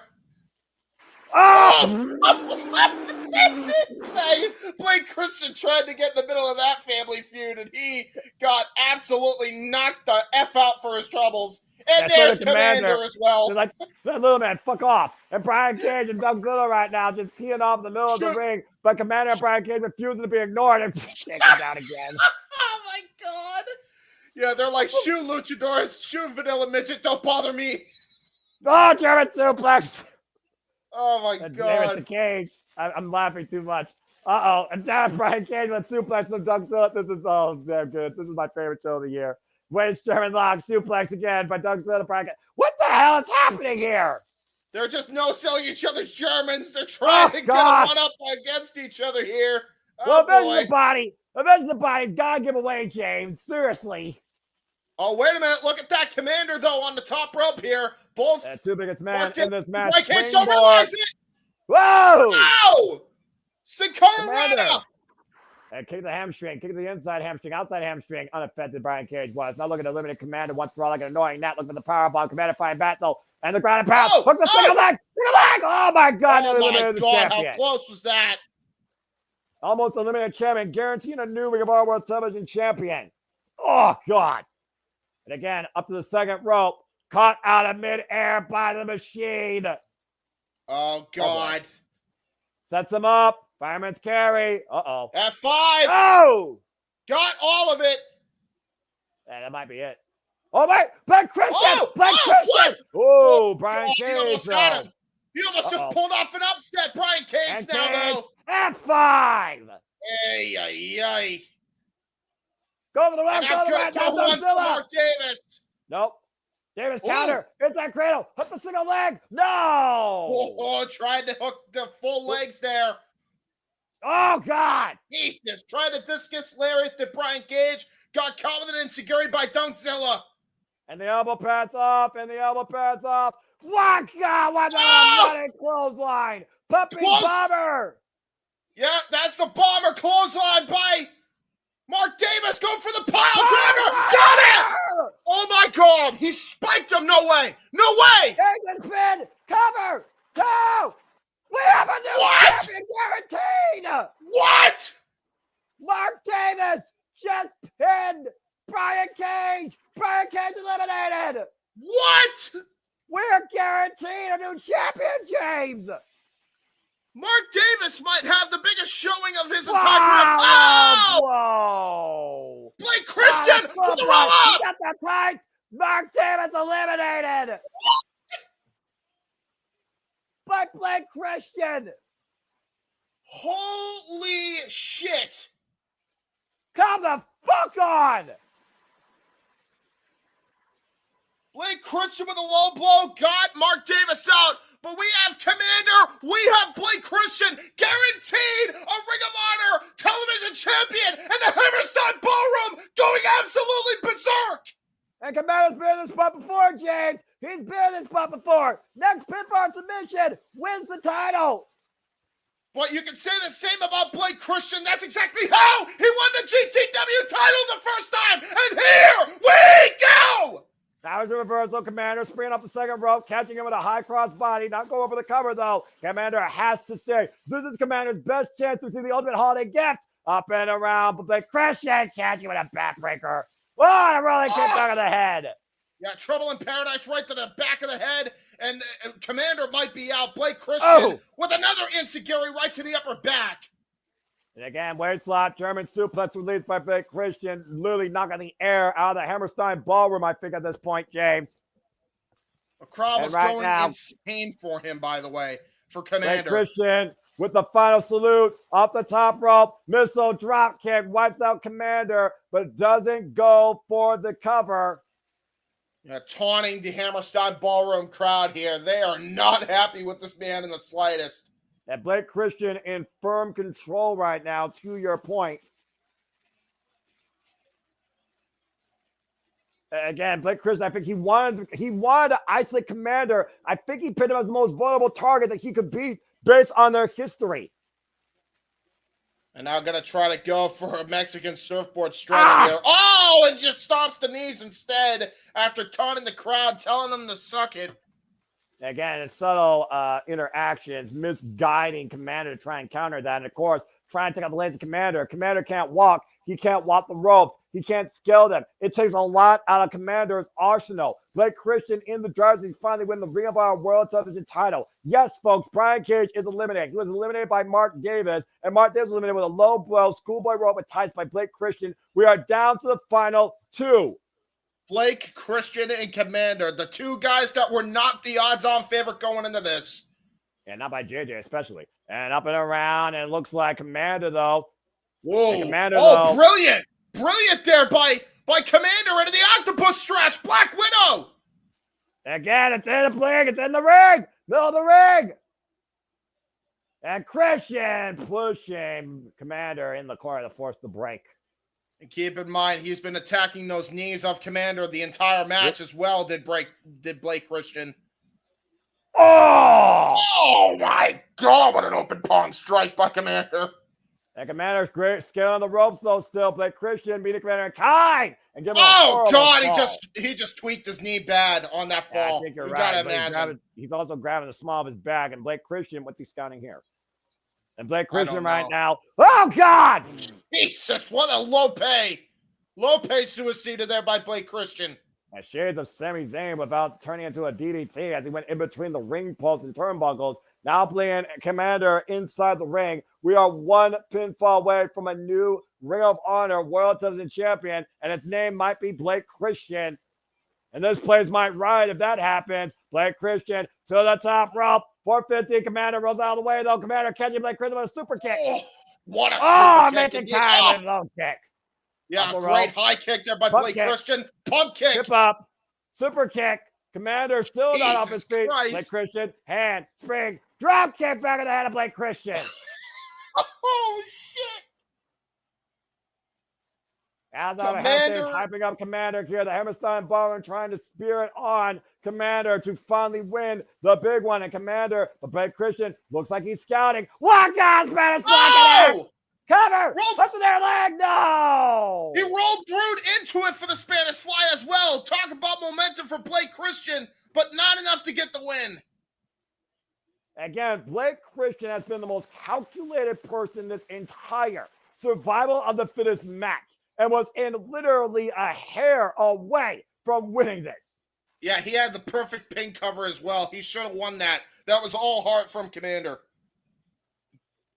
Again, as Blake Christian Komander is a sold-out Hammerstein Ballroom before our World Championship matches here. And we are guaranteed a new Ring of Honor World Television Champion, where so far all other champions have remained with their titles, James. Oh, man, massive just palm strike, uppercut. Yeah, no kidding. Well, the audience is letting Blake Christian know how they feel.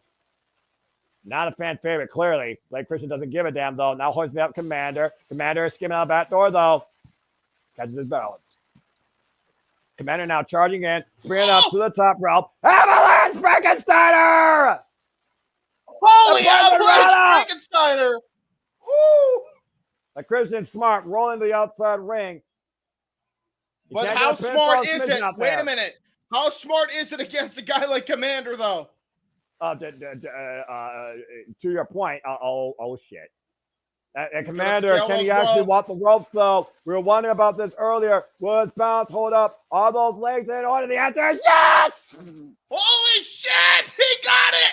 Pillsbury flop! I can't speak right now. That was just a thing of beauty. Can I get that replay, please? Yes, exactly. Again, Survival of the Fittest. He's on the doorstep of finally winning this championship. Komander up high.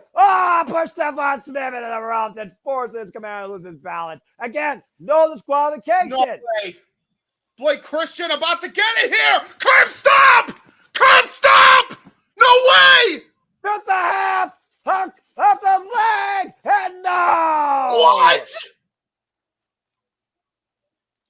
That was one of the most vicious curb stomps I've ever seen in my life. And Komander somehow got his shoulder up at 2.99.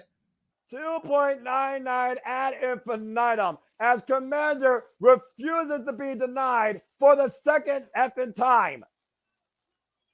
If you 16 people watching us right now are not subscribed to Honor Club after a match like this, then you are missing out, seriously.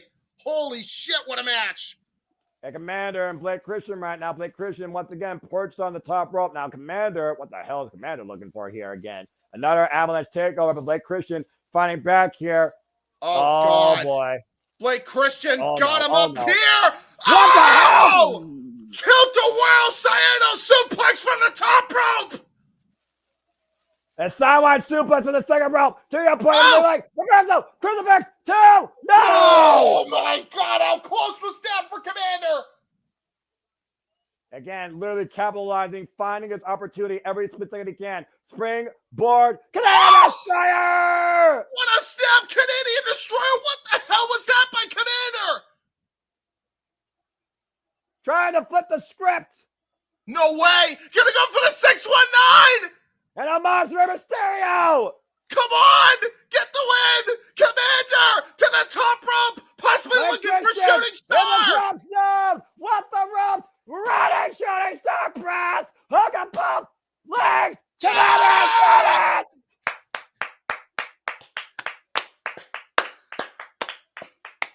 Holy shit, man! New champion! New champion! New fucking champion! Komander has finally become the survivor amongst the fittest. Komander is finally Ring of Honor World Television Champion. He did it! What a hell of a way to cap off 2024 for Komander. Started off this year as the AAA Cruiserweight Champion and now ends the year as Ring of Honor World Television Champion. Komander stands tall in survival of the fittest. And feel out how hard Komander worked to win this match, but I will not discredit Blake Christian's savage cunning on nearly capitalizing on this opportunity. He pulled every possible trick he could and countermeasure, and somehow Komander found a way to fight on and win survival of the fittest. What a match. What a moment. I really didn't think Brian Cage had a shot in hell at losing this thing, but we were guaranteed a new champion, and Komander seized the opportunity, man. An incredible moment. Congratulations to Komander on winning the Ring of Honor World Television Champion, his first title in ROH history. Look at that man's face, overcome with emotion, as Alex Marvez is giving him a pep talk. This is your moment, man. Soak it in. Hype is no more. Reality is real. Komander finally scores, going 0 right now in the Continental Classic as a substitute for Rock Hard Juice Robinson. Komander ends the year with an appropriate holiday gift. New Ring of Honor World Television Champion. Mexico, be proud of that. And there's that CMLL vest guy hoisting the flag of Mexico right over the shoulder of Komander. Talk about respect. Again, the former Ring of Honor World Television Champion was Atlantis Jr. We got another luchador representing ROH now as the World Television Champion, Komander. You get to ROH, you work your entire butt off to climb that ladder when you think you are so close to that final rung, and it's without your arm's reach. Komander finally grabs the proverbial brass ring and ends up with the gold. From multiple titles in Mexico to his first title here in America. What a moment for Komander. Komander gets his Christmas wish here tonight in Ring of Honor and walks out the champion. And speaking of Christmas wishes, go ahead. I was just going to say, honor truly is real, and it is real when you fight for it as hard as Komander does. Congratulations. Absolutely. And speaking of Christmas wishes, real quick, we are going to air our buddy JJ Williams' trailer for his Christmas calendar for Renegades Reviews. Take a look at this.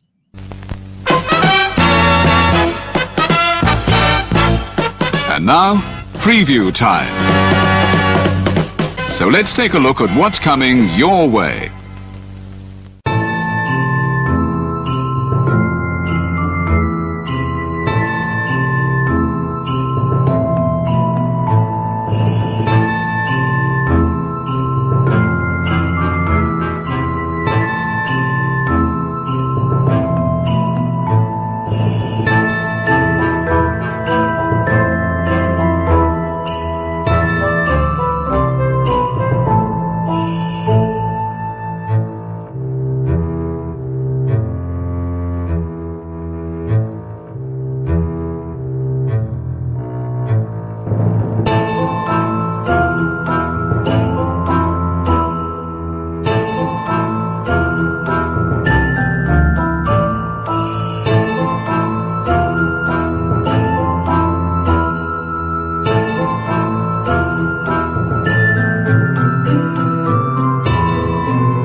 It's the most wonderful time of the year. And the gifts just keep on giving, James. Let's go ahead and bring up the speed. But again, what we're doing tomorrow, because of course, we bring the gift of Christmas Collision. The Continental Classic continues. Again, it's a 4-way dead heat in the Gold League, while the Blue League, there is still very much opportunity for 5 of the 6 men. But Beast Mortals could play spoiler to everyone's favorite redneck Kung Fu Chicken Man. There you see Okada in second place with 7, Kyle Fletcher with 9. And of course, in Blue League action tomorrow, it will be Mark Prisco versus the Beast Mortals. Talk about a match of Animal House. And again, it will come from the Hammerstein Ballroom. We also will have Will Ospreay versus Ricochet, Claudio Castagnoli versus Darby Allin, Daniel Garcia versus Shelton Benjamin, and Chris Statlander looks to shut the Superbad Girl up as she goes one-on-one with Penelope Ford. And we will also hear from the TBS champion, Mercedes Moné.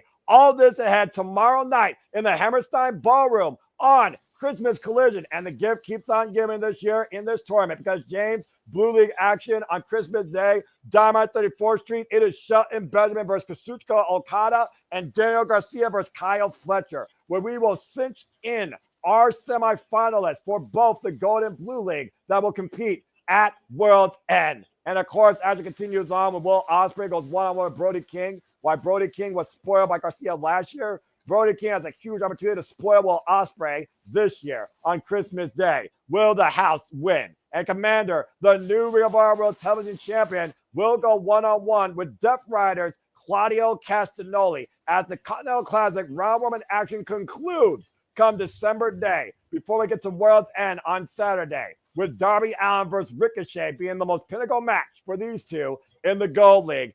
We are stacked to the brim to professional wrestling greatness. And of course, for those that celebrate, 26 is Boxing Day, we're going to have a Boxing Day brawl from the Hammerstein Ballroom, with Ring of Honor brings us that Thursday on Honor Club, 7 p.m. Eastern Standard Time. The fights just keep coming, and the gifts just keep on being given. Oh, you're a hell of a week for AEW and Ring of Honor and the Hammerstein. I'll tell you that right now. Right. What the hell? Huh? Have some torture! Oh, Showing God. Yoshinobu Kalamaru! Oh, God, no. Oh, God, no! Oh, God, no. Please, no. Please, no. Do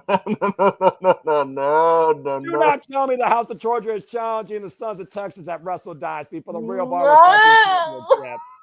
No, Oh, please. no. No. Oh, no. No. Oh, boy. Well, James, January 5th might got a whole lot darker, but hopefully things will come into light tonight because, believe it or not, we're still not done with this fucking incredible pay-per-view of the year. It is time for our semi-main event for the Real World Championship. It's Chris Jericho the Willie defending against the King of the Indies, Mack Cardona. I cannot believe what the fuck is happening tonight, James. Yeah, neither can I. I'll tell you that.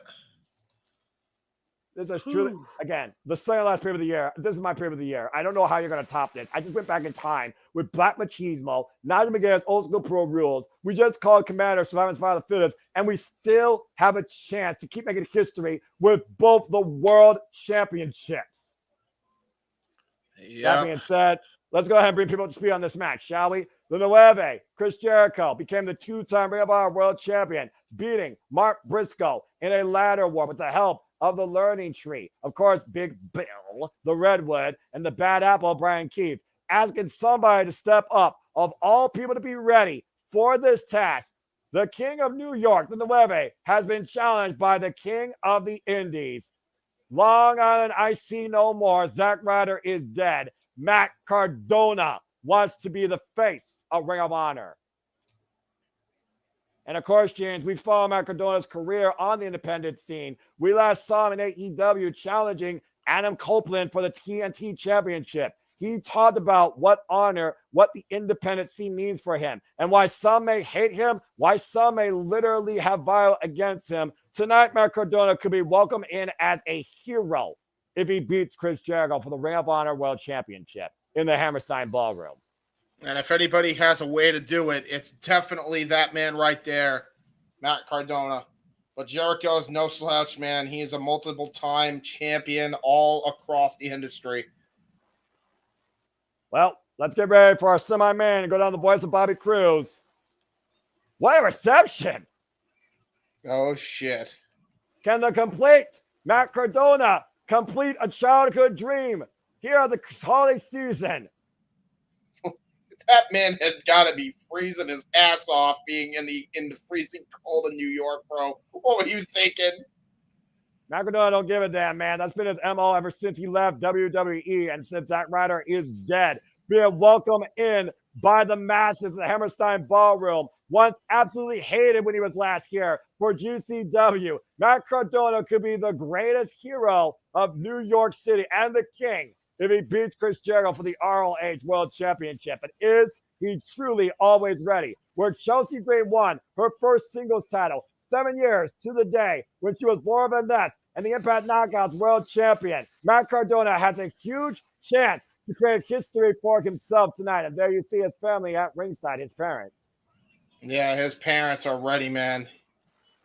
He is so ready, and you can tell. And imagine what he will be heralded as a hero if he could somehow capture the Ring of Honor World title tonight. He's not done here when it comes to business in the Hammerstein. He'll be at the GCW show from this exact same building. GCW Guilty as Charged is coming up next, I believe, or it's kind of like Guilty as Charged. I forget the actual name. They name their show so many times, I can't keep track of them. Senior official referee Paul Turner for this contest. And to your point, of course, this stage has emanated for ECW, for GCW, and once again, ROH at the 23rd final battle, where we have seen the Ring of Honor World Championship change hands over countless times over the year.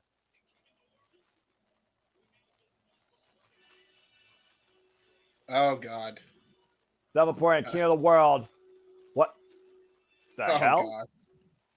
Oh, my. Hello.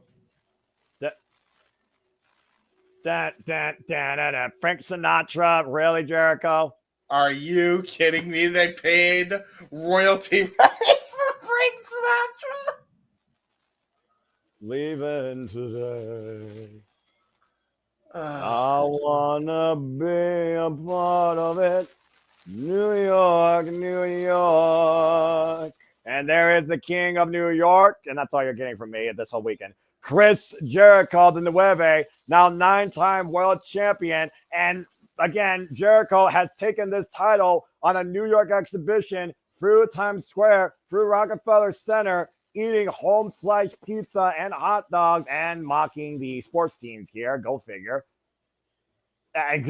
Only place I don't think Jericho's been is JFK. Don't give him ideas. The last time Jericho was here in Ring of Honor as Ring of Honor champion, it was a tragedy. It was a disgrace. It was one of the biggest embarrassments to that Ring of Honor World Championship. I don't know the state of this top set, but this is definitely a different showcase, to say the least. A lot of people. Gosh. There's a lot of people, though, James, that hold a lot of different sources as kings of New York. Whether you're talking about Blue Eyes himself, Frank Sinatra, whether you're talking about the political figure Donald Trump, whether you're talking about Howard Stern, now you can add Chris Jericho to that mix. Looking to be synonymous with New York City tonight. I don't know what I'm looking at right now. And Bounty Hunter Brian Keefe, the Bad Apple, is also in Jericho's corner. Of course he is. Attached to the fucking hip is he. This is definitely a showcase. And of course, we saw Jericho come in as Ring of Honor World Champion 2 years ago, only to lose it to Claudio Castagnoli, but that was a rematch. This is a first-time ever matchup, and we saw how far Chris Jericho was willing to follow Mack Cardona. To your point, he fought in GCW and assaulted the man there. Big finish! Good God. I don't know if Frank Sinatra's rolling in his grave right now. He's got to be, right? I mean, this is not the way I want to welcome in the new year early or the new era of Ring of Honor if the rumors are to be believed. Nothing else, I guess you could call it psychological warfare. Chris Jericho literally looking up as high as the Statue of Liberty tonight in the Hammerstein Ballroom. And you can dislike Jericho all you want, but you can't argue how many times this guy's reinvented himself and how many times it led to gold and him being in the conversation. Oh, It is good not ending. It's never ending, this bullshit. You gotta finish the song, I guess. Big New York. Oy vey. And the crowd goes mild.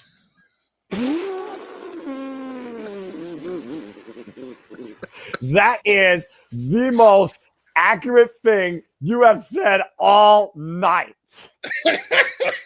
They do And not like James- this.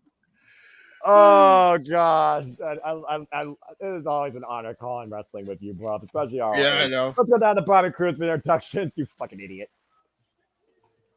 Oh Jesus Christ! Let me know when he says World Championship. World Championship. All right.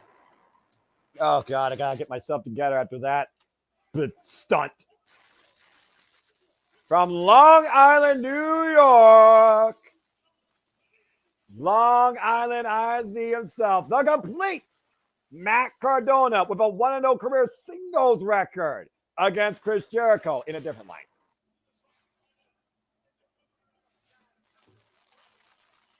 And everybody, hi guys! Records now Manhattan, New York. There's the sign. If Jericho wins, we riot. I knew that was going to pop out.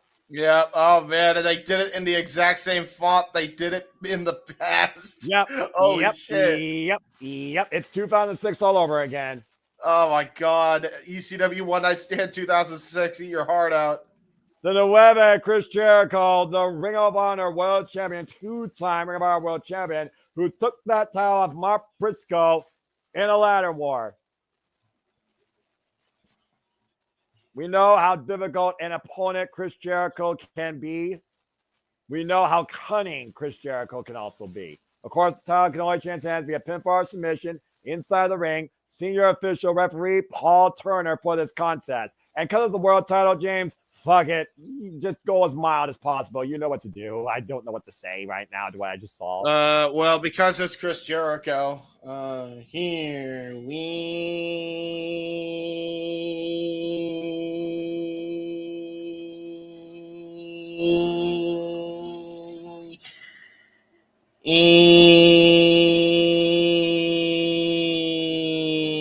go. I finally hit E, I see. See if the code of honor is adhered to. Jericho ain't gonna hold this shit. Are you kidding me? It's Chris Jericho. It's Ring of Honor, though, man. We're in the Hammerstein Barn. We're in file. You were right. Fuck you. Big middle finger. Big salute.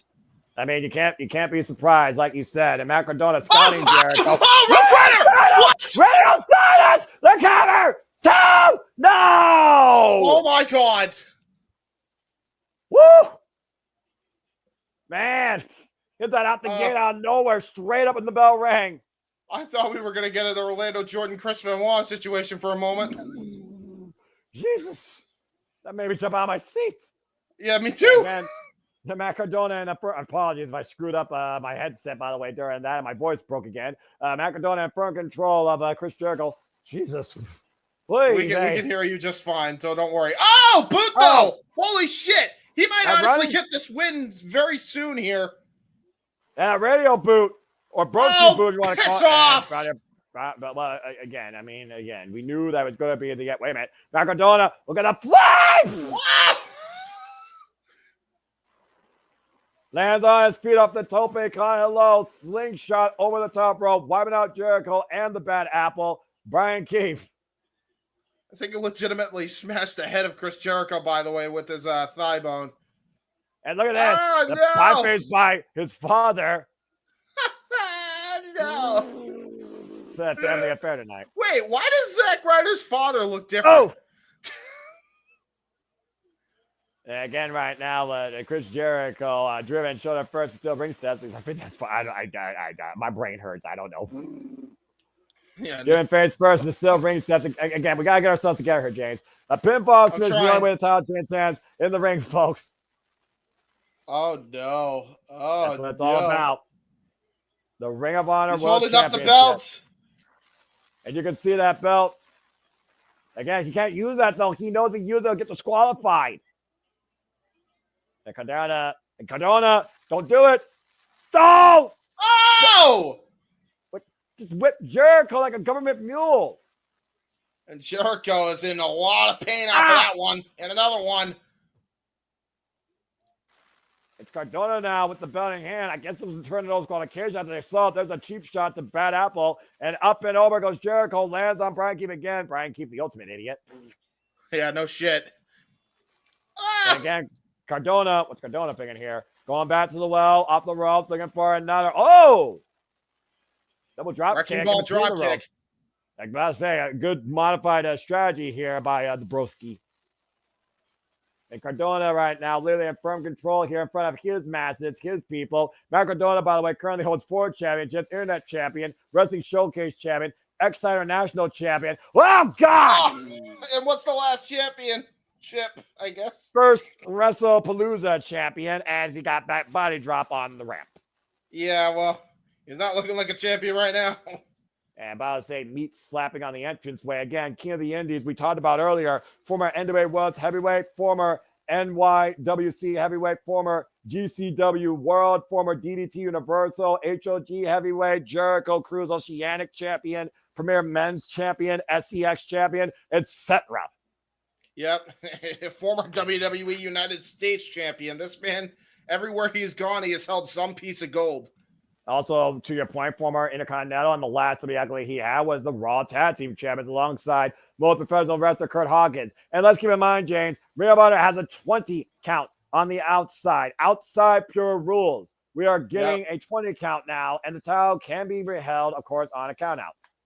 And keep that in mind, folks, because this is going to be a long one. We're in it for the long haul with these guys. And for the record, I do. Main event. And Matt Cardona is about to crawl himself back into the ring. Asking Cardona to get in the ring. 17, 18, I believe. Cardona crawling up. 18. That's a 19, and makes it inside. And now Jericho with the ground and pound. And I do want to point out, folks, that, Matt Cardona, he's got a lot riding on this match. He just saw his wife win the WWE United States Championship at Saturday night's main event, which we did cover on the Simply Reliable studio. So you can only imagine Matt Cardona's got a lot of pressure, not only just for the fact that his wife won a championship, but he's got the entire roster of GCW pulling for him to get this championship off of Chris Jericho. The Ring of Honor fan base is dying for Chris Jericho to get stripped of the Ring of Honor World Championship. If they can have their way, Cardona wins the title. And to the point in the chat, Paul Turner showing a lot of leniency here. I do think there is, again, a long leash, hard eyes towards the first and turnbuckles. This is not no disqualification, but Paul Turner knows what this means and how personal this got. And a baseball slide by Jericho, driving Matt Cardona to the floor. And we are in the Hammerstein Ballroom, a land of extreme, just saying. To be fair as well, he did not use the actual metal part of the belt. He did use the belt strap itself. And there's Brian Keith now. Oh, distracted by Jericho, the referee, Paul Turner being distracted as he just gets stomped to hell. Yeah, again, Chris Jericho asking and barking at Matt Cardona to get back inside the ring. Former multiple-time WWE Intercontinental Champion, IWGP Intercontinental Champion, AEW World Champion, FTW Champion, 2-time Ring of Honor World Champion. And again, speaking of champions, worlds that will be calling, of course, me and James. AEW World Championship failed 4-way. John Moss defends against him and Adam Page, Orange Cassidy, and Jay White next week, Saturday. You gotta imagine there is a lot going on inside AEW and Ring of Honor right now. There's a lot of unrest. Chris Jericho off the ropes again, driving that knee in the back of the head of Cardona, guillotine across the second rope. And the last time Chris Jericho was in the Hammerstein Ballroom all the way back in 2005, facing a man that he knows very well, part of Smoky Mountain Tag Team, known as the Thrill Seekers, against Lance Storm. That night, he took the loss. Will the same ring true tonight as he guillotines Matt Cardona from the apron to the bottom rope? And again, those steel cables you talked about earlier braced across the throats of Matt Cardona. Matt Cardona down. Again, the only met in one utter singles encounter. The Bad Apple Brian Keith again taking advantage on the outside in front of the family of Cardona. The last time these two faced one-on-one was 2016 on a Monday Night Raw, and Zack Ryder at the time beat Chris Jericho in less than 2 minutes. Brian Again, Keith stomp. sucks. And now there we go again. The dad of Mack Oh! Cardona. Well, you don't put your Oh, hands on that person's Jesus! family member. And Cardona Yeah. saw that and immediately got instigated here. Irish whip, reversal, Irish whip, Cardona driven into the steel ring steps, though. Shoulder first. Yeah, that was just mind games by Jericho, and they absolutely worked to perfection that time. And now there's Jericho channeling his Painmaker days in New Japan, grabbing the TV camera as he films back Cardona, not able to get himself back up. Yeah, didn't get the Winnipeg salute this time. I guess it would be called the New York salute in this case. Oh, World Championship on the line. No. Cardona. Gah! Back suplex. Jericho using a vintage move he's used for years in his arsenal. Hey, wow, he said, fuck you, the freaking father. Yeah. Using a little bit of that New York salute there. Yeah, Mr. and Mrs. Cardona letting them know how they feel about Chris Jericho. Face first into the steel ring post. Again, point of the stairs to your point. And Jericho waving to the handful that actually waves back at him and flip him off. And again, there's that sign. If Jericho wins, we riot. The most nerdiest guy giving a middle finger salute. And it's like, man, fuck you, Jericho. That's probably how he sounds, to be fair. Hey, you're insulting a fellow classes, brother. What are you doing, man? That was my job. Nerd versus gig, you tell me. And Jericho with a very lackadaisical pulse gets a 1 count. Yeah, vintage Jericho again. Again, this is where Jericho is just so dangerous, man. There's a reason he's a multi-time world champion. Technically, he's actually a 10-time world champion, even though there's an asterisk to the FTW world title, but he is a 10-time world champion if you count that. So that's a huge accolade for Jericho. That's the type of caliber of athlete that Mack Cardona has to deal with here. Yeah, again, to your point, 34-year veteran of the game at 54 years of age. Knife edge shot by Cardona right now, trying to lie out Chris Jericho. We talked about some of Jericho's accolades. Of course, former WCW World Heavyweight Champion. Nice upkick there by Cardona. Hurt himself in the process. Knife edge chop to Jericho. And again, another knife edge chop. Literally world-tested, world-recognized, of course. CRWM mid-heavyweight champion, NWA world middleweight champion as Corazon de Leon, and of course, former WWF European champion, among so many other accolades. We defined the WCW Cruiserweight division, rising knee strikes in the face, and Jericho catching Cardona in, perched on the top turnbuckle pad. And of course, first ever WWF Undisputed champion, beating The Rock and Stone Cold in the same night. Yeah, which Jericho will never stop rubbing in everybody's face, because who else can say that? Nobody. And right now, Jericho mounting Mack Cardona. And whoa! Nice Hurricane Rana by Chris Jericho. Great balance by Jericho, despite his age and his body conditioning. Just putting it out there. Yeah, no shit. Testament of a great champion, though, is how far you can. Oh, God! Well, never mind. And right now, Mack Cardona off the second rope, catching Jericho with a big missile drop kick. Sends the baby down. Is it over? The cover, the far leg. 2 count only. Very close 2 count that time for Cardona. And Jericho, again, persevering as he's done his whole career, still in this fight. And shout out, by the way, to Renegade Wrestling, JJ Williams and Walter Cruz, who I believe just finished their coverage of Holiday Bash. Welcome back, Walter, to the call. There's a drop kick denied by Jericho with a lance up. Roll up. He actually almost slipped off that lion salt. He was able to maintain balance. I'm shocked about that one. With the leg. 2 count only. I am sharing stream once again on the thing, Walter, if you want to go to it. Yeah, I'm on it. I was waiting. I was like, what happened?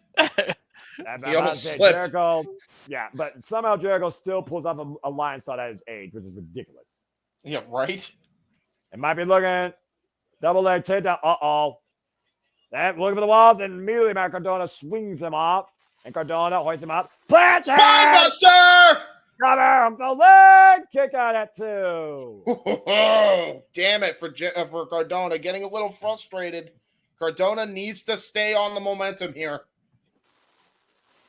And again, Cardona, to your point, in the driver's seat, looking to drive home in New York.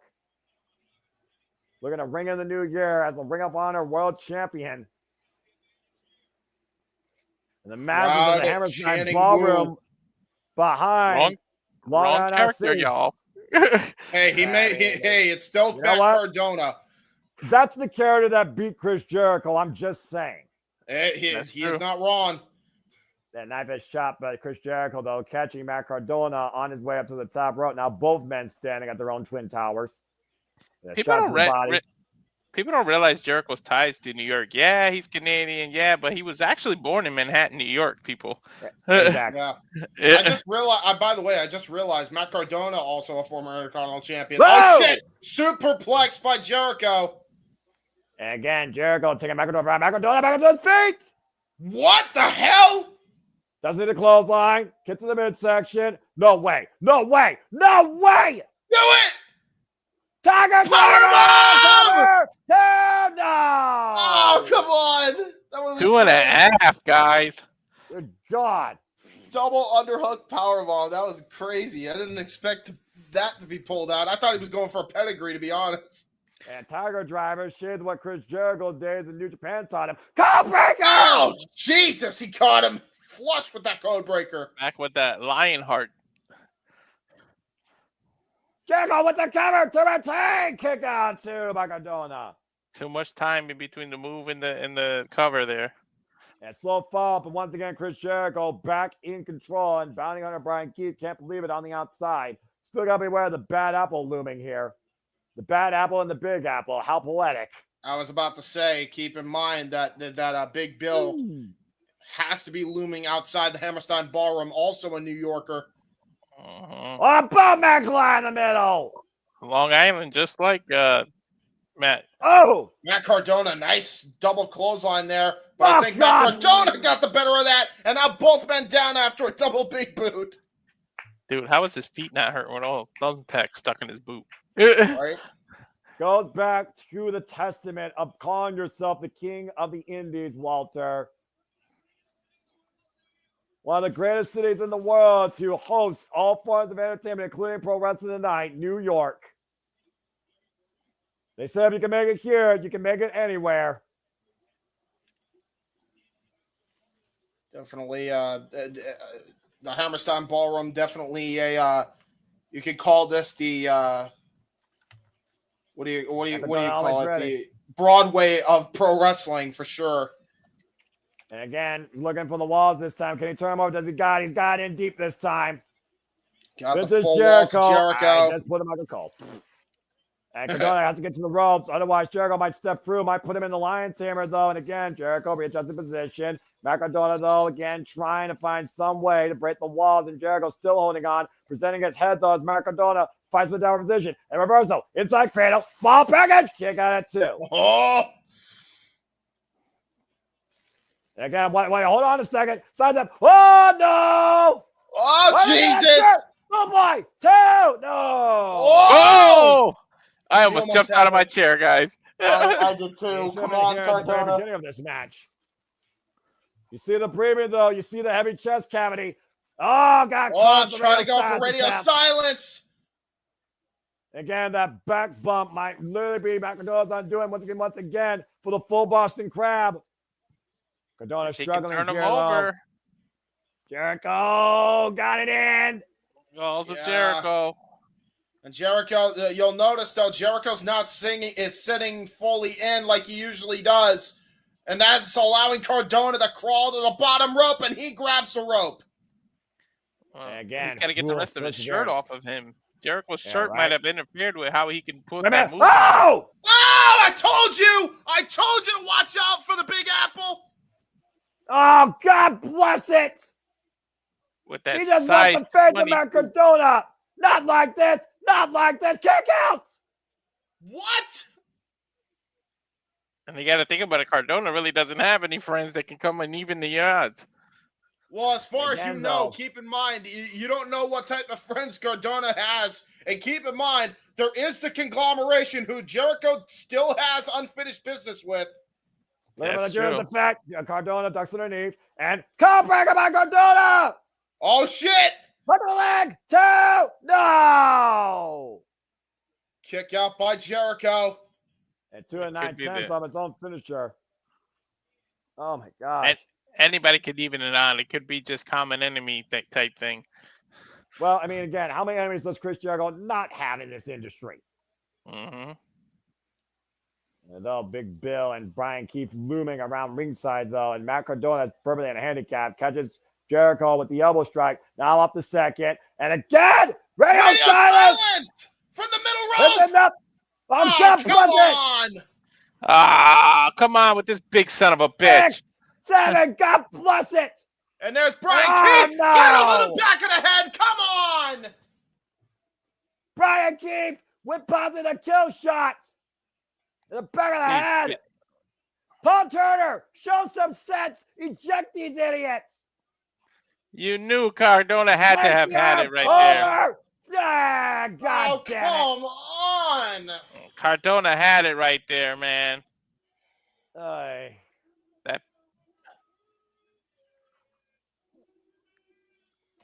absolute travesty here in New York, a city known for its fair share of negative history. This big son of a bitch. Well, that's Jericho for you. Always finds a way to win. And now look at this pathetic assault. Now I need him to one day just kick the shit out of Jericho and go face on him, and maybe he wins the title off of him. I want him to win the belt off him. I want him to be. I want somebody to kill like Jericho. That's what I want. I want someone to come in and kill Jericho and take out the Ring of Honor Championship. As Mack is isolated in the corner with the Bad Apple and Big Bill. Jericho again surviving because of the help of his entourage. What? Somebody's music just hit. Oh, shit. What the hell? Bandito! Oh, shit! Former Ring of Honor World Champion Bandito is back! Okay, where were you 5 minutes ago? Right? Out to the top! Damn, it's a drop kick! Bandito I think Bandito just concussed himself. I think he landed right in the back of his head. I think he did. God. Yeah, but Bandito right now, is he all right? And No. catching Brian Keefe, yeah, we can tell. Oh, took him down. Oh, he did a spine buster, shockingly. And Bandito right now scouting. Big Bill, though, catching Bandito in the corner. And again, clubbing shot there. I think he's out of it. He is not. Oh my God! And now my Wi-Fi signal's going all over the place. And again, Bandito coming to the aid of Matt Cardona, even at his own risk of his well-being. The most wanted might need to go back to the doctor's office soon, as the Ring of Honor World Champion is still the Nueve Chris Jericho, but a former Ring of Honor Champion James Point Bandito has finally returned home. The most wanted might be wanted dead or alive if the learning tree has anything to say about it. But for now, the King of New York still holds the richest prize in Ring of Honor. Again, okay, thanks, Bandito. Well, where the hell were you 5 minutes ago before the match ended? Exactly. We don't control this. We don't control the call or how deep that building is. But in the meantime, Cardona, long live the King of the Indies. A hell of an effort. He was always ready, but he wasn't ready enough tonight for the Nueve and the Learning Tree, to everybody's chagrin. Damn it. Oh, God damn it, dude. God damn it. God damn it. God damn it. Look, folks, I have been a defender of the Learning Tree stuff, but if that was not karma for not switching the title over to fucking Matt Cardona, I don't know what the hell was, because that never should have happened. That never should have happened. Bandito, regardless, please check your head if that really is what happened. It looks like he's at least standing upright, and he's nodding. So, if anything else, we can at least say the most wanted man, Bandito, is back. Dude, what a fucking sad state of affairs, man. Bandito just concussed himself on his return. I think he's okay. He's saying number one. It don't matter. It don't It matter. does matter. Let's go ahead and get a positive in Yeah. here. Because, again, on a night, we've got a new Ring of Honor Television Champion, and all times was such a defended, including by that ratchet red velvet. It is time for the most important match of this card. It is time for the final battle for the Ring of Honor Women's World Championship. Athena versus Billie Starkz to close our night. It's time for the main event. I came back just in time. Yeah, Let's go ahead and remind people this story, shall we? Last year, we saw Billie Starkz in the ultimate final battle test, earning the respect of her minion overlord, Athena, became officially her minion after she won inaugurally the Ring of Honor Women's World Television Championship. Athena embraced her, but took the credit for herself. When she lost it to Red Velvet, Billie Starkz became an afterthought, a sacrificial lamb, a lesser known as Lexi Nair became the bestie of Athena. And when Athena was celebrating the fact she was the longest reigning Ring of Honor Women's World Champion and longest reigning champion in Ring of Honor history, it was the final straw when Athena blamed Billie Starkz for everything that's gone wrong. You got to figure that maybe they didn't change titles here because they want the big title change with this one. That's After why I the pray to historic God. And reign. again, I don't give a shit. They should have changed the title. I'm sorry. They should have. And again, what did we get for it? A concussed Bandito. And everybody can say, well, James, okay, James, you're not listen. James, you're not a doctor. For once, we're going to tell you to shut the fuck up with the negativity and focus on the match we're here tonight. With all due respect, I don't give a fuck. Let's talk about this. This is what's important. We'll worry about the doctor report later when you twitch Doc Samson. This is what it's all about. As Billie Starkz showed that she don't give a fuck about Athena anymore or her title. This is her time to finally stop forever. And I pray to God that it's possible that she can do it. Time for our main event.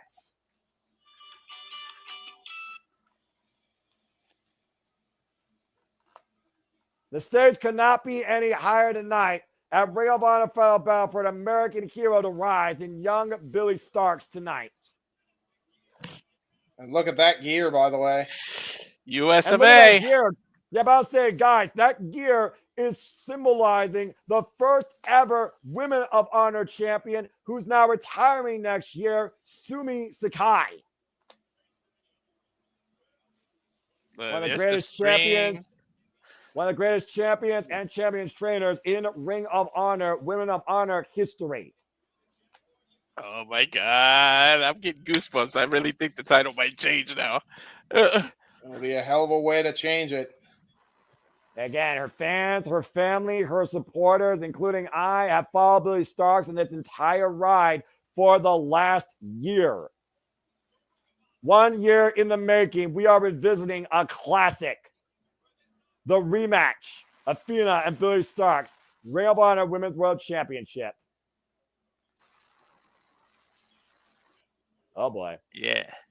But to get to that title, she's got to get through someone who's made this crazy, historic title change. I mean, look at the tail side of that coin. It says forever champ, and pretty much she has been this year. And look at her nod with the paint. Yeah, look at this two-face right here. We've seen the fallen goddess run of unstoppable violence and dominance, doing anything possible to preserve her Ring of Honor Women's World Championship, facing her greatest pupil, her greatest foe, one more time in what really feels like the last time Ring of Honor's own Athena versus her greatest friend and foe, Billie Starkz. Let me put this in perspective for you. Athena has surpassed the longest reigning Ring of Honor World Champion in a single run, Samoa Joe. He held that title for 645 days. Jay Lethal, longest reigning combined Ring of Honor World Champion across 2 reigns, 707 days. Nigel McGuinness, 545 days. And of course, the longest reigning Pure Champion, 350 days. Athena, the 4th in this era, Ring of Honor Women's World Champion, 742 days, 24 defenses, 29 proving grounds. ROH, Prestige, Maple Leaf Pro Wrestling, Joshi, AEW, ROH, Independence.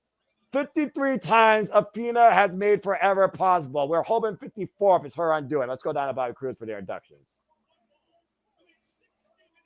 Yeah, and by the way, you'll notice the face paint on Athena. Very similar to a former foe in Asuka, if you notice the way it's laid out on her.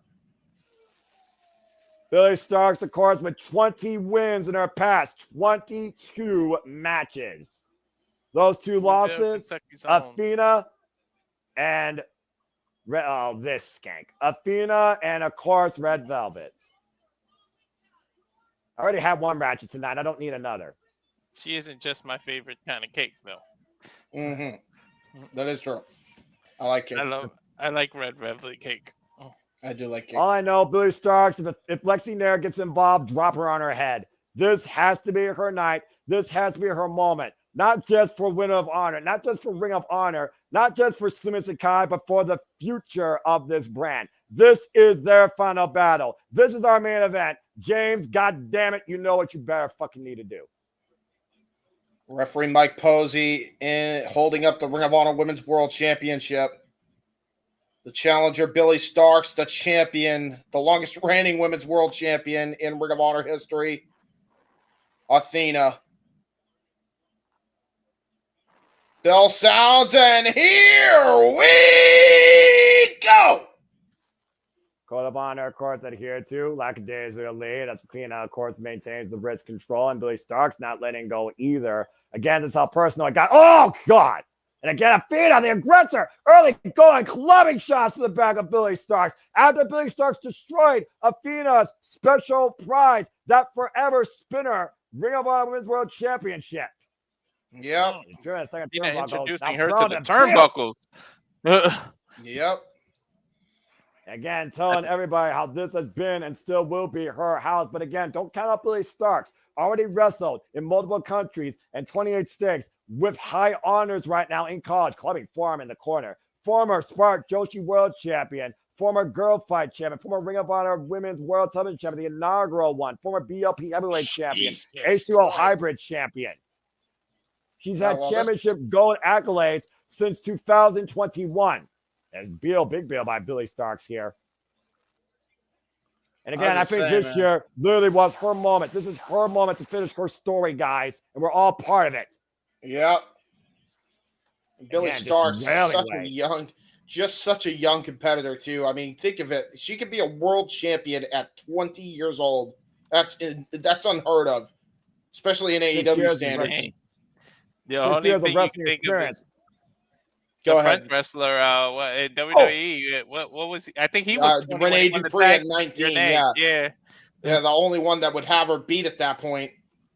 And again, Athena right now trying to jack Billie's jaw in the corner. Billie getting out of the way, catching him with a high kick. Now Billie Crane does Athena falling in though. Cartwheel, forearm smash. Jesus Christ, that was a freaking rough landing for Billie Starkz.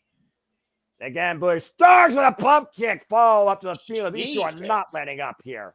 Nope. And again, we talk about Athena, her starting up the run, beating Mercedes Martinez 2 years ago, guys, at Final Battle. By the way, did you catch that guy's kick right to the fucking hamstring when she was getting off that elevated jump off the top rope? And again, Athena back in control here, and it's Billie right now who's trying to find position. Oh, rolling DVD by Athena, though. Yeah, Spicoli driver there by Athena. Yeah, shout out to Mark Briscoe. Rolling through, of course, Spicoli driver. Brilliantly called, of course, to your point, James. We are in the Hammerstein Ballroom. The last time we saw these two again, guys, was 1 year ago. Ring of Honor Final Battle, 28 minutes, 30 seconds of war. And Athena found a way to beat Billie Starkz that night.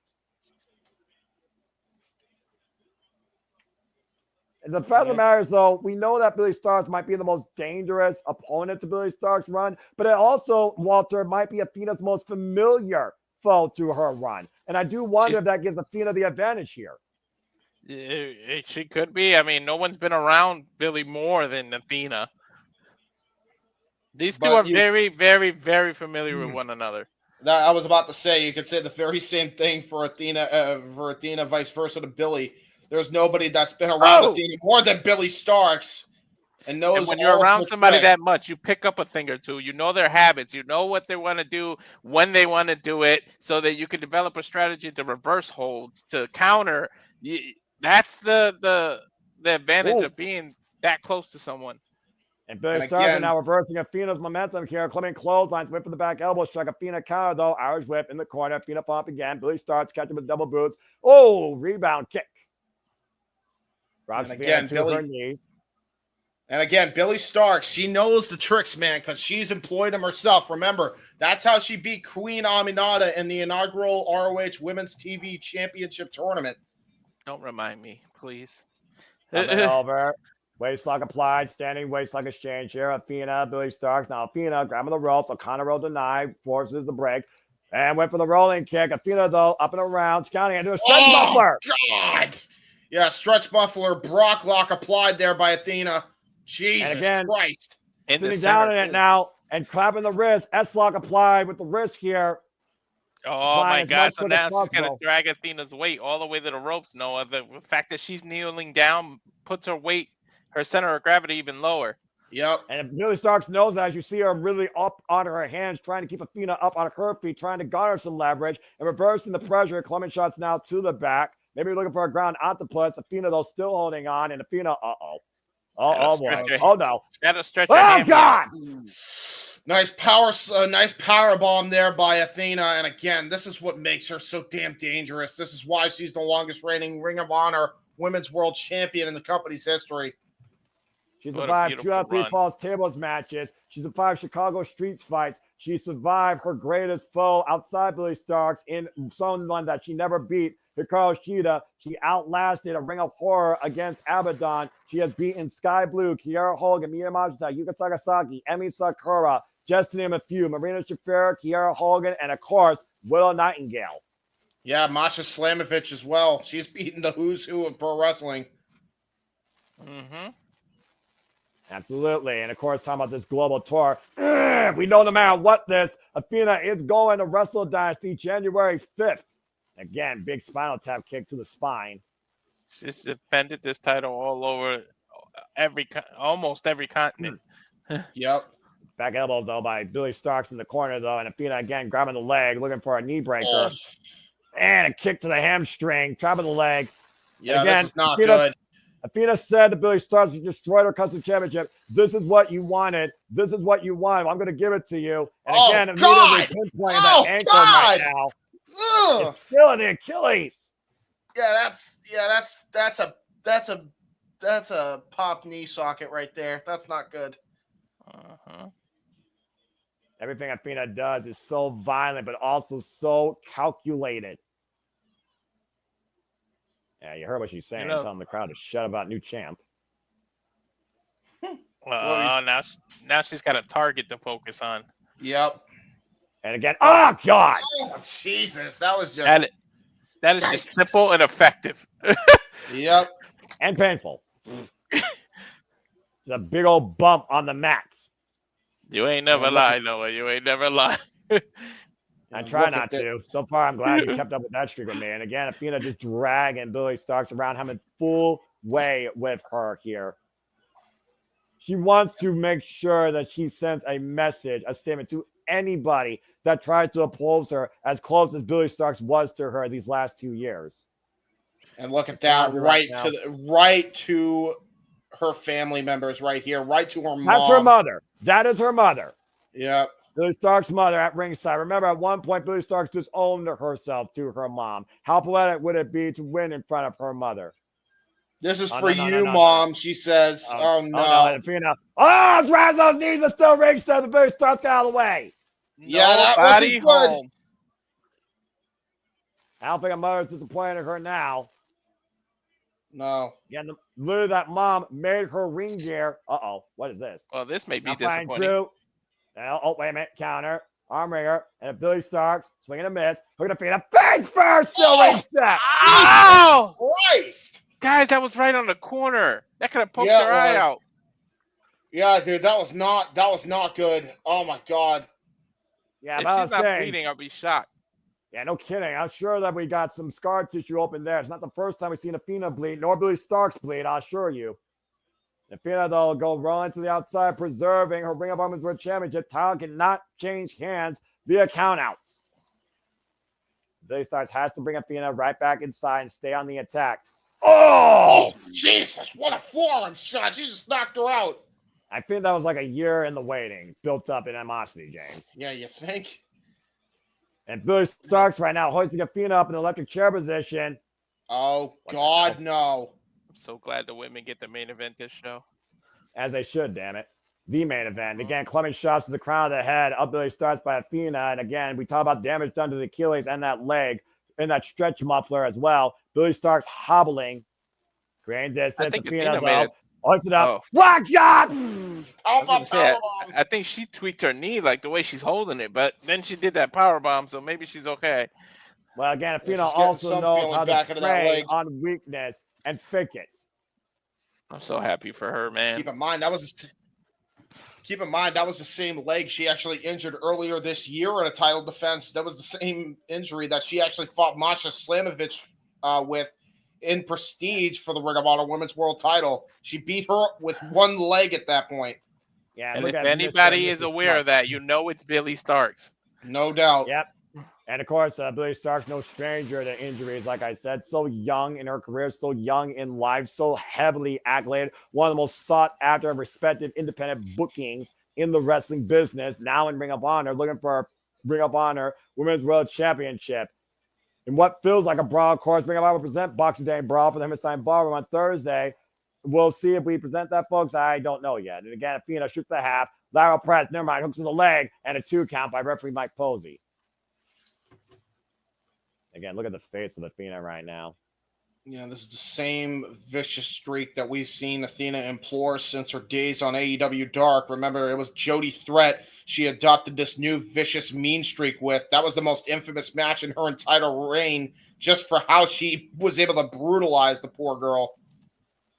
And again, Athena dragging the legs of Billie Starkz. Billie Starkz trying to kick Athena away, though, with the good leg. Athena grabbing the legs, now trying to brace her around the ring post. This is dangerous territory for Billie Starkz. Oh, no. She knows it. She's going to go. Oh! Oh! Got pulled into the face first into the ring post. I think she was going to try to go for the figure 4 leg lock around it. Yeah, skull to steel, and you know that steel wins every time, guys. Yep.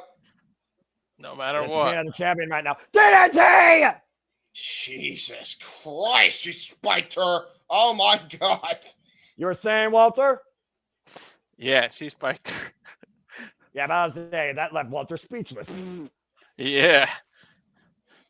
Dude, she turned And into right a now, the tree. champion. And right now, champion right now in a vulnerable position. Did her The best Billie impersonation. Starkz. Did her best impersonation of Shawn Michaels. Fuck this shit. I'm a tree. Right? Well, Tomoyoshi has no neck, and we saw what happened to him in that cage. Spiked him on the freaking apron. I'm just saying. Yeah, that's true. A lot of damage done to the head right now. And of course, that throws up the equilibrium, but you still see the focus in Athena's eyes. The anger, elbow strikes in the midsection, rising knee strike by Billie Starkz. Clubbing clothesline, great combination. Athena back up to her feet, though, somehow refusing to stay down. And now, oh! Oh, Jeez. my God. Right to the jaw. Billie Starkz off the ropes, popped up. Oh! Meteora. Playing down Athena to your point with those double knees, James. Now hooking up Athena. What is this? Billie What is Starkz. this? Wow, God! Oh! Oh my Twisting- God! That was a twisting DDT, I think, from the Did you crossroads. see how she landed on her head? Playbook. 2-0. That's how Submit's a guy's playbook, guys. Damn. Wow. She really spiked her, though. The top of her head hit that mat hard. Yeah, she They're did. paying homage to the inaugural Women of Honor champion that will be retiring next year, Sumi Sakai. That was insanity. Again, Billie Starkz, trained by so many, of course. We talk about Sumi Sakai again, a dependable worker, 27-year veteran of the business who will retire next year in special mixed tag team Oh my action against God. Team Romu. Sumi Sakai, 53 years of age. She, of course, held the Women of Honor championship, excuse me, while I get my words in order, for 251 days. Yeah, man. Again- Athena is in a world of trouble, man. She is pissed off the wrong woman, the wrong protege. Yeah, she was wrestling while being underneath Athena's guidance, torment, and coaching. And again, just driving that knee with no sense of emotional apology here. And again, a beautiful shot of the capacity crowd here at the sold-out Hammerstein Ballroom for the main event of Ring of Honor Final Battle for the Ring of Honor Women's World Championship. Not an empty seat, man. As there shouldn't be, damn it. And Billie starts again. Look at the bend here right now. Just really stretching God, back dude. Athena. Chin lock applied now. Yeah, Jeez, you Look really at Athena though tweaking finding that back back. here. The back bent, but Athena still finding a way to push forward here and break the grip of Billie Starkz. Elbow through, mule kick, up kick, right almost to the throat, breaks distance. And Billie Starkz up and around, catching Athena again, looking for. Oh! Oh, it's Hiroshi! Jesus! She may be too close to the ropes, though. Great Buster on the knee, kick out at 2. Jesus almighty. Right as I How said did you that. kick out of that? Right as I said that, Billie with great awareness to pull Athena away from the rope. Yeah, I'm telling you, man, she's a student of the game herself, and for her being this young to have that much ring IQ is impressive. 20 years of age. Oh, God. Jesus, what a pop-up kick, though. An enziguri by Athena. She just came out the corner of our screen out of nowhere. And no kidding. Asuma Sakai, by the way, beat Kelly Klein, by the way, in the inaugural tournament for the Women of Our Championship. I used to call Kelly Klein the gatekeeper of this women's division, but it's hard to argue that Athena has not only been the gatekeeper, she's been the dictator of Women of Honor. And right now, looking to hold up the leg. Starkz with that fallaway slam. She's Adam Page. Cover, leg hook, and kick out at 2 by Billie. Athena has had that gate locked for well over a year. 2 years. Yep. And again, Billie Starkz was trying to roll further away to get to the rope to prevent the attempted pin, but still survives this attempted pinfall by Athena. Remember when Billie Starkz first came in, we were wondering what this silly little girl was like in AEW Dark, and now we see what she's become here, and she has a chance to now become the champion that we all desire to stop Athena. It's amazing to look at the evolution of people in this business at such a young genesis of their game. What a jawbreaker. That was a great jawbreaker by Billie. And of course, Billie Starkz has been a who's who in this business across and up and down the independent wrestling scene, including the TNA Knockouts World Champion, Masha Slamovics. Dropped several people on her head. And it's Billie right now. Ooh, spinning Soulbot. Up kick. Combination offense and Step Seguri by Athena rocks Billie Starkz to the corner. These bursts of energies here. Athena back in full control as she is just brutalizing Billie Starkz with those corner shots. And again, dueling chance up the second rope. High cross body. Cover. Hook of the leg. Is it enough here? Kick out at 2 by Billie again. That's not a move that normally wins matches, but that definitely is a move that wear down your opponent, Walter. Yeah, definitely. And it buys you a little time because right now they need a rest. And again, champion is firmly in control of this thing, and Billie Starkz needs to regroup while Athena needs to stay focused here on what is truly the last test, her final battle with her most dangerous opponent. And again, Billie Starkz hoisting up Athena here. What the hell is this? Gonna try to go Athena hook. Yeah, trying to go for an Alabama slam, but Athena having great ring IQ to grab that bottom rope. Oh, wait. Billie Starkz trying to hold on Athena with the reversal up on the shoulder. My God! Full throttle into the knees.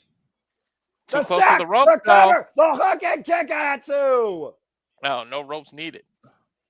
No, well, she couldn't grab the ropes. Look at the way she had her pinned. She hooked the leg and the arm, guys. She had no way. She had to force her way out. And that goes back again to the resilience of Billie Starkz. Mm-hmm. Keep in mind, though, while she has the heart of a champion, she also has the mind of one. We saw that in the TV title. I know you didn't want me to remind you of that, Walter, but I have to bring that up here because she could easily pull off a very similar situation. She could actually fool Athena here. That's how convincing she was that night. Billie Starkz got it. She countered her. The back suplex right on the back of Athena's head. And Billie Starkz once again, but Athena up and around. Dangerous backdrop suplex and then kept up by Athena. Yeah, great Saito suplex there by Athena. Oh, and Billie. Oh, God. And once again, up the road, smashed with a forearm, driving the forearm. We keep talking about the youth of Billie, but you know what comes with youth? Resiliency. Oh, face buster over the knee. Spinning kick. Rolling forearm, smashed by Athena. Both these women are literally rocking each other every second they get. Billie grabbing the tight. Oh, God. Just mute. Athena literally kicked her off of her. Tilt-a-whirl. Wait a minute. Billie Starkz with Athena. Oh, dear God. Is that a tombstone? No. Oh, no. Oh, God. No. Billie, the reversal. Oh, shit. The reversal. Gonna try to go for a tombstone. She's got her hook. Topping! Tombstone! Holy shit! Hit the leg! No! What? Damn, and she jumped into it. Yeah, she did the leaping tombstone. How Athena kicked out, I have no idea. History still eludes Billie Starkz tonight, but it is still within her reach. She has to push harder than ever before. It didn't put her away, but it definitely put her down for the time being. Billie Starkz is going to have to dig deep into her playbook. Maybe the other greats playbook. Maybe channel Diana Perrazzo, the Virtuosa, or Roxy, or Madison Rayne, or Kelly Klein. Other greats that have held this championship. Mercedes Martinez, or even Athena herself. And again, the more distance you give Athena, the more chance you give her to find a way to get back in this match. She's got to channel whoever she can. The one thing she really got to do is stay on top of her. Do not give Athena any chance to recover. Oh, dear God. Oh, God. Everybody's Trying trying to to go apply for here. German, Both by the women way. on the apron. Oh, no! Oh, God. They Throat baited first, her by the in, way. throat first into the steel turnbuckle, and Athena clubbing elbow again, rocking Billie. Both these women in a dangerous spot on the apron. I sense disaster. Oh, God! Oh, my God. Oh, my God. Well, that remains her jawline. Yeah, you think? And a lot behind that, and a stomp right to the damaged Achilles. Oh, no. Oh, dear God. No, taking no, a no, page no, out of no. John Jones' Oh, no. playbook. Oh, God. And right now, Athena looking to break Billie, and Billie got Athena hooked again on the apron. Alabama Slammer! Oh, Jesus Christ. She hit that full force. Athena in a world of trouble. But Billie's not done yet. What are you What the doing, hell? girl? What do you have planned, you crazy psycho chick? That's a fair analysis. Up the second. Swanton on the floor. Oh, my God. Roll her in and cover her. You're knocking on the doorstep of No way. The end may be near, guys. Oh! Finisher cover. Two. She no. What in the hell do you have to do to beat this woman? That's how much this championship means. And both these covers are down. We take a look at this incredible exchange of offense. All three of these moves should have been Athena's undoing. Alabama Slammer on the apron, a swanton bomb to the floor, crashing down on Athena, and her finisher, the Star 10, shade of the CR2 like El Phantasmo, planting Athena face first, and Athena still survives. I don't know how. That's the guts and the heart of a champion, Noah. You can't measure that. Yeah, but again, what is the heart? What is the unwavering, never give up nature of the challenger in what is truly her final battle, 1 year in the making? Keep this in mind also, guys. I mean, you know, not for nothing, but Billie Starkz had a championship match with Athena. That's how this whole thing started. She is a completely different competitor since being under the tutelage of Athena. But Athena, man, is on a generational-like reign, a Roman Reigns-esque reign with this championship. It is not going to be easy for Billie Starkz in the slightest. Billie Starkz slow to follow up, and Athena extremely slow to follow. To your point, it's not easy for either one of these women, as we expected. Both women have to be gassed at this point, as she just pushes Athena into the corner. Now looking to hoist her up, and Athena somehow trying to fight back, grabbing the underhook of the arm and hooking up Billie Starkz. What the hell is this? And draping her. Oh, my God! Oh, my God! Oh, my God. She literally dumped her over the top rope. That's like a 10-foot landing. Yeah, that was She bad. had it face first. Mike Posey checking on Billie Starkz on the outside. Yeah, that was really not good. And I think there's a reason Mike Posey just immediately checked on Billie. I think Billie really screwed herself up bad off that landing. And there's a sadistic smile by this champion. Yeah, again, who could barely move, and Athena right now looking to fly on the outside and dive. Oh, no! Oh, no! The referee got taken out! Yeah, Mike my Posey Posey was right in the way. here. There's no referee, and Billie Starkz might literally be down and out. Shoot the half, bring it back inside the ring, and Athena not go over the cover because she knows there's no referee. But No that official. means... Go for a chair. God. There's nobody to officiate, which means Lexi Nair is about to come into play here. Oh, And Lexi now with God. a microphone in hand. What's this? Why does she have a microphone? Because she's about to Microphone. use that shit as a weapon. Whoa! Oh, it got kicked What out of her my hand! Drop kick. Send Athena in the corner. Hooks down. Oh, shit. Athena up on the shoulders. But And there's look at still no ref, transition. guys. Got it. Oh! Come on, Poppy. Got it. No. My God, how? How in the hell did she kick out? As you see blood coming out of her nose there. It must have been from the fall when she got dumped. Right? But that might just fire. Relentless, though. My Posey somehow back conscious inside the ring. That microphone, I think, is also still in the ring. Athena now literally holding on to the turnbuckle for life. Just ripped it off, preserving it. And Athena, once again, up in the electric chair position. Uh-oh. Poison Rana! Oh, Jesus Christ. That was landed. a rough landing. Yeah, I don't like the way they landed. Again, that turnbuckle, guys, let's keep in mind there's a second turnbuckle now exposed. And Billie Starkz would have fallen. Oh, no! Oh, Head she's I think first. he clipped it. I think he clipped it. Oh, no. And now feet up to the top rope. Billie Starkz in position. The face. Big God, all of it. Oh, no. It's over. Athena has fucking done it again. God damn it. Oh. What is it gonna take for this woman to lose? I don't know at this point. I don't think she's ever going to lose. I mean, damn, at this point, she's gonna outdo Roman Reigns. I think she's on her way doing it. What's her reign at? 743 days come tomorrow. Billie Starkz with the fight of her life at Final Battle. 1 year later, it's still 2-0. And your winner and still forever, Ring of Honor Women's World Champion, the Fallen Goddess, in front of Billie Stark's family nonetheless. But again, Billie Starkz is just 20 years old. Plenty of time. Again, let's think about this real quick, though. This was not without controversy. My Posey was wiped out. She tried to use the microphone, thanks to that Jezebel Lexi Nair, worse than a Jezebel, a skank, and then literally ripped off that turnbuckle pad and drove Billie Starkz face first in it. If it wasn't for using the ring to her advantage, I think Billie Starkz would still be very much in this. Yeah, I After agree. that finishing move, you got to believe it was over. The fact that the referee was out of position is what caused it. Like, if there's a rematch, you got to believe Billie would win. And look at Billie, again, man. Starkz Her was nose is broken even and worse. defeated. Yeah, man. Her nose busted. And again, Athena will go in the Wrestle Dynasty, still the Ring of Honor Women's World Champion, January 5th in the International Women's Cup, where ROH, Stardom, CMLL, and AEW will be represented.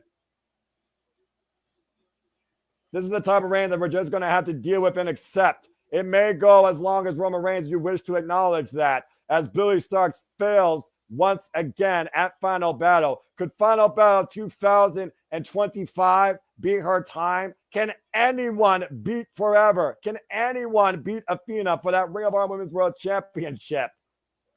There's still some pages to be written in the history book, guys. Yeah, you ain't kidding. And of course, there's still much more history to come as December continues to give us a month to remember. But tonight was literally another battle we are not going to forget. For Walter Cruz, for James Hebert, I'm Noah Foster saying, Merry Christmas, Happy Holidays, Happy Wrestling, everybody. This has been Ring of Honor Final Battle from the Hammerstein Ballroom, and the Fallen Goddess still rises tonight in victory in the main event. Acknowledge that if you choose. Can anyone stop Athena? At this point, I think the answer is a simple no. Yeah, right? What a fucking show, though. My God. That was a good show. Woo! That was a great Open up show. the time capsule and bring Ring of Honor back true to its final glory in this era, if need be. This show gave absolutely every fucking nothing thing. But damn it, Billie Starkz, I'm holding out for you, girl. Get that dream. Oh, man. Ugh, damn. So, yeah, I mean, now that we are off the air with the show, I will say, as much as I respected that, and that's why I didn't talk about it, obviously, until the match was over. When Bandito I did rewind it back on my phone. He did land on the back of his head. This dude is going to be out for a little bit again. Like literally the minute he returned. Because keep in mind their protocol. They're not going to risk another injury after what happened with everything going on in their line of work, especially considering the fact what's going on with the Ray Phoenix situation right now. So he's in a concussion protocol? Yep. Yeah, he legit concussed himself tonight. Which, oh God, man, that's gotta suck. You return and then you just overshoot on a drop kick and concuss yourself accidentally, man. That's gotta be the worst fucking feeling. Oh man, I feel bad for Bandito, man. I do too, but again, it's not ballet. It's the nature of this business. When you let your own emotions get the better of you and what you're used to doing, that's what happens when you take careless risks like that. I feel bad, but let's talk about the positives of this of tonight. Yeah, yeah. What do we get with the positives, by the way? Because let's go ahead into our watch along new segue. I would like to do with our simple summary. Walter Cruz, of course, wasn't part of it, so we're going to have to definitely try and bring him up to speed. So let's go ahead and run down the card real quick. We had a great 0 in case for those that don't know that didn't watch that. This was a 0 worth watching. We had 3 great tag grudges, one that plenty surprised us. The Infantry lost to the Undisputed Kingdom. Lee J lost the Gates of Agony, but Lee J turned on the Gates of Agony and hurt them. They turned heel. What the hell? I guess Big Shy Lee was tired of picking shots that he couldn't freaking, score and hit the target with. And of course, Hanako demonstrated her power and got the better of Harley Cameron in a great women's in a promotional match. And that was the 0 hour. As we segued into the main card, kick fades off with touching tips, flying, and crotch punches. And yes, folks, those are all legitimate comments. With Monsieur and Atlantis Jr. Ash Danhausen came back and cursed Mason Madden afterwards and took him at the knee. I have no idea if Atlantis Jr. and Danhausen are a tag team, but we'll have to wait and see what that leads to. My brain still hurts from that, James. I'm just going to tell you that straight up. And then we get back in time, the time capsule. And I have no idea what the hell I was calling, but I loved every damn minute of it because Black Machismo came back in Jay Lethal and took on a different era of QT Marshall representing Macho Man Randy Savage. Macho Marshall. Macho Marshall. And you know what? I like that. The QT Marshall needs to make that a shirt. And we had a Elizabeth moment with the wrong woman in Black Machismo's corner as he hoisted up Mrs. Marshall. And yes, James, you are correct. That was his wife. And Karen Jarrett was pissed. But in the end, both men used every finisher possible. Jeff Jarrett, he played a great tune, a one-hit wonder, a smash again across Aaron Solo. And with 2 lethal injections, an incredible bout, Jay Lethal was able to beat QT Marshall. In what was a sleeper match for us, young Tommy Billington was able to overcome was able to really hang around with Katsuyori Shibata until he got open palm strike to the face and put to sleep. And again, very good clash of styles as young Tommy Billington continues to grow in his career. He has so much upside for him. I cannot wait to see what happens for him next. We also then move into legit Leyla Hirsch, bringing a legit effort against a friggin' Ratchet now, as Red Velvet used dubious means, including a wrench, to legit Layla's head as they were literally trying to take each other's arm out, and Red Velvet escaped with her Ring of Honor Women's World Television Championship. That was a friggin' naughty treat. Blech. But then we go on from there to a match of righteous victory, or should I say fight, as we had a double Texas Bullrope match, as of course we had the Sons of Texas being the righteous, and Dustin literally claiming his cowbell back. And then James can talk about this next one because we went old school under Pure rules with the standard of the Pure Championship in Tiger Styles Open Challenge. Tiger Style is GOAT. Go ahead, James. Yeah, Tiger Style just got the biggest win of his career against Nigel McGuinness in what was Nigel McGuinness's match to lose. And, a lot of it has to do with the fact that Shane Taylor called for an extra referee, but it made it fair and square on both ends. So can you hate it? I sure can't. It was a hell of a match. And Lee Moriarty cemented himself as the GOAT of Pure Wrestling tonight, beating the very best Pure champion in history, by the way, to do it. So hell of a match. Standard. Probably the best, either that match or the Ring of Honor World Television Championship match is probably my match of the night, to be honest. Well, why don't you go ahead and talk about that real quick? Because I went out of order for a reason. Because literally, these were like my top matches of the night. Then we'll just talk slowly about the main event. Because I think we talked enough about the world one. But go ahead and talk about that World Television Championship match and how many times we saw a fracking stunner or a cutter out of nowhere and the upset. Yeah, man. Komander finally a champion in the AEW Ring of Honor. Got the Ring of Honor World Television Championship after what was a shocker of Brian Cage getting eliminated. He was the third person eliminated in the match. He's no longer Ring of Honor Television Champion. Lost it tonight against Komander. Komander and Blake Christian were actually the final two in the match. Blake Christian had a hell of a showing tonight, but so did Komander, man. Those two absolutely killed it as the final two. Great choice. Willie Mack and Mark Davis could be a potential tag team in the future to look out for, because those two had a hellacious showing as well. Big, meaty men slapping meat. And Brian Cage, we know how good Brian Cage is. And we also know how good AR Fox is, man, because he came out and showed up tonight in the Hammerstein Ballroom. So great match by all guys involved. Yeah, and again, the fact that Dunk Silla Mark Davis with the personal vendetta against the Don Callis family pinned the former Ring of Honor Television Champion Brian Cage to make sure there was a new champion. That's going to speak volumes, and that's also going to incite Don Callis' rage. And I wonder if Kyle Fletcher have anything to say about that too. So again, Right. Mark Davis was the performer, but Komander, what a moment for him. Long overdue. How many times he's been involved in this type of match too. Good steal for him. And then, of course, Walter, I've already talked enough. James talked enough. Let's talk about the Ring of Honor Women's World Championship. And think about it for some of that credit. I think it was JJ, a different JJ on the Twix. That was another Sumi Sakai finisher, the Sequoia Driver, another Sumi Sakai finish, by the way. I thought that Billie Starkz had it. But go ahead and talk about Billie Starkz ever tonight against the Fallen Goddess Athena. Billie Starkz really proved herself here. Like, there was a couple of mishaps when I think she legit hurt her nose when she got dumped over the top rope, because that's when she started bleeding. But if it wasn't for that damn referee getting in the way when Athena did that dive, I think we would have had a new champion. I mean, she hit that what did you call it? What was the move called? O-face. It's the O-face. And then you got to believe if the referee was in place, Billie would have got the 3. But then Athena there, of course, cheating, pulls that turnbuckle, makes what already was a hurt nose, makes Billie run into it. Then a poison rana, when then she hits her finishing move, which is the most beautiful. I love that from flipping stunner. That O-face, Athena, that's a quite driver was Billie Starkz almost crowning, but the O-face was Billie Starkz' undoing.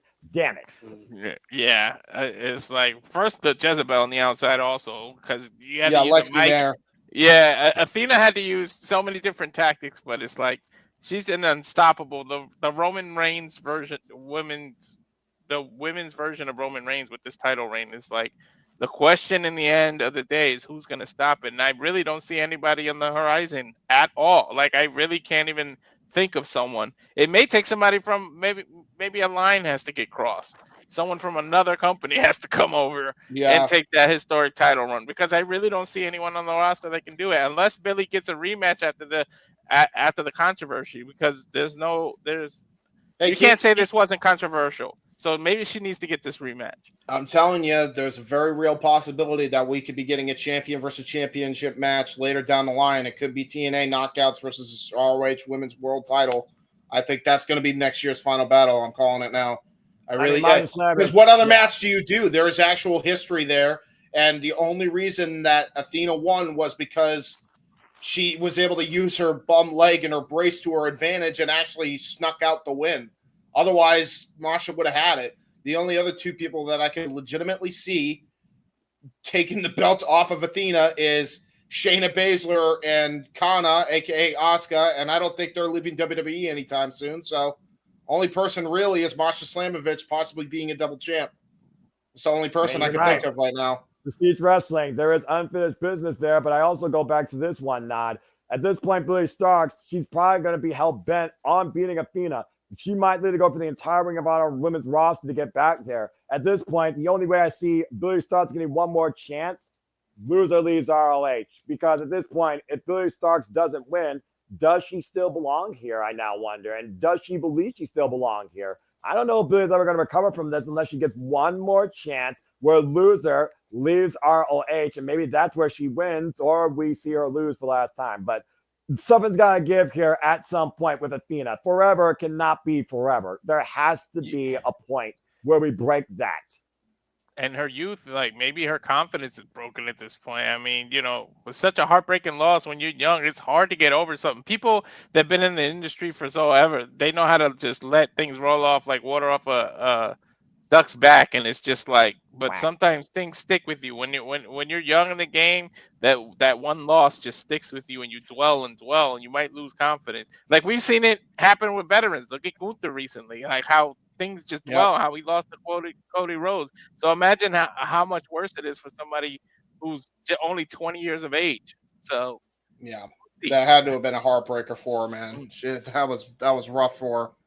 Yeah, but again, she's still, like you said, so young in her career, 6 years. I think Sumi Sakai will be proud of her efforts, and she reached out to be with Sumi Sakai during her last farewell match in that mixed tag at Battle in the Valley, where it'll be Team Hiromu versus Team Sumi Sakai. We know Hiromu and Mai Watani are going to be facing Sumi Sakai, and a male and female tag partner for choosing. I think Billie Starkz definitely earned the right to be part of that. I hope that she does, and maybe that's the confidence boost that she needs, because at this point, I don't know what you do next, Billie, to even try and get back at this title after losing at Ring of Honor Grand Stage, controversy or not. Yep. And with that being said, ladies, oh, go ahead. I was just going to say, overall, simply put, this was still a phenomenal pay-per-view, one of my pay-per-views of the year. Definitely top 5 that I got to call. And it was an honor calling that main event with you and Walter, and an honor calling this, of course, for the people that love all things wrestling, because a Ring of Honor is professional wrestling. I do think Honor's still real, but now we know there's a Ratchet and a Jezebel in the same place. Go figure. So it sounds like this is an A pay-per-view. It was. I would definitely give it an A, because we turned back time, we opened the time capsule, and we had a phenomenal main event and a phenomenal ride the entire night with maybe one blemish. You ready for something? We were hoping for. We gave Rampage an A-. Rampage was freaking awesome today. Me and JJ, Rampage was freaking awesome. Like, I couldn't believe it. If Tony pulled this out, maybe it wouldn't be ending. If he pulled this out every week. I'm starting to notice he's actually really caring about the TV again lately, because Dynamite was great. Rampage was great. Collision looks like it's about to be a banger show, at least on paper. Like, it looks like they're really caring again.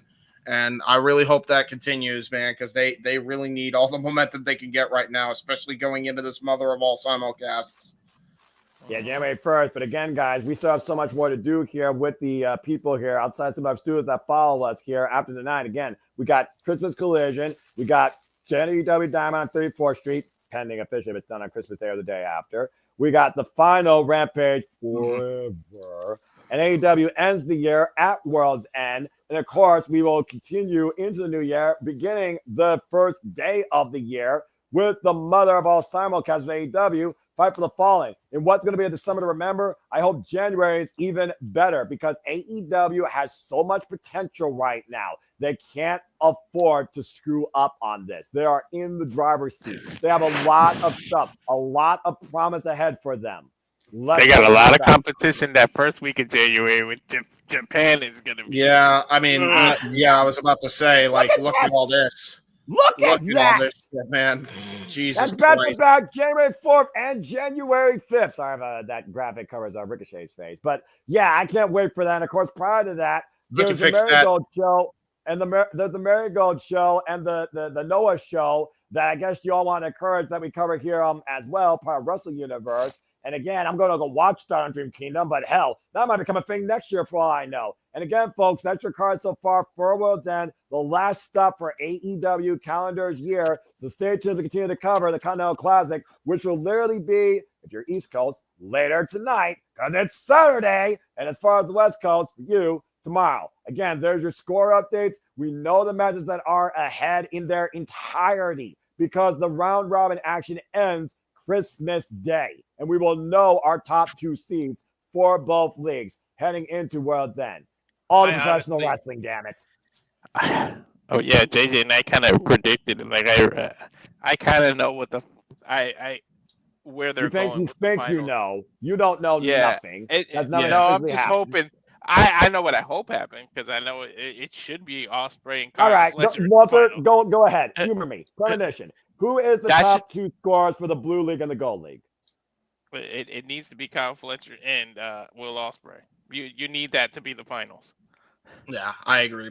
I feel like Especially that. with Yeah, I feel like that- that's going to be the match, unless somehow Kyle Fletcher screws over Ospreay just to give one last screw job to him. But Well, think about there can't be they've been segments at embroiled both in this sides. rivalry, and True. then it ends at World's End.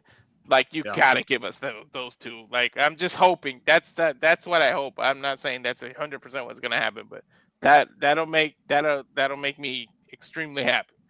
Yeah. Well, it's also one of those things where it's like chasing the dragon. Maybe it doesn't have to end at World's End, but there's a huge possibility, to your point, that can happen. But again, we still got to consider the defending champion is Rainmaker Tsuchika Okada, and he's out for history to become a five-time round robin tournament champion, the best tournament wrestler out there going. And yes, of course, that's within the first 7 days, and we will be covering that. Me and JJ Williams, it sounds like, your premier WWE team, on January 6th, the Raw on Netflix. Stay tuned for more on that. We'll make everything official as, again, Survivor Studios will level up next year in 2025. But I don't know about y'all. This has been a phenomenal night, but I'm ready to power it down. So why don't we go ahead and wrap this thing up for tonight? I'm still bummed Eddie Kingston doesn't get to defend his title. Like, get well soon. Like, it kind of I wish he was able to insert himself into this tournament and at least get a shot at defending that title. Yeah, right. You know he's coming after that title when he comes back. He owes Okada a receipt.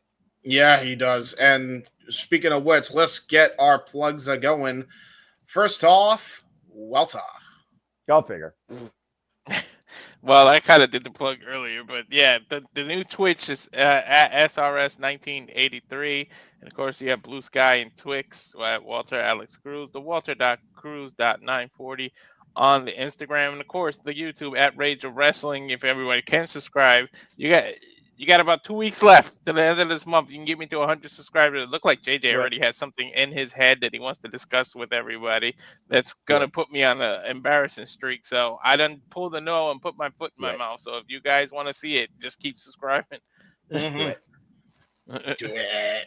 And with that being said, ladies and gentlemen, we got a few other people to plug and promote here. So first of all, you can check our good buddy Cassidy 18 Studios at the Renegade JJ Williams on Instagram, at YouTube Cassidy 18 Studios, and on Blue Sky and X at ROW JJ Williams. You can check out For the Love of Wrestling when that returns. You can check out Renegade's reviews right now if you have a good moment of your time.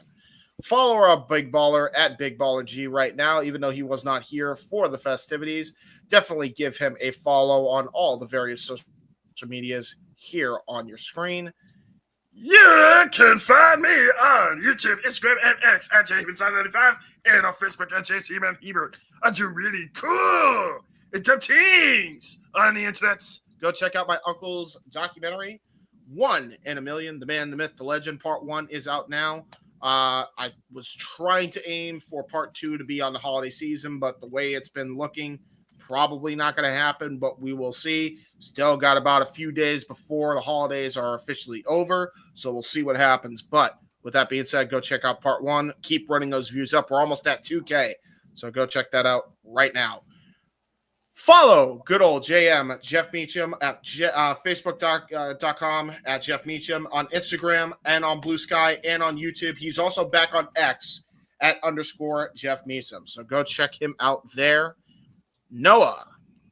If people wish to engage and follow me while I'm very little social, find me on the Tricks and on YouTube primarily, and I'm Boston Night Scene for all things wrestling. Shout out to WW fam. Of course, I'll be continuing to predicting so much more predictions going forward. The ATW fan party will return Thursday night with our year-end adieu and World's End preview. Me and the King and possibly others. We'll see. And of course, we'll be back after Christmas Day. And then we'll see what the new year brings within the first year with Wrestle Kingdom and Wrestle Dynasty predictions and previews. For I, of course, continue this madness to myself and my voice, as you can see, because I am nothing more but, and I'm just going to go straight into it tonight because I'm already tired and spent, a simple man and a lifelong fan of professional wrestling, damn it! As I wish to remind you and encourage you on the winners, no losers, no betters, just fans with opinions for this passion we all share. At the end of the day, folks, support one another, respect each other, protect your mentality too, treasure your families, happy holidays, and enjoy the holiday season. And just enjoy live and enjoy professional wrestling. It's truly as simple as that. And speaking of the holidays, again, Christmas karaoke comes tomorrow along with Santa Meech, so much more. Christmas Collision. The gifts keep on giving all the way through the remainder of the Christmas season. Stay tuned along with us for the ride. Onward, City Reliable Studios. Onward, Walter, James, Jeff, and JJ. Let's freaking go. And with that being said, ladies and gentlemen, it has been a long, long, long night. So, with that being said, for Mr. Reliable himself, Walter Alex Cruz, for the simple man with a spectacular voice, Noah Foster, finally got it right this time and didn't botch. I am, of course, the He-Man, James the He-Man Hebert, and we will catch you all on the flip side. See ya for Collision. Happy wrestling, everybody. What a phenomenal night of honor. Can anyone stop Athena? No. The answer is no.